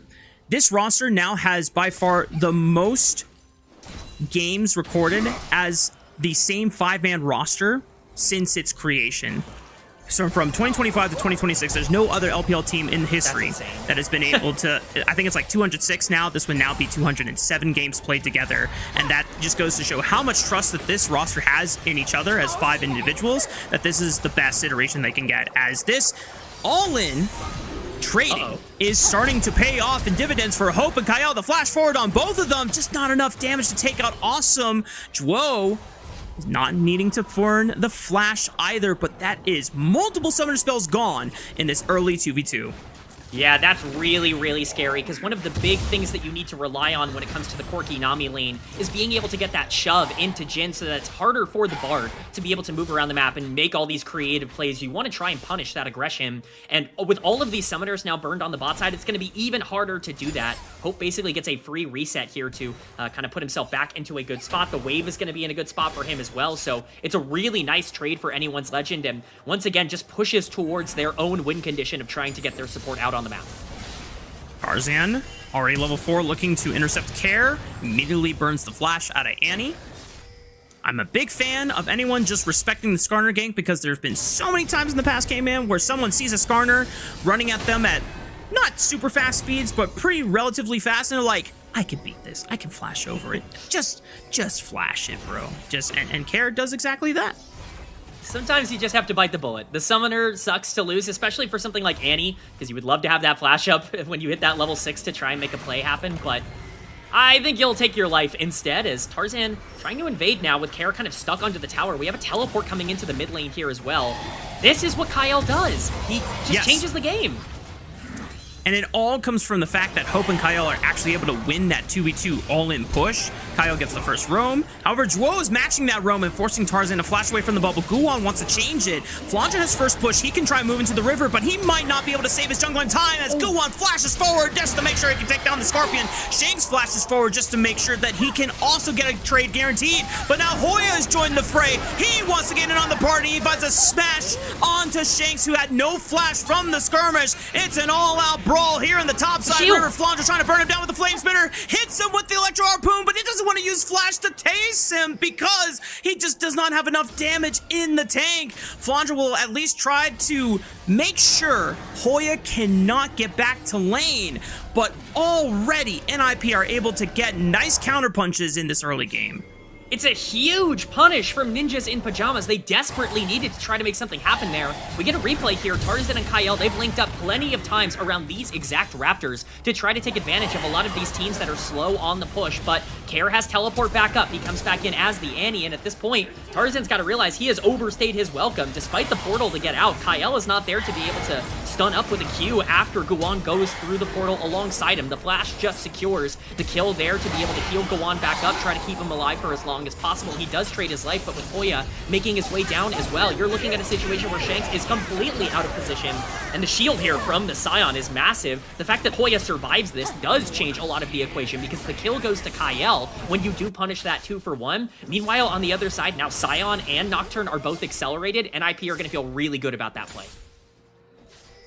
Just looking back, Flandre had the flash opportunity. Not sure if it was going to be a under damage calculation and that's why he didn't go for it, or if he felt that the flash is just more important to have in lane to survive any setup from Hoya's Scion and Guwon's Nocturne ganking him once he gets access to Paranoia. We'll have to see if that pays off for the top laner for the Pandas, as Dragon has spawned already 5 minutes into the game, 2 minutes away from Grubs hitting the Rift as well. As Flandre, do we use Flash here? Okay, no, he holds on to it and just throws on the Equalizer. Giga Chad. He'll take the wave. I think he'll feel pretty comfortable with that. Dragon up on the map, Shanks with full tempo and pressure, the first level 6, because he got to roam a lot later on that play than Care did. So he is going to be a little bit ahead, as the Annie is about to hit level 6 very shortly, but Tarzan also having that ultimate available could cause for some chaos in the mid lane. Nocturne in the pit. Not quite level 6 just yet. Only one more camp from Guwon to make that happen. That means no Paranoia on the table to try and punish this bot lane either. We thought the action was going to be saved for level 6. It has certainly been a little bit earlier than that. Guwon may be trying to leech some XP to hit that level 6 power spike. He's so close. He needs like 2 minions dying. He's not able to hit it. Thankfully for him, he does have the 20 stacks on his jungle pet already hit. So he has the 1k smite in case Tarzan comes sneaking around. They clear out the Tribush ward so that Tarzan can get in unseen, finally revealed by Juo walking up, and that forces Guwon off the dragon and wastes a little bit of his time. This is such an important timer, though, for Guwon, who is just very far behind in terms of the tempo. I think that's a really great example of Shanks really realizing, hey, Guan is not level 6 yet. I can continue to push in. And Azir is pretty punishable in that spot if you have the Paranoia, but Paranoia available. And so overall, the game state is just going to equalize out a bit. Notable that Grubs will be up in 30 seconds, which I think is going to be a pretty big priority for both of these teams. I think Dragon is an objective that I maybe would personally prioritize a bit more, but both of these squads are looking for ways to get their ultimates off in these fights, especially with top lane ultimates coming back up. We could definitely see more pressure on that top side objective. I think you're absolutely right, though, K-Man, because we have to remember, NIP is a composition that does not necessarily fare well against AL if the game goes super, super late. 3-game item, like 3-item kind of plus territory, right? So NIP really wanted to take that dragon. And Tarzan, in a lot of scenarios, when the enemy team goes for an early dragon, you just go into the top quadrant, you take their camps, you go up in XP levels, and you make that trade, and you set yourself up for grubs, right? But Skarner, for Tarzan, makes the choice, no, we're going to stop them on this dragon. We're not going to give it to him for free. We know that he's not level 6 yet. We can fight him here. We can waste his time. And now that gives him priority to hit the grubs anyway, while NIP are not in a position to look for dragon off the rip either. So this is such a... At first, it was a confusing decision, but now that as I see it play out, it's like, wow, that was actually really intelligent by AL to just do that, even if you could have argued for Tarzan been aiming to steal a little bit more camps for Guan, which he is no stranger to doing in prior games. Yes. Quadra's going to take a trade with Hoya. I think Hoya should be fine here on the Scion. I don't think there's really any way to kill him. One of the things I really want to mention that makes that play work, look at the vision coverage on the map. It's a little bit less now because we had so many wards on the top side, but that is the effect that Kyle has on the Bard, is the reason that Tarzan felt so comfortable to go for that play is because he was constantly tracking Guan throughout the entire exchange, and Guan doesn't feel comfortable walking up to the Dragon because they also have full control over bottom river. So it's just a really, really big plus for AL. It continues to show that the little things that this team does well, like vision control, like being able to set up around objectives, they just do it better than a lot of these other teams in the LPL, and it gets them 3 free grubs. Yeah, I would have to go back in some of the LPL games and look at jungler inventories and see if this many pinks are being bought by both Tarzan and Guwan, but this is the most amount of pinks that I have seen bought in an early game so far, just to be able to control the space around these objectives as Guwan tries to go in and take out some of this vision control. Tarzan, nice hover on mid lane just to protect Shanks. Potential brawl here. He pushes Guwan into the wall. The Impale, he already procced the spell shield. Apparently, Guwan didn't be able to get to use it until now. He uses the Paranoia to make everything dark, but the curtain call bullets were still flying and forced Jwo to flash there. Awesome is just going to sail right into Tarzan. Uh-oh. Well, Tarzan lost all of his friends as they were forced to bail there, and now Hoya just comes in with the unstoppable onslaught, knocks him in, and Awesome is able to follow up with a nice auto attack there. And just like that, things looked good for AL, K-Man, but it's NIP that take control. What an incredible punish from Ninjas in Pajamas. They're just so calculated in how they approach that fight. They recognize that once Tarzan blows a lot of his engage tools, once the knockback into the wall comes and the Impale comes out from Tarzan, you don't really have a lot of follow-up. Kyle actually, very importantly, misses a Q here, and that means that Jin can't stun Guwan one more time. If he did, the Nocturne is dead, and this fight doesn't happen, but the flash from Jwo gets him out of curtain call range, and at this point, Awesome's making his way up. The teleport is coming through as well. AL have to full disengage, basically sacrifice Tarzan, and Kyle, with no ultimate, sticks around way too long, just gets raw ulted by Hoya as well, and that's a massive punish from NIP. It looked so bad in terms of the setup, but being cool, calm, and collected has gotten them here in terms of being competitive in Group Ascend, and got him a pretty big teamfight win there. Super crucial to NIP's game to get these small wins, to slowly get to their mid-game spike as fast as possible. Less than 1,000 gold is not anything to write home about, but these are all small steps in part of the process, and obviously anyone's legend is no easy team to be able to get this done at, especially in their current form. First dragon acquired. Another dragon will not be available for another 4 minutes. We got Rift Herald spawning in 3 minutes. And right now, K-Man, first items have only been really built by both junglers here, but should be starting to come online for a majority of our other players here. It's very, very hard to imagine a world where NIP are going to feel stronger than they do right now. And I know that, gold difference isn't all that big for NIP, but this is exactly the time of the game where their comp comes online, where you can start finding those picks and spiking with Nocturne and Annie, and even with Corki, who is going to start hurting once that first item is completed. You need to make sure you get that vision control under wraps if you are AL. They did a great job of it in the early game, but making sure that you're tracking Guan as much as possible can limit a lot of the plays that they're making, and I think the goal for AL at this point, with no objectives up on the map currently, is just to try to stall out as much as they can and just farm up to get to those later item spikes around second or third. Sure. Trinity Force finally finished for Awesome. Still 3 minutes before the next big dragon comes online, 2 minutes before Rift Herald. With this Hexplate, Guwon will have access to Paranoia a lot more consistently. Next big spike would probably just be waiting on Care's Malignance coming through, as Hoya does force the flash out of Flandra. That can set things up for NIP to follow up on this Rumble if he stays under the turret by himself. But because of that pressure, Tarzan and Kyle are already forced to start grouping on the top side just to make sure Flandra does not get dove. Yeah, I think Flandra's pretty lucky that Guan decided to go farm Raptors instead. Even with the small minion wave, they likely could have killed him under tower there if they full committed, but with his teammates now protecting him, should be just fine. Is going to be able to make his way out there. Tarzan gonna posture pretty aggressively around this area, but you called it out. I mean, there is no objective on the map right now. We're basically just fighting over positioning. The AD carry for Hope kind of making his way up to the mid lane to be able to rotate a bit easier if a fight does break out, but this is what AL needs to do. They need to continue to try and group together to make sure that these plays from NIP are not as successful. I like what NIP are looking for, what Ninjas in Pajamas are trying to find at the moment, but they need to be a bit more decisive in terms of when they pull the trigger. That could have been a good opportunity for them.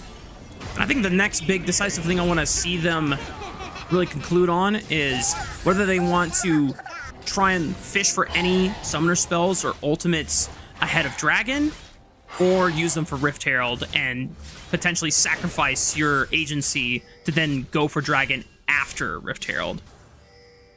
I think it's interesting because Rift Herald certainly has more value to AL than it does to NIP in this one, not just because of the way that their lanes are set up, but because, quite frankly, as long as Care is, doing something, or Kyle is doing something, then you can kind of completely neutralize the Rift Herald with the gold value. But speaking of...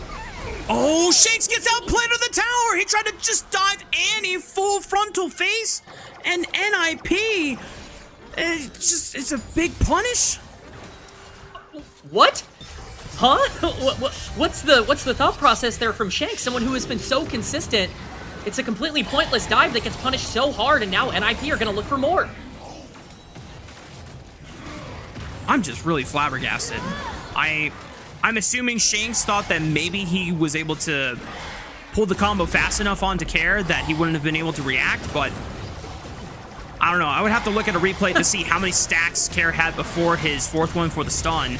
But this means that Care will be here before Shanks gets here. Hoya also with the TP gives them the priority necessary to have full control of this Rift Herald. It's 5 seconds before the Ocean Dragon, but they didn't really spend any big ultimates there, so they have all the tools necessary to fight that objective as well if they want to.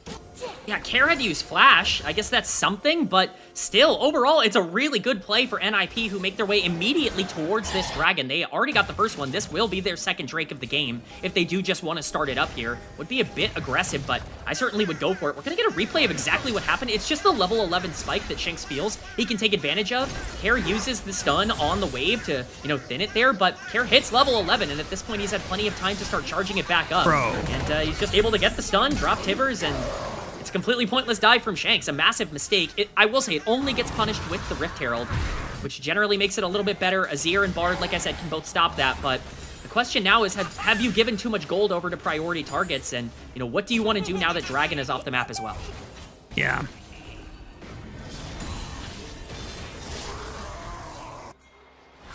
I'm still in shock, but you know what?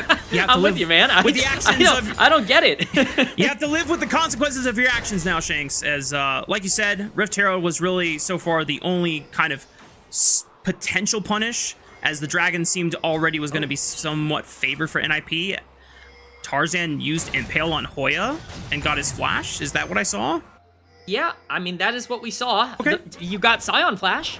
That's something. I mean, there's really no threat of ever being able to kill Scion in that instance, but I hate to say that AL kind of look like they're just kind of praying they get anything on the map right now, but these are some very, very optimistic plays, I think is the word I'll use, that they're trying to look for at the moment, and they're just not necessarily going their way. They will get some free gold as the wave here crashes on the top side, and again, not really under a ton of threat right now, but NIP definitely hold the cards on where these engages go. I almost wonder if AL just didn't expect the 2 early skirmishes they forced against NIP to go so sour. Because they started off looking really good, and then they just overstayed a little too long. And then the punish was so great from NIP, and I don't know if that was just AL underestimating how quickly NIP would be able to collapse there. Obviously, Kyle had the first roam because they pushed in Awesome and Jouot. They forced Summoner spells out. You have every right to make the first half of that play that we saw on that invade on the top side, but yeah, it almost seems like AL are just confused, like, wow, okay, that went terribly. Well, what do we go from here? How do we progress the game? And we have to state that, once again, this is not a bad state for anyone's legend to be in. They're only down 500 gold. But this is the time of the game where NIP can easily force a winning fight with their more favored spikes. And if they pull that off without anyone's legend having a meaningful response, the game could be very hard to recover from at that period.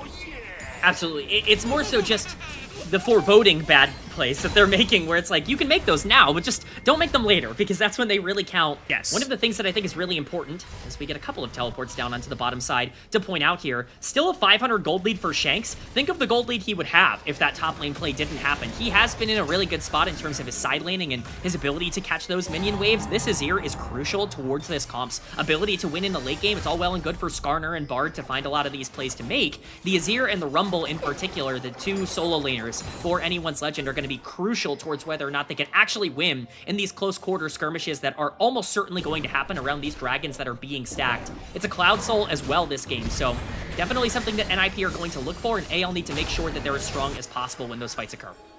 20 seconds away from Baron. Guwon playing to Care's side of the map, using the Herald to break open this tier 1 turret. Thought that they would try and use it to break open mid-tier 1, but this at least gives them guaranteed access into this topside quadrant, which I don't know if they could rush Baron with their damage profile, but at least they have the inside track to threaten and pull AL over to then look for returns, which I could be down for if you're just trying to use that objective to force the Pandas to face check you. I think the reason that that gets used onto the top side is mostly because you're really scared of the Bard just being able to Tempered Fate the mid lane tower, and so you're surprising everybody by essentially dropping it top, making that rotation happen, and getting that tower for free. It's a good use of the Herald, and basically guarantees that it's going to go off, and I don't think you're always guaranteed that that's going to happen against the comp that AL have. So well played by NIP to get gold somewhere, and the gold's in the right spot. I mean, you have basically 1,000 gold lead on this Nocturne. You dive onto the backline, if you get Azir or if you get Jhin in these fights, things become a lot more difficult. So Guwon definitely been a bit of a captain in terms of the engages for NIP. He'll have to be a bit of a leader in terms of the damage in this game as well. Yeah. And while Tarzan we kind of associate for being one of our best carry jungle players in the LPL, good spell shield from Guwon. Did come at the cost of a flash for Care to be able to escape that Tempered Fate setup. But Tarzan is on full utility duty this game, K-Man. Not only the Protoplasm for the most efficient tank items, hang on. Mid lane dive, Flange is in a world of trouble. He flashes away, throws down the Equalizer. Guwon is forced to flash, but Awesome can take the last turret shot for his Nocturne to make sure that he doesn't go down swinging. There's a turret on the bot side that got sieged by AL, but they lose the tier 1 turret as a cost, as well as their top laner. They're trying to force this Dragon Wall down numbers. I don't know if this is a good call for AL. There's no jungler here, though. They're looking for the fight. Oh, Kyle just gets blown up by Ahoya and Awesome. They're going to try and turn on the Shanks. Tarzan does burn down the dragon, knowing that Guwon is not there to be able to use the smite, but they lose 2 more members. Do you just flip for the Baron? Do you force him to check you? You have to try here. The pings are coming down. There's nobody that can contest this. It's Skarner and Jhin alive for anyone's legend. This would be a nearly impossible fight, and you have a Corki. You can definitely try and threaten it. They're going to make the call. Flandra, you remember, he used his TP to the mid lane tier 1 that then got him killed when he got dove by the rest of NIP. Tarzan has to be a hero and try to somehow steal this away from NIP. Hope will unleash the curtain call. Kyle gets there in time alongside Flandra. There's no equalizer available. It's 5,000 HP. NIP are going to go for the 50-50. Tarzan goes in with the stall impact, but he's pushed away. Hoya keeps him at the door. Paranoia to block the steal, and it is secured by Guwon, and Tarzan is the first one to flash. The Pandas are trying to look for any scraps, any way that they can avenge their fallen jungler, but it's just not possible. Hoya stands tall as the frontline meat shield for the ninjas in pajamas to escape, and they make their grand getaway. I can't believe it, Rafa. They're just outplaying them. They are pulling them apart across this entire map right now. Ninjas in pajamas look fantastic in this exchange. We're going to get a replay of basically everything that happens here. Flandra teleports in the mid lane to be closer to this potential dragon fight, but NIP say, who cares about the dragon? We can get your life. They pull the trigger and they juggle tower aggro as perfectly as they can. The fact that Gowon survives here is so important because he gets to back. He gets to move his way back out onto the map, and even though he's not here to, fight for this dragon, you can give up the objective if you're going to get 2 free kills on the end of it. Hoya with a fantastic CC chain onto Kyle, and Shanks is just completely out of position here behind enemy lines. It's a free kill, a free Baron, a fantastic game state, and a 5k gold lead for a team that desperately needed it. And that gold advantage, we alluded to it exploding out of nowhere just like that. Remember, this NIP roster was like 500, 700 gold for a majority of the game, and all it took was just one damn good sequence to occur. And unfortunately for the Pandas, they kind of played into their hands. Completely. I mean, they actually just played entirely into the thing that NIP needed the most in order to win this game. You cannot be making these small micro mistakes. It just feels like AL are not really thinking about a lot of the plays they're making before they happen. A lot of undisciplined, uncharacteristic decisions from anyone's legend in this one. They're gonna have to try and be a little bit more disciplined in these fights. This game has become very, very difficult for them. Nocturne is going to be a massive problem shutting off the lights, and I think if you were worried already about Nocturne damage, look on the bot side. Awesome, a player we highlighted as an all-pro caliber AD carry this split. 1.5k gold lead. This Corki is very online. He's going to shred through the very limited front line that AL already have, and it makes these close quarters fights that are going to happen around Dragon in under 2 minutes even more scary if we even get to that point with the push that's going on right now. It is definitely very crazy to consider how well Awesome has bounced back ever since the 2v2 that seemed so favor for Hope and Kyle, pushing Awesome to burn both of his summoner spells to be taking an early back, and it gave priority over to AL's bot lane to make first moves on the map, but everything that we have seen, NIP were able to punish harder against the Pandas, and it has left them in a state of panic where a lot of these responses have been more so out of, guys, we have to do something, rather than, okay, guys, let's calm down. Let's try and think through and make sure that we have all of our pieces set up, since NIP are the ones constantly putting pressure down. Now, this Baron buff is about to expire soon, so NIP no longer have that push on their side, but they're able to get a decent chunk of change for their troubles here, able to at least put some damage down on that mid-tier turret in the second-tier turret, I should say, in the mid lane. Yeah, I mean, at bare minimum, you got the fight from the gold, or the gold from the fight, I should say. So you do still have a very positive Baron power play there as we have a 5k gold lead. Now the question is, setting up around this dragon in just over 30 seconds here, are you going to full commit to this? And if you're AL, do you even want to try to contest it? It's Soul Point. Looks like they might want to try and make a play onto Hoya on the top side instead, but he's going to pull so much time here if he does get engaged upon. Mans does have a 377 gold bounty on top of his head, but might be a little too tanky for the Pandas' troubles here. As you called it, 15 seconds before that next dragon. If NIP secure it, they will be at Soul Point, and there'll be a Cloud Soul on the table 5 minutes after that. Right now, NIP are doing their due diligence to maintain control of mid-wave. Teleport is coming in from Shanks. They want to get this gold bounty, or at least force Hoya off the tier 2 turret to get some guaranteed gold. And NIP are saying, cool, we're going to push into your base. This is an insane call. I guess it is kind of working out. They're giving over the dragon, which we kind of proposed that they could do here, but it forces Flandra to ult the wave, and NIP are shoved off a bit. I thought it was going to be an inhib tower for a tier 2 exchange.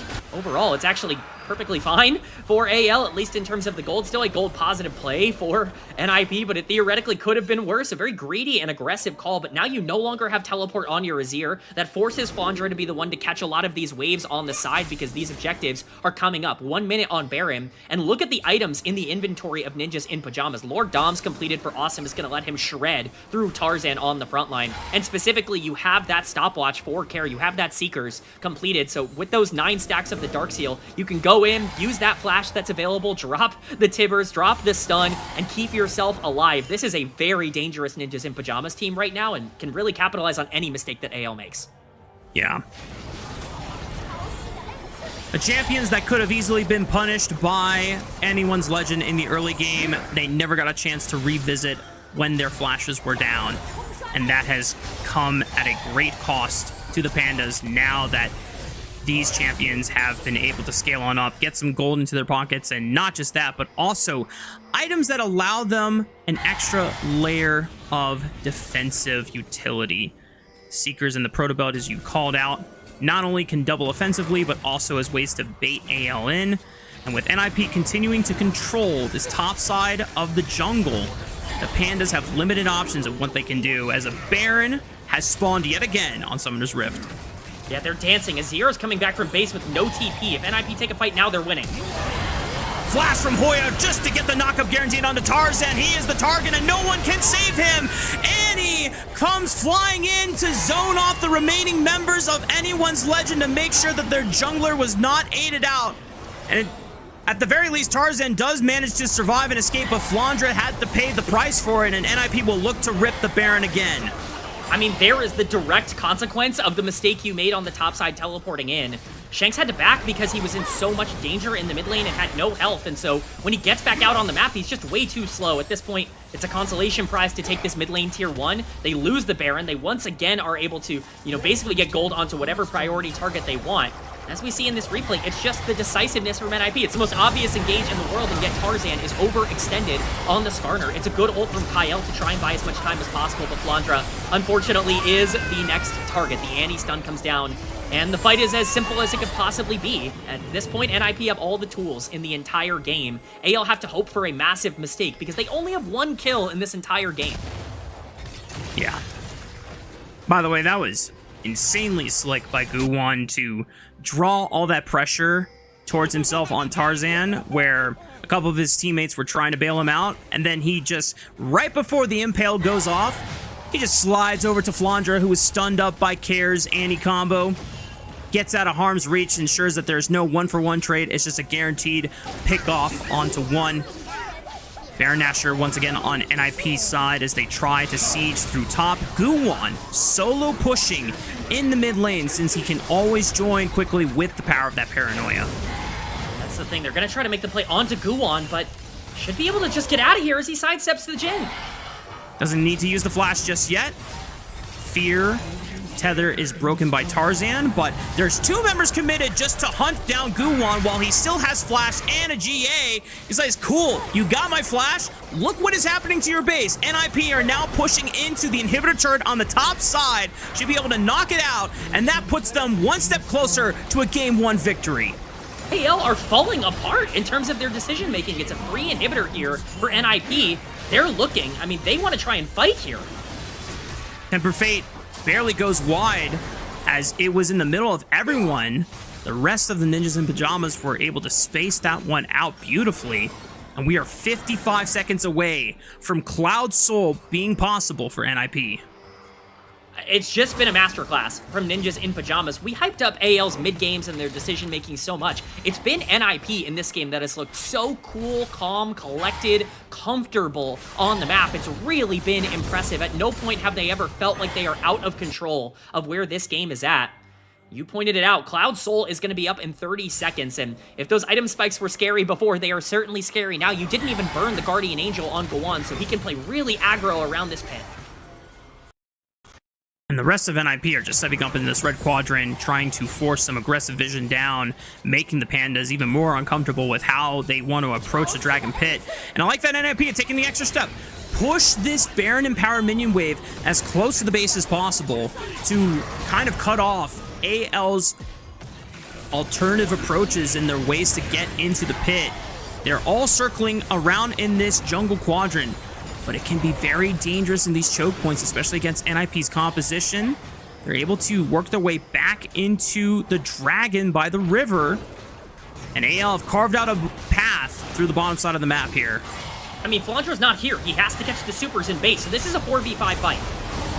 Tarzan tries to go into the pit. They turn immediately onto the Skarner. Tempered Fate blocks out the front line, but he is bursted down anyway, and Flandra TP's in a little too late. Could not join the party in time, and the rest of Anyone's Legend are now trying to make the retreat before the rest of NIP try to run them down. Hoya cuts off one retreat path, immediately blows up Shanks alongside the rest of the ninjas who are flashing forward to make sure that AL cannot retreat to their base. Super Minions are trying to pour into the Nexus Towers. They have Care TPing in to cut them off, and he wants to end the game right here, right now. The ninjas in pajamas, completely dominant against the Pandas, outplaying them at every turn and every corner, and the game 1 victory belongs to them. Ninjas in pajamas look fantastic in game number 1. They're micro, they're macro. Everything was going their way in this one, and they are going to cruise to a game 1 victory over a team that has been white hot as of late. It's just everything you could want to see out of NIP. The perfect game number 1. You draft a team that has all the tools to be able to choose when those fights happen in the early game, and they don't rest on their laurels. They watch AL make mistake after mistake, and they punish them over and over again. To be able to do it in front of the home crowd here in Shenzhen, oh yeah, stadium buff, man. Something home crowd buff definitely hits hard for NIP here. And remember, guys, this is an NIP roster that is on a 3-series lose streak right now, 5th seed currently in Group Ascend.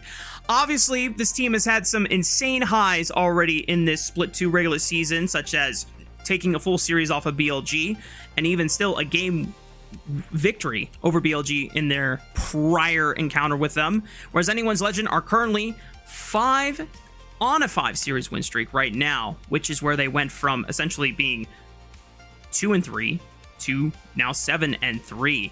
But if this is the form that we get from the rest of the series, well, first of all, I hope it's not the rest of the series, because it'd be quite disappointing for Anyone's Legend, who seemingly figured out a lot of their early split woes, just to fall back to some bad habits here.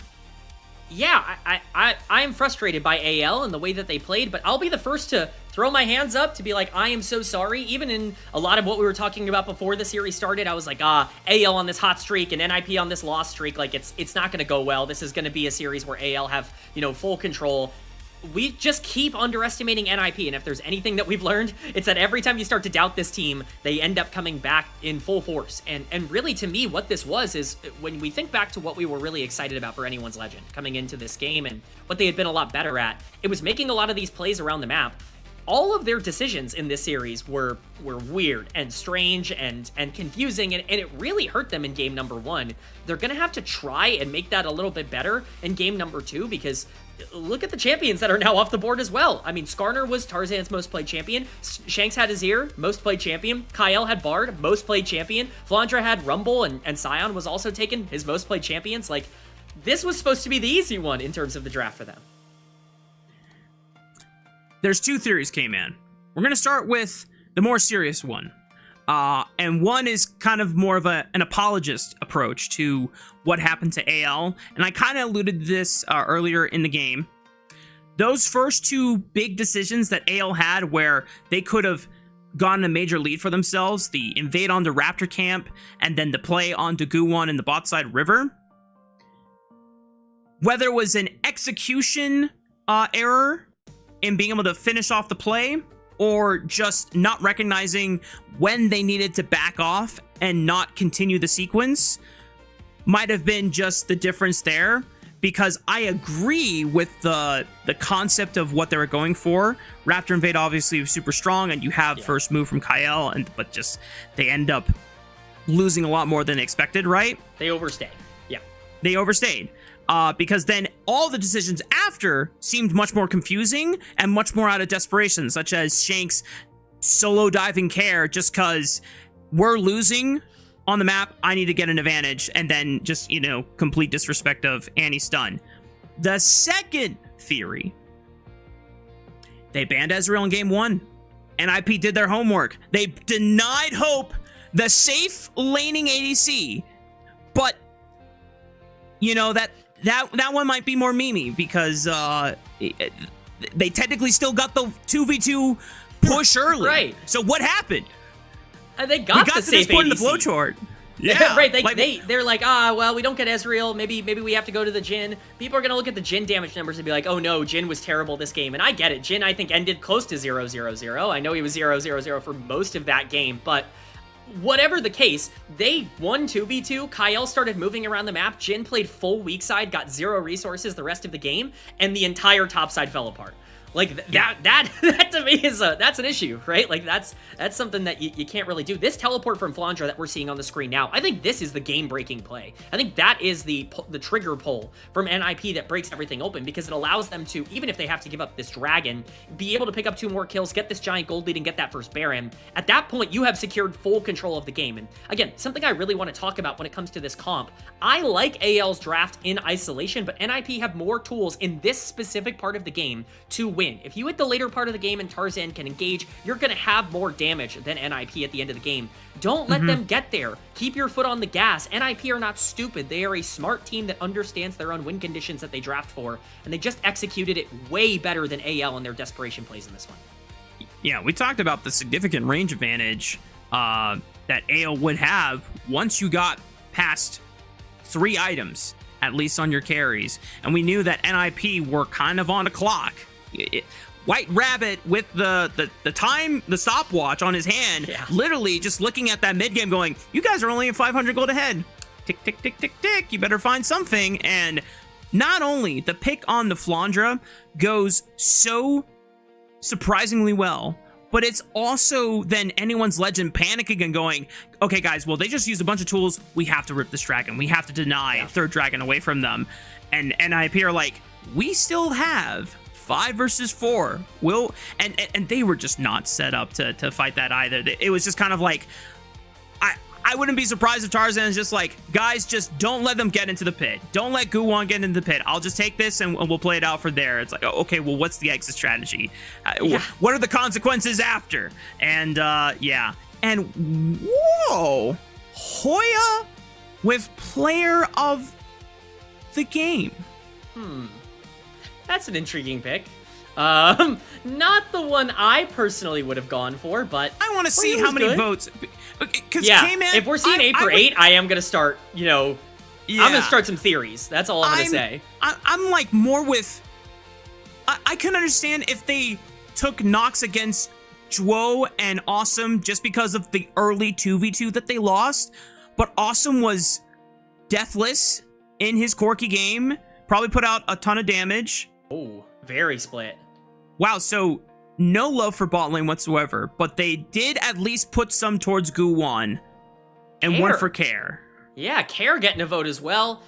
Guwon would have been my choice, personally. I think the Nocturne was massive that game. I think he completely controlled the whole map, but I don't know, man. Top lane seems to be getting a lot of love tonight, so might as well keep the train rolling. I wonder if, because Flandra underperformed, they're like, well, Flandra must have underperformed because of Hoya's aura. That's the explanation I'm rolling with. Yes. We're going to take a short break. When we come back, it's going to be game 2 between Anyone's Legend and Ninjas in Pajamas.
Welcome back, y'all. We're getting ready for game numero dos, number 2, between Ninjas in Pajamas and Anyone's Legend. Now, in some ways, we know that NIP are capable of being able to take wins off of some of our top teams. So it's not surprising to see a 1-0 to start off the series necessarily.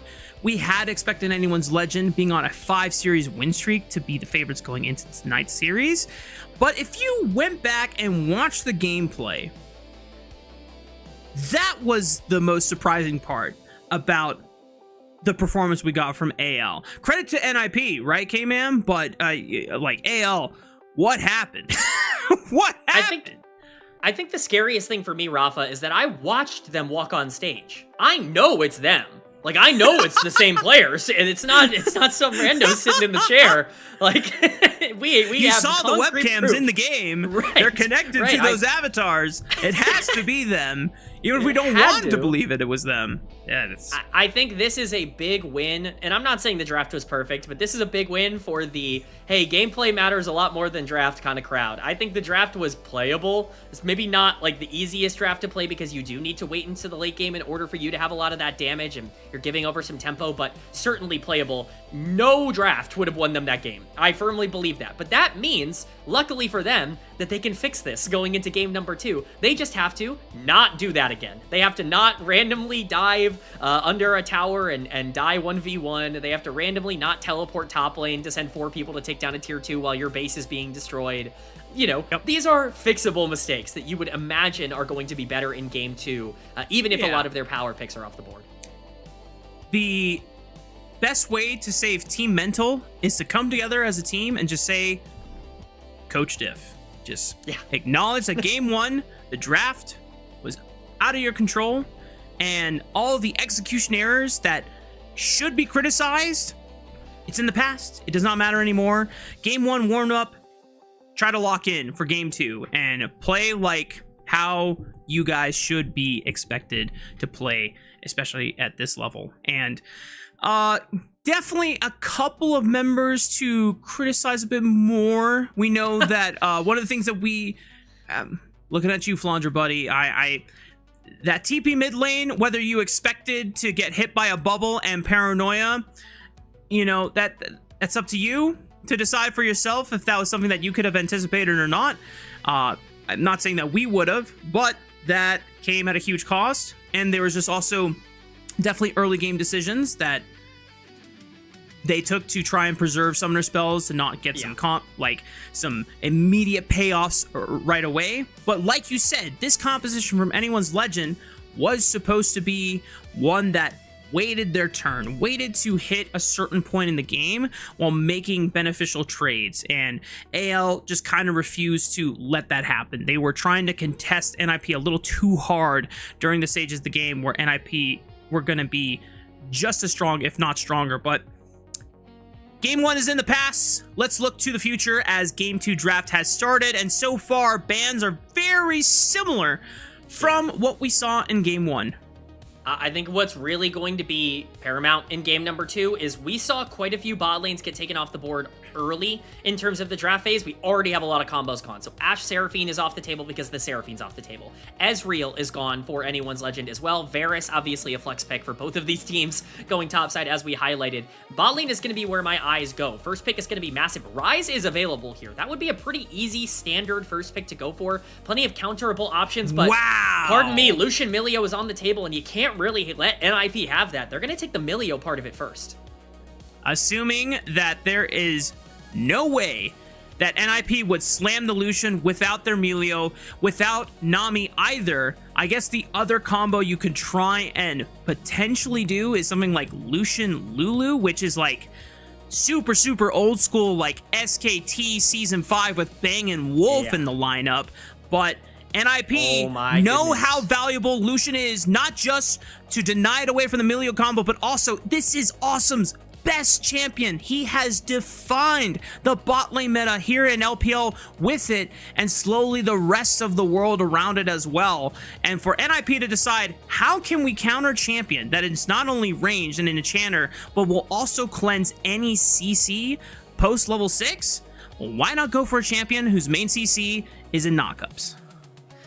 Too much CC to cleanse. That's the unfortunate part. One of the things I really wanted to track, though, is the Nautilus gets locked in. Lucian, obviously, much weaker with an Engager because you don't get that same level of lane priority, but theoretically should be better for the comp overall. If you're using Lucian as more of an assassin that can be proactive on the map, you can definitely still get a lot out of him, and we trust Awesome on that pick, but Pantheon went through the entire pick ban phase in game number 1. That is something you very rarely see coming out of anyone's Legend in particular. They love to get this for Tarzan. I was really kind of leaning towards this being a Neferi angle for Tarzan, just get him onto something he can carry with, but Pantheon basically does that while also offering utility, and with Rise still on the table, you can go for one of the best mid-jungle duos in the game if you wanted right now. Yeah, I mean, Pantheon is the #1 ban champion against anyone's Legend so far in this second split. So AL are going to now try to make that pay off for them by having a champion that allows them to just be super aggressive, super mobile on the map. Sivir is the combo that they're going to pair with this Melio, which once again another safe laner for Hope with that spell shield and the on-demand access to powerful wave clear. Guwon is ready to throw down the gauntlet though in the jungle by slamming the Lee Sin. I think Lee is a great pick for Guwon, and you have so much early pressure obviously with the Lucian. My concern is that you've taken a weaker Lucian lane with the Nautilus, at least in terms of the 2v2. The Sivir Milio's going to have free push because of the wave clear that you have access to even pretty early on from the Sivir. And I think Lee Sin into Pantheon is quite tough to play. I think that's a matchup that's really difficult to try to find advantages on. Pantheon's going to have a big macro advantage, and basically anytime Lee Sin runs into him, he has to be really scared because Pantheon can lock him down. So I think this is a tough start for NIP. I certainly don't think AL have done everything perfect. This Sivir is not exactly the most aggressive AD carry that you can go for here, but notably with the mid lane bans coming through, you're trying to take away a lot of those options that can link up and basically neutralize Lee Sin's weakness to the macro game against Pantheon. Something like the Rise is off the board. Taliyah is much stronger on the new patch than she was previously. She's one of the few champions that actually really does feel significantly better in lane to play. I'd be interested to see if you want to take that away as well, but it's just the aggressive assassins that can kind of target a lot of these more squishy backliners and these shorter range champions like Lucian, like, you know, Cassio taken off the board. There's a clear dichotomy of what NIP want and what AL want. Because NIP have something like Lee Sin that brings a lot of damage but no point and click CC outside of his kick, he needs a mid laner that can set him up, which is why the Rise would have worked so well. Twisted Fate, great secondary alternative because point and click, gold card stun, boom. Just put those fries in the bag and allow Guwon to get guaranteed setup onto any target that Kara decides to go for. Now, for anyone's Legend, like you pointed out, Taliyah is a lot stronger this patch than she was before.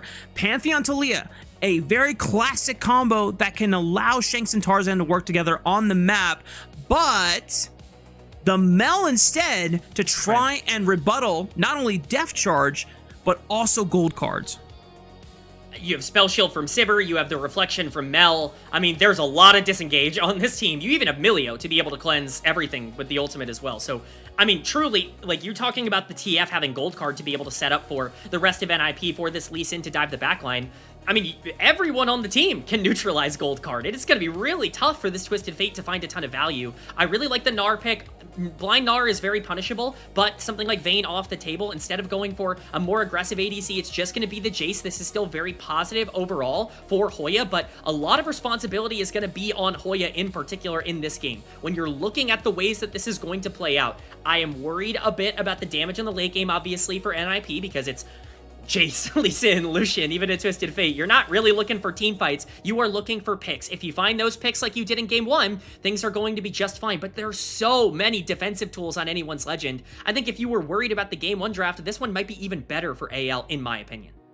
The one thing I will say about NIP's composition that I think is another strong aspect, if they can execute it well, is you secretly have the makings of a poke composition. Lucian culling, that's a tool that you use in the mid lane to try and open up priority for objectives in the mid game off of that first item spike. Normally, it's better when you have like Nami or Melio with like an Ardent Sensor to make that hit a lot harder. But Jace, poke with culling, plus maybe any wild cards you can throw as Twisted Fate, might not be the most reliable poke in the world, but it is some kind of semblance of a poke composition that NIP, off of a mid game, can try and use to push anyone's Legend around. But I also agree with you that AL's composition a lot more tools to try and play around the very predictable pick tools that NIP want to use to get ahead in this game. That's the thing, is all the engage coming in from NIP is not only predictable, but it's only forward. Nautilus can't go backwards after it goes in. Lee Sin has to go in. A lot is going to have to be committed here from NIP. These plays have to work for them.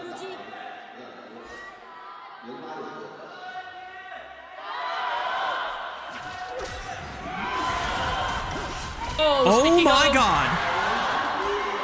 The NIP fan chants erupt into thunderous applause as they pick off Tarzan for first blood.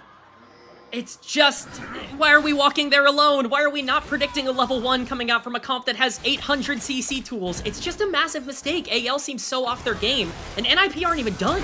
What the hell is going on?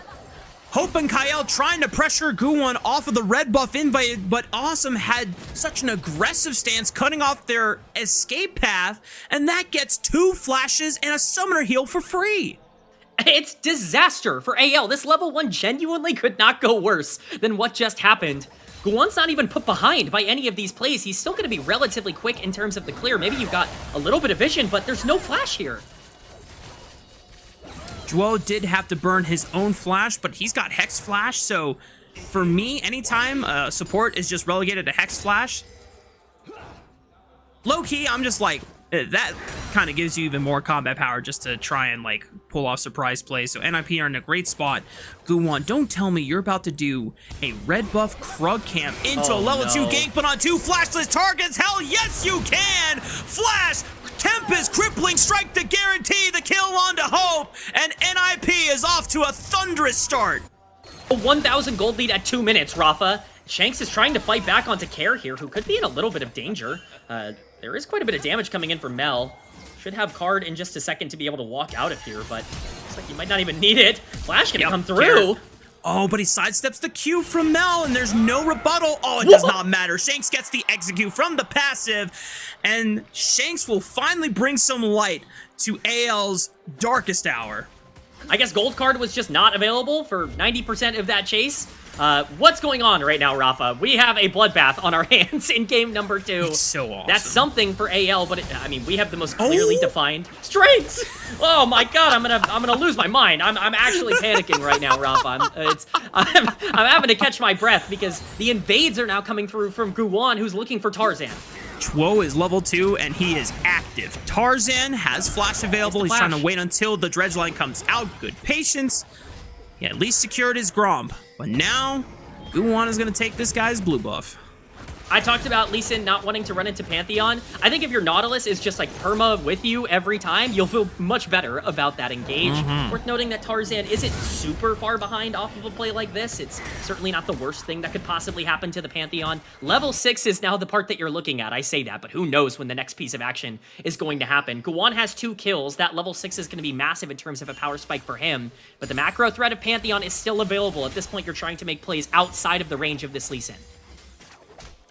Tarzan trying to catch Guwon off guard, but Stapes barely escapes what could have been an unfortunate Pantheon W stun to the face. It's Awesome and Juo now starting to feel the pressure of the double range bot lane. Awesome taking a huge chunk of HP. As a lot of the trade damage was focused on the Melio rather than Sivir, so Hope is able to maintain a very healthy health bar here, I should say, but that being said, they're able to force this wave pushed in, and unless they freeze it, I think NIP's bot lane are totally fine.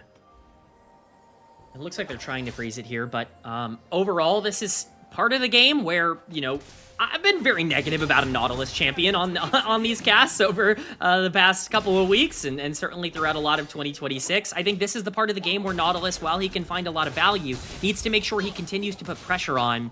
This double-ranged bot lane is eventually going to be able to get a lot of control over that lane back, especially as we get closer and closer to those level 6 power spikes for Kyle. Basically keeps Hope entirely safe in the matchup, and you can no longer punish with the Lucian. The gold lead entirely being on the Mel is interesting. It means you have to play around the middle of the map if you're looking for a lot of these plays, but again, it's just coming down to, okay, keeping an eye on the crabs, keeping an eye on the level 6 timers coming in from these junglers. When they get hit, that's when a lot of the action is going to happen. And that's when a lot of these objectives are going to start being prioritized, like this Chem Dragon on the bot side. Yeah. A few minutes have now passed from all of the chaos and the action in the first 2 that we saw. While Guwon has 2 kills for himself on the Lee Sin and a sizable gold advantage, Tarzan has been able to keep up in experience and is practically the same level as Guwon. Tarzan ready to answer a counter gank. Both of his bot laners have all their summoner spells available, so NIP cannot force this one as easily as they did at level 2. Hoping Kyle will be able to maintain the wave push. Yeah, if they overextended there, they were dead. So very good patience from them to not make any sort of massive mistake, and obviously really well played overall from Guwon, who's had a great start to this game. Now Zhuo can walk up again with Pantheon out of the way, and vision control is all theirs. Saw a lot of blue side wards on the bot side in early game 1. We're going to get the same here, just with a different team in control. I really thought Guwon was going to start the Dragon there, but with Pantheon's pressure, not going to be what he looks for. Worth noting as well, Kyle is basically a full level up on Zhuo, so that Milio level 6 is going to come in a lot faster than it will for the Nautilus. Definitely be nice for any point-and-click CC that NIP wants to look for. Dragon being the main objective that AL want to get pressure for and deny away from NIP.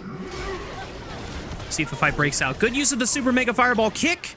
Punts Zhuo away as he tries to bring himself closer to Hope with that dredge line.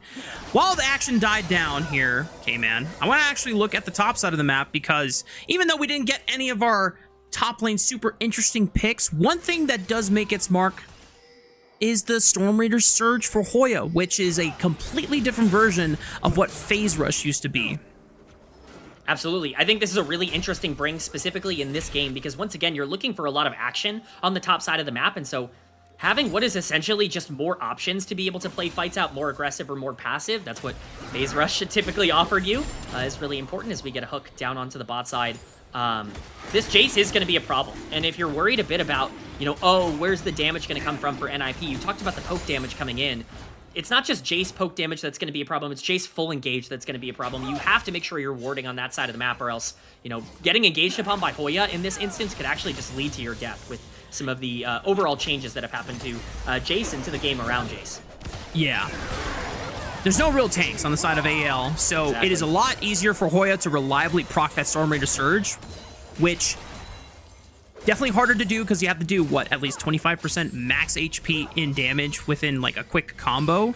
But if you do, you get way more movement speed than you did when it was just Phase Rush. So your ability to quickly disengage or reposition to follow up for another combo or hunt a different target after expending your burst on one different target, it's very, very easy to do, and I'm going to be very excited to see it in action, as I don't think we've yet to really see it affect the laning phase that much, but so far Hoya is at least getting the better end of Flandra, pushing him around, and it's Flandra that has had to respect the pressure so far from this Jace, and neither top laner, or neither jungler I should say, has really gone over to that side of the map to affect it. It's going to start happening soon. Grub's on the map, Zhuo is on the top side here.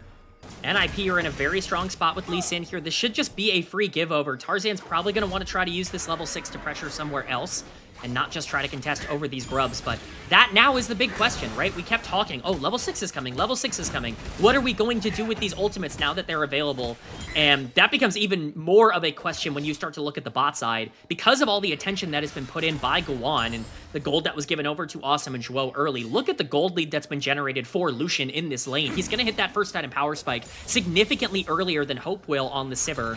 And if you're able to really push out on this Lucian and, you know, keep going forward, basically making, you know, Sivir's life as difficult as possible, that's going to be a big win condition off the board for AL. I would imagine Tarzan is going to keep his sights on the bottom side to potentially use that Grand Starfall to really start to affect the bot lane a little bit more. Sure. And Guwon is also going to be first to hit his item as well with the Thunder Sky Rush over Tarzan, who is now 800 gold behind the curve. Somehow NIP, despite all the posturing that AL had on that first dragon and pushing them around, they still are able to get the first dragon before the grub spawn. Awesome now throwing down the culling to try and damage these health bars of Hope and Kyle. trying to ping backwards just to make sure that if Tarzan was crossing somewhere, but they have vision on him crossing into his Raptor camp, so NIP know that they are still safe in this laning phase. Yeah, Tarzan just playing way more passive than I expected on this Pantheon. Have yet to see any aggressive play. I imagine he's a little bit scared because of the item spike coming in from Guwan. And his first item completed, and Guwan's gonna try to make the most of it here. Oh, Shanks had rebuttal down, so KR wanted to force the gold card right on top of it. But it's flash for flash exchange by mid laners here. Shanks still relatively safe if Guwan tries to come back again if rebuttal is available. Yeah, it's flash for flash, but because of Spellbook for KR, that's a very advantageous trade for the TS, speaking of. Let's just gank on the top side. Hoya getting a little bit of love from KR's Twisted Fate. And they find the third kill of the game. Again, it's just great play coming in from NIP. It's them being proactive on the map and choosing when these plays happen as opposed to being reactive. Shuo's gonna catch this wave and be able to hold it. KR misses nothing to make that play onto the top side, and he picks himself up a kill. A massive turn of events in terms of gold in the mid lane. Shanks was the only player on AL that had any sort of lead, and that is now gone, but hold on, Hoya. Hoya tries to flash. Oh, flashes out of the is he Comet range? Spear range, potentially. Oh, and he sidesteps the second Comet Spear. Tarzan has nothing else in the chamber. He can't use the Empowered E because the stacks are not built up. Hoya makes it out alive, and now there's a potential engage onto the bot side. Whoa, flashes forward to extend the depth charge onto Hope. It's a kick onto Kael's face to punt him away from the turret safety. Hope tries to turn around with a boomerang blade, but Awesome uses the barrier to preserve his health bar. Guwan with the Sonic Wave off the safeguard. Oh, Guwan is not even impressed with the emoji showing as well. NIP with another explosive snowball in game 2. They are styling on them, Rafa. This is disgusting. I mean, it is a pure execution gap. AL have looked lost all day long. They looked like they have had no idea what they want to do on the map. It's NIP who get to choose everything that happens in this exchange. It's a great engage by Zhuo. Guwan making his way on the wraparound behind the tower in the first place. Hope looked like he was going to be the target, but sure, Kael, if you want to give us your life, that's fine. Hope's like, I guess I pop the ultimate. I get out. I should be fine here. Guwan says, I don't care about your sidestep. I don't care about your positioning. I'm landing that anyways. I'm not impressed. It's pure diff right now. NIP are just playing better than AL, and it's gotten them a 3k gold lead and a second dragon at 12 minutes into this game. Literally, that was my same reaction. The fan on the right, just super giddy watching the Lee Sin play. Oh my gosh, I am just such a goober for good Lee Sin mechanics on full display, and Guwan is taking full advantage of it in this game too. Now picking up the second dragon. Like you said, K-Man, 3,000 gold ahead. This is exactly where NIP want to be with this composition.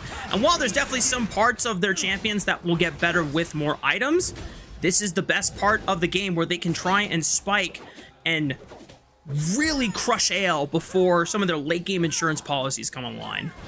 I mean, we didn't even talk about it, but one of the big tools for anyone's legend was Pantheon Ultimate, and we were waiting. We were like, where's it gonna go? It's massive. This first Ultimate's gonna dictate whether or not AL can play the mid game at all. It's used topside to clean up a kill that they weren't able to get, and then it's wasted. It's over. Hoya completely outplays Tarzan, and that big tool is off the table.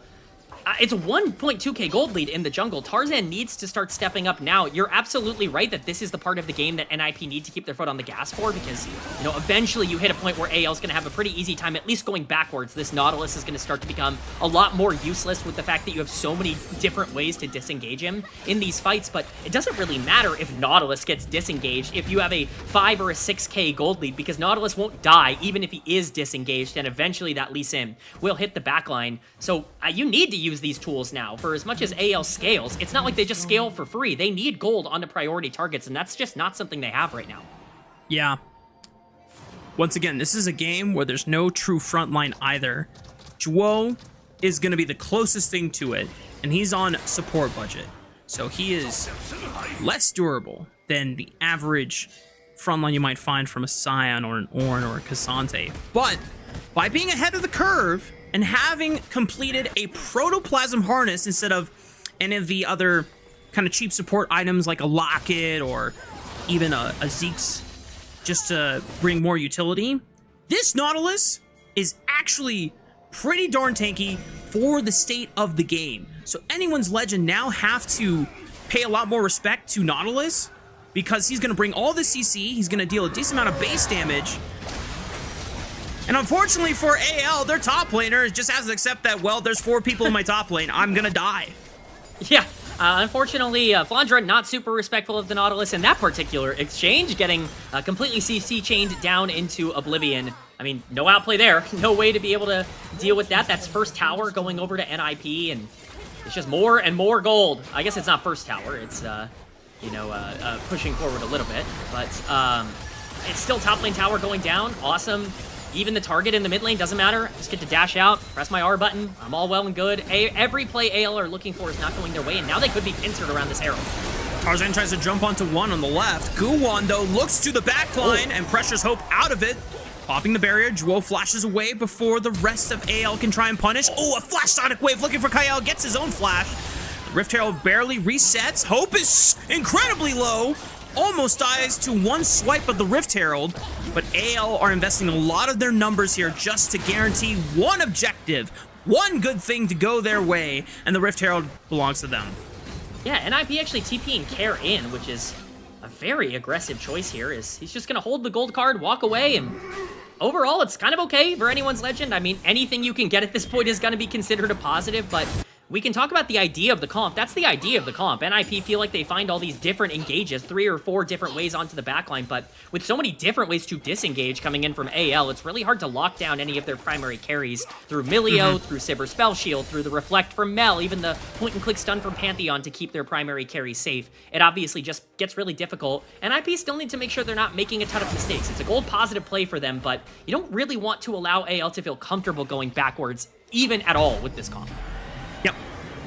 Definitely one of the first signs of life of AL in this second game, where you saw a lot of the power of their composition being able to counter directly the tools that NIP wanted to use as we look back at the replay.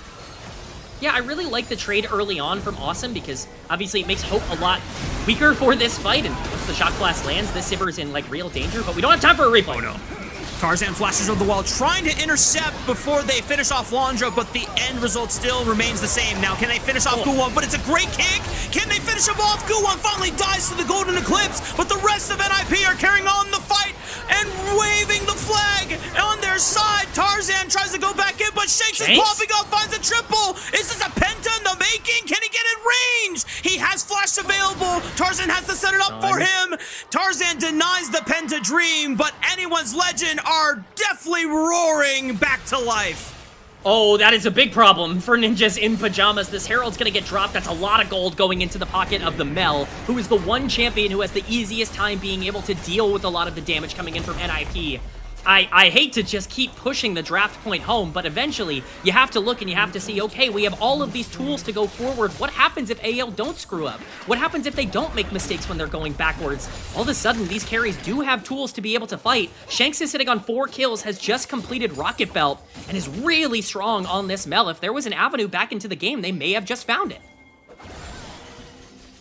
Massive gold swing as well, where Shanks, the only member on his team that has a positive gold difference, just in time for the 3rd dragon of the game. Despite NIP finding the first 2, AL are now going to feel a lot more confident in being able to contest this 3rd dragon, and we'll see what Ninjas in Pajamas decide to do. They're definitely not postured for it, so they're just letting it go.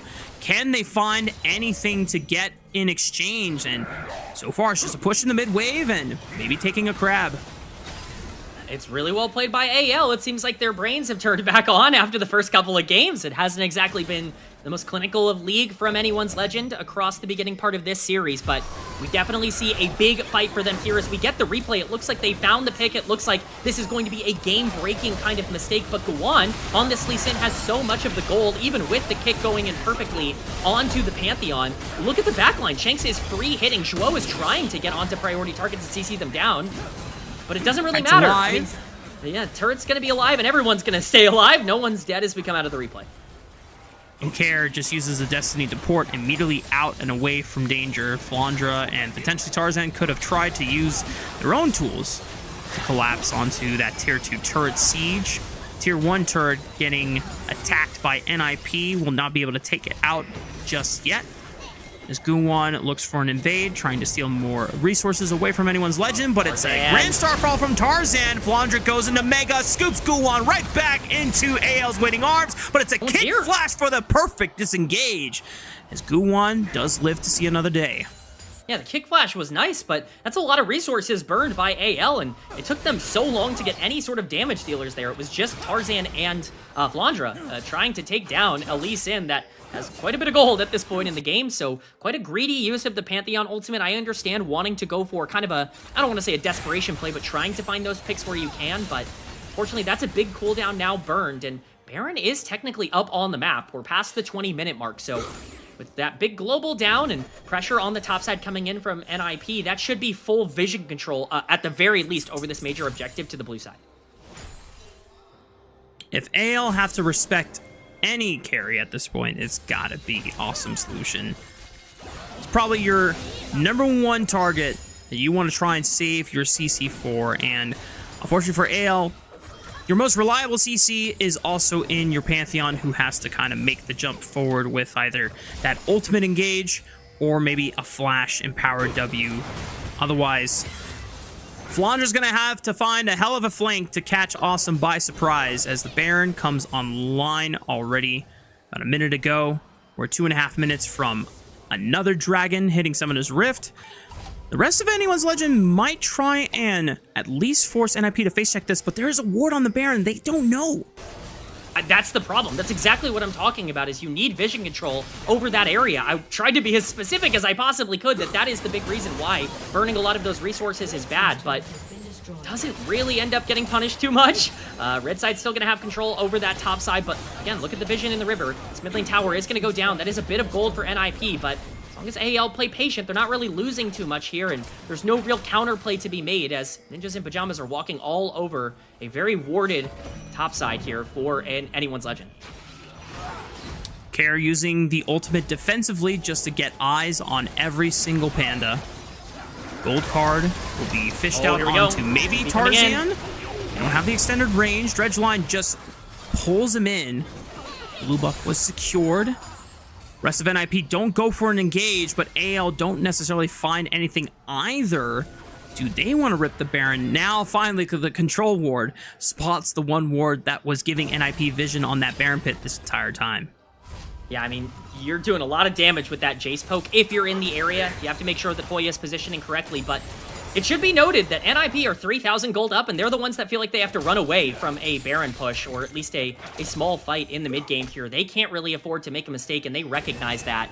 I know this game feels like it's very much in favor of Ninjas in Pajamas, and it is still very much in their favor. They should have control over this, but you can't really afford to make a mistake with this game state and with the comp that you've drafted for yourselves. Awesome and Hoya are going to do so much, and a flash kick from Guwon could end the fight immediately, but if those plays don't come out, and if you play a standard fight, AL will have at the very least a chance of being able to pick up a win despite being down so much gold. Notably, that's Dragon coming up in about 30 seconds. It would be soul point again for Ninjas in Pajamas, and they want to try and get to that soul as quickly as possible. Getting extra damage onto these carries will be paramount with the Infernal Soul.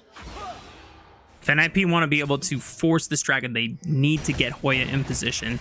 He's got more mana fully stacked up on the Jace, and the Voltaic Cyclosword is an extremely powerful item on this patch. It's already has nerfs slated for the next patch, just because everyone recognizes how incredibly OP it is for an item to apply current HP damage, not just on auto attacks, but abilities. Hoya looks for a Shock Blast, decent damage on the Kael. Tarzan is the first one to try and engage. Hope pops the ultimate. They want to push this further. Jwo is forced to flash backwards. The Protoplasm procs, and he's able to survive, but AL, with the aggression, are able to push NIP out, and they're going to secure their the fourth dragon of the game. I mean, it's a dragon. Like, it's good to pick it up. I mean, you are going to lose quite a bit of gold in this exchange because of the good work that Care is doing on the top side to continue the split push. But basically, NIP were just seeing what they could get out of that exchange. They never intended to contest or even attempt to try and fight that because of the split push on the top side. It's interesting to see that NIP are valuing being able to pick up side lane objectives more than trying to fight as a group right now. But once again, it should go to show you that there is some concern about, hey, we can go forward forever. Eventually, we have to try and make sure that they can't go backwards. And The tools to do that are growing, but still not quite perfect. I feel it's important to note Awesome has hit third item. Guardian Angel also been completed now onto Gowan. That is a massive power spike that the Pantheon really has no way to be able to answer. This would be a big spot for NIP to fight. Dude, Gowan doesn't even have tier 2 boots. He's just rocking the slightly magical brown bags he got from runes. All of his gold has just been trying to maintain that item disparity over Tarzan's Pantheon so that he has that effective wallet difference in these fights. But now, NIP's window is starting to close a bit because, like you said, K-Man, there is a point where anyone's legend can still already absorb pretty easily a lot of these single target picks spells that NIP have at their disposal, and there's not going to be any more side lane turrets to easily get as you get closer and closer to anyone's Legends base. Rafa, think about how close this game could have been if level 1 wasn't so much of a disaster for anyone's Legend. I mean, they've actually played the mid game relatively well. They've been patient. They've been successful at going backwards. They've never really overextended. You know, they've actually been in a good spot, considering especially where the gold is at, but I mean, they have put themselves in such a hole just due to their massive mistakes early on in the game. If they are going to pull themselves out of it, they're going to need to overperform, maybe what you would expect from a team in this spot. I think stacking these Infernal Dragons is really important, but again, what I think they've done a really good job of is dissuading a lot of NIP's plays through vision itself, being able to say, hey, if you want side lane pressure, that's great. We're going to get vision coverage over whatever major objective is up on the map, and we're going to make sure that you're not in a spot where you can rush it or even really force it under any circumstances. NIP might have to make a desperation play here onto the Baron.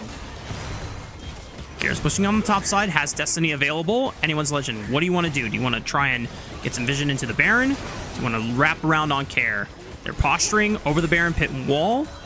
They put a control ward down and immediately NIP peel off the objective while Kair is now threatening into the inhibitor turret. As long as NIP can keep anyone's Legend here, Kair's going to get some major damage. Maybe to take the whole turret. They force the engage. Tarzan just goes for the W raw, but they are now forced to back. Kair comes in with the Destiny, tries to corral them off. Guwan has the GA, flashes away just to make sure he doesn't pop it too quickly. Golden Eclipse finds Hoya, makes it a 1-for-0 so far in favor of anyone's Legend, but it's a 1-for-1. It's a 2-for-1 in favor of NIP. Awesome, just blasting foes one after another. And don't tell me it just ends like this. NIP find the gold card on a Kyle, and Guwan layers it up with the Sonic Wave. They're gonna push into the base. It's a massive mistake from anyone's Legend. They separate in the fight and get pulled apart because of it. NIP are just cleaner in terms of their execution. Their gold lead does come back into fruition there. Awesome is just too strong. He melts through the front line of Tarzan, and there's nobody to protect a lot of the damage dealers. This looks like an okay setup for AL. It looks like they're going to full engage onto the front line, but this comp is not good at going forward. They're better at going backwards. The moment that kick comes through, and Shanks is essentially separated entirely from the backline, Kyle is the one who eats all of that damage on the front line. Look at where Flandra is. He's so much of the tank stats for AL, and now all of your damage dealers are basically being free hit by this Lucian on the backline. It's poorly executed from AL. They don't end up positioning well at all. Shanks doesn't get time to free fire with all the gold, and NIP, once again, you can talk about the macro plays, you can talk about the mistakes that AL are making. At the end of the day, NIP are outplaying anyone's Legend here today in every single fight, and it shows in terms of where the gold is at right now.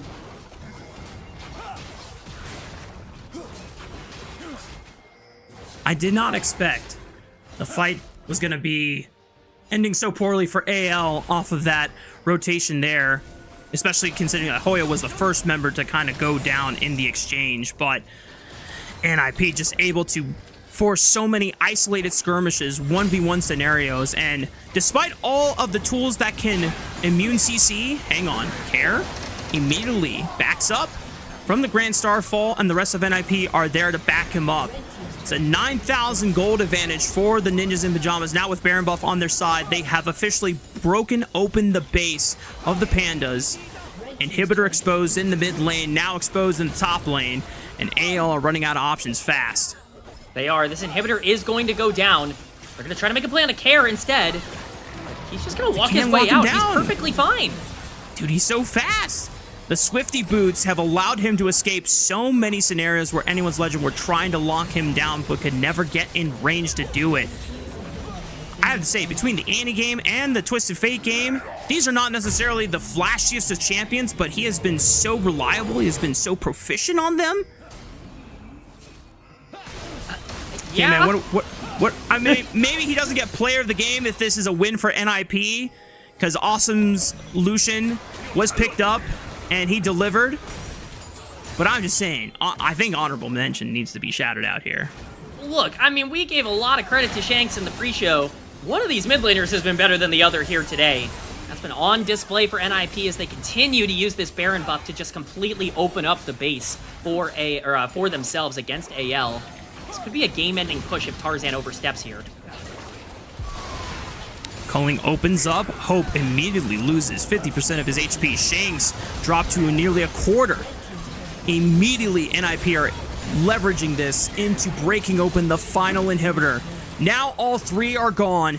Double super minions will be pouring in, and NIP will try to just finish the game, and Awesome just gets flashed on. He's exploded by the Golden Eclipse, but Guwon with the Warthog insect will punt away one back as the rest of NIP try to push it in for the game 2 and the series win over Anyone's Legend. Nexus exposed. There's nothing the Pandas can do, and the Ninjas in Pajamas will end AL's win streak and give themselves a 2-0 win. Oh, Rafa, the moment we began to give up hope, the moment we thought we had lost our belief, our confidence in this team, here we go. We're back. We're so back. I mean, we've never been more back than maybe we are right now. Ninjas in Pajamas, they were just better. I'm sorry. Like, there's no way to describe this series. There is no way to talk about this series in an objective fashion, in a, draft-oriented conversation without first saying, one of these two teams played every fight better than the other. And that's why Ninjas in Pajamas are walking out of this with a win. Beautiful series from everybody involved. And you know what? I mean, NIP at some point has to actually be considered a real threat here in the LPL. We're going to be looking at the standings in just a second. This team isn't as far out from top 4 as maybe you would think if some of these teams start to drop some games.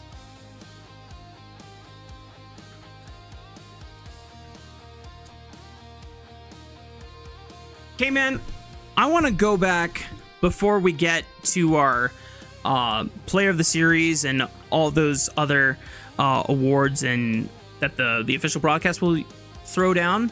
I want to look at our draft graphic for game 2, because I think this adaptation from Ninjas in Pajamas is such a incredibly bold but also very fun adaptation, and it all comes from what I'm gonna call the Melio Gambit from Anyone's Legend that they threw down, which ended poorly for them. But I appreciate that it was a gambit to begin with. I mean, they basically go for this full disengage comp with all of the engage tools on the other side, and Melio is the best disengage champion in the game right now, and so I understand why you would feel good about that. You get that big combo off of NIP's shoulders, but I don't know, man. The Gambit failed. If the Gambit was, let's give Awesome his best champion and see if we can win, sorry, man, that's maybe not what I'm opting into. You can get me with a different Gambit next to, maybe take the Lucian on that exchange. Maybe that's the moral. So here's of the the funny thing. While we're waiting on the Game 2 draft graphic, I can go ahead and kind of name off some of the things that were in the NIP Anyone's Legend series the first time they encountered each other, which, by the way, y'all, was an Anyone's Legend 2-0 win back in week 4. So in that second game, Orianna is left open, and NIP go for it as their first pick, and then immediately AL go for Lucian Melio. They snap that up. Whereas in this one, Orianna still banned by NIP.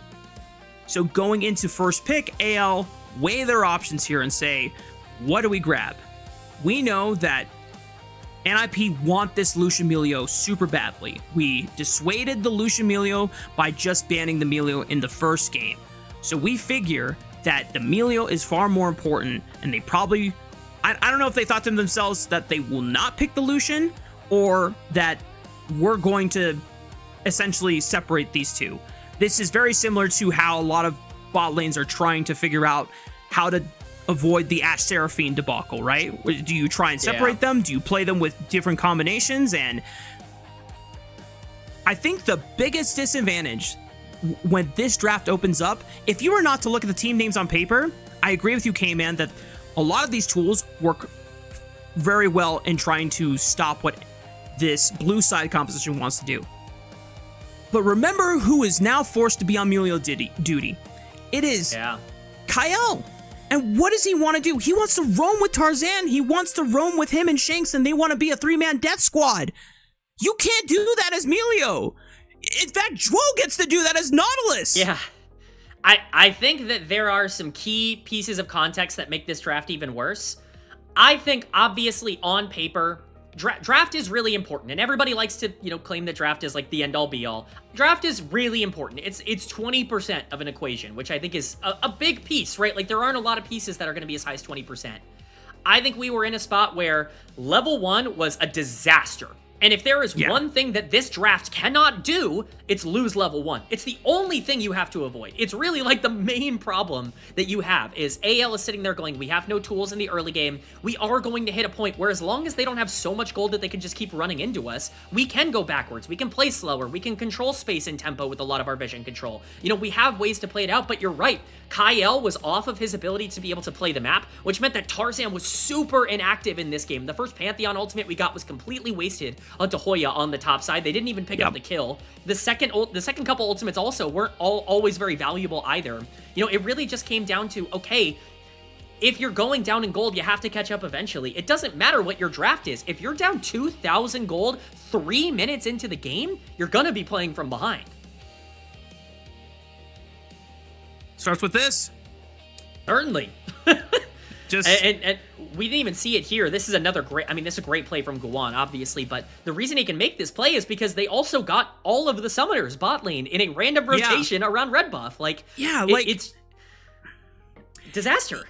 Yeah, when you said that you cannot contest on level 1, you cannot get absolutely smashed level 1, you have to wonder, what are the comms, what is the theory behind AL's bot lane posturing so aggressively in the enemy red quadrant when their Pantheon just died on the opposite side of the map?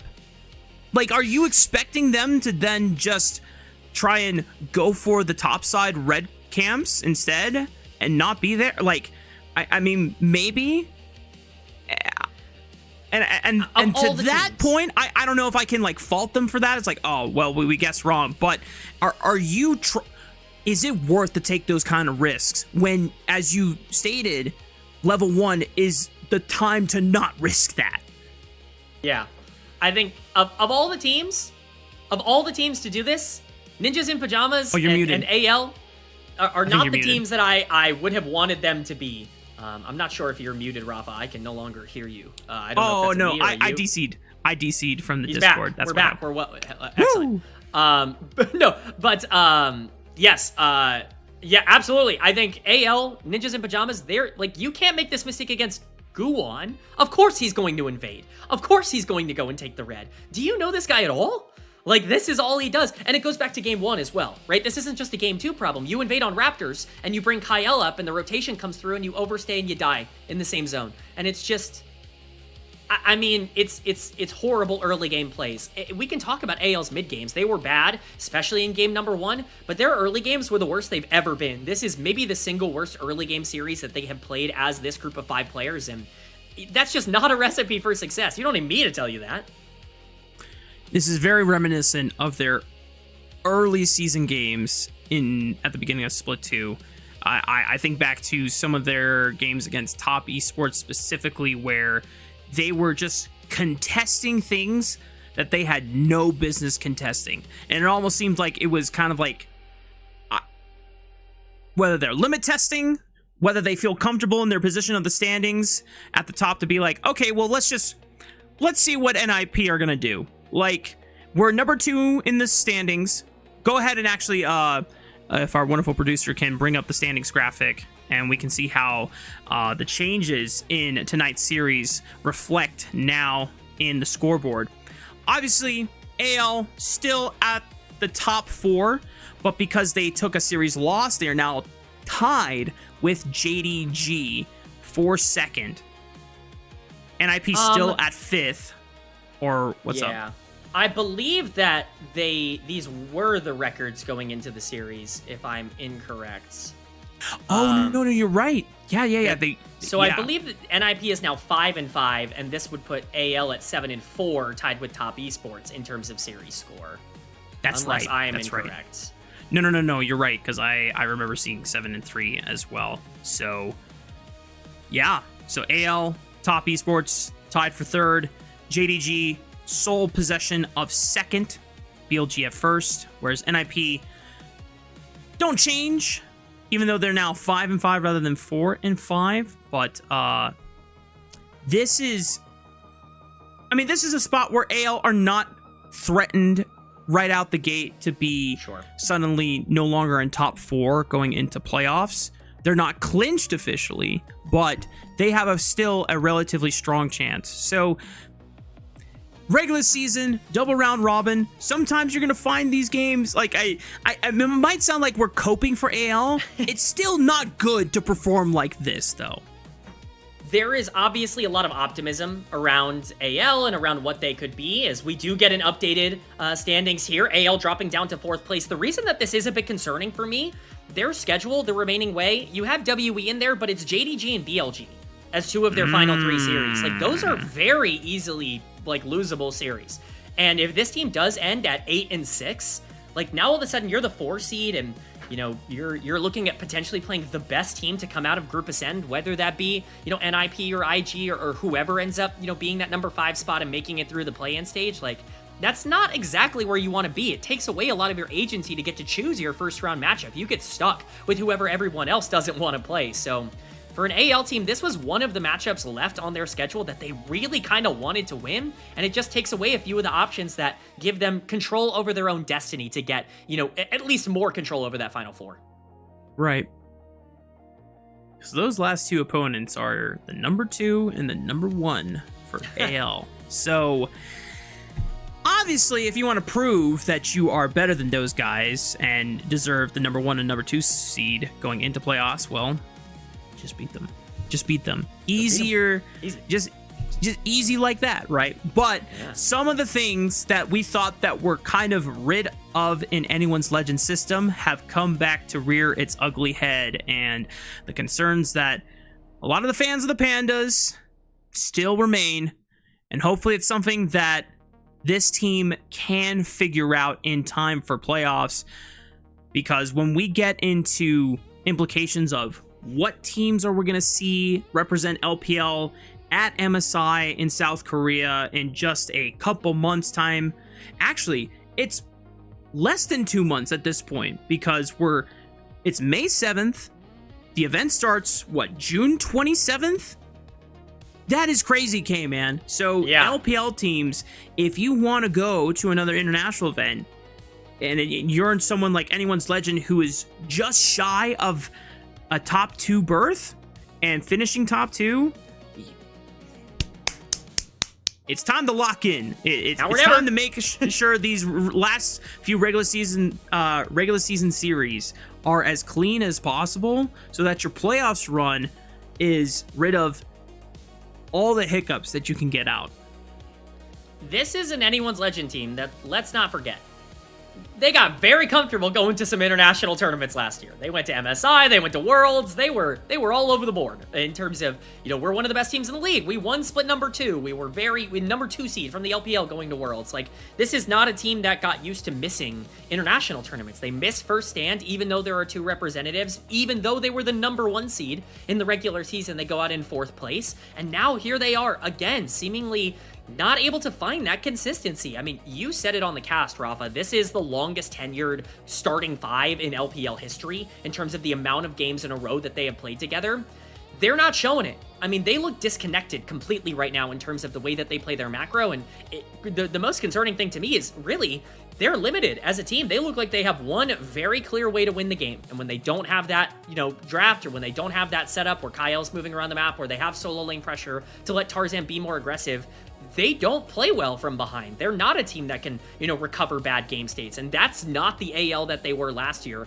I had thought I had gotten over all of my panic for this team after the last couple of series, and I really thought they were going to come out here and look better today, but it just was not meant to be. NIP schooled them. Troubling signs for a fan favorite team here in the LPL that garnered a lot of international hype since last year. And like we've talked about, this is now the longest tenured LPL starting 5 out of any team in LPL's history now. And this is just a form that is not acceptable if you're going to kind of boast that supposed long-standing chemistry over now effectively 1.5 years, just over that period of time. 209 games now played total together. But on the flip side, we got to revel in NIP's series. This is their first series win after a 3-series loss streak. The way they did it, not necessarily super unfamiliar with us whenever we see these guys do win. Bot lane creates a massive advantage.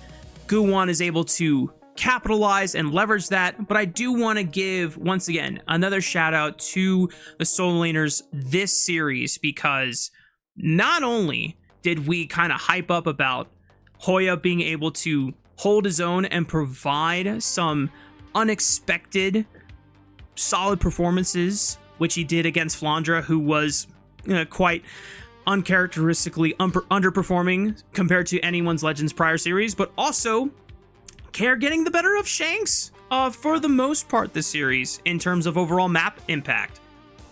There was a mid gap, that's for sure. Care was better today. I don't think anyone's going to argue that. Shanks was the win condition for AL in game number 2, and I will give him some credit in being able to generate his lead early. He played a couple of those fights well, almost picked up a quadra kill in that game. Was relevant on the Mel, but Care was everywhere. Think of that rotation on the top side. That's a big gold swing in this game. He takes that first Twisted Fate ultimate, uses it to go top and kill Flandra. His support roams up to the mid lane, pulls the wave. He loses zero minions for that play, and all of a sudden the game is over. Care is so accelerated, he's already Twisted Fate, so he's already up in gold, but at that point, Mel, the one win condition who's been up in lane, just surrendered a kill over to the enemy mid laner, and he got to catch every single minion. Like, there is nothing that could have gone worse, and that is perfect execution from Care. It's great communication from the team as a whole, and that's the kind of thing that NIP really succeeded at early on in the split when they were finding their wins.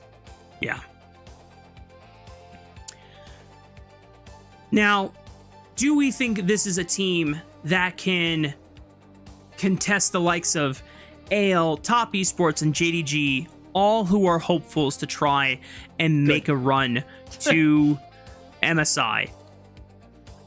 I think they have the chance. They're still underdogs in that front, right? Like, this is a team where if they're a top 4 team at the end of this split, that's a massive success, right? Like, that is one of the biggest success stories we've had in the LPL, very reminiscent of WE last year, except this one might even be more ethical in terms of the way that we got there. Not that I'm not trying to disparage WE from last year, but this is an NIP team that I think is genuinely a potential top 4 team in the LPL long term. And if that's the case, and especially if they continue to grow, I mean, they could be unbelievable. I know that my narrative, my agenda that I had been pushing all series long, awesome for All Pro.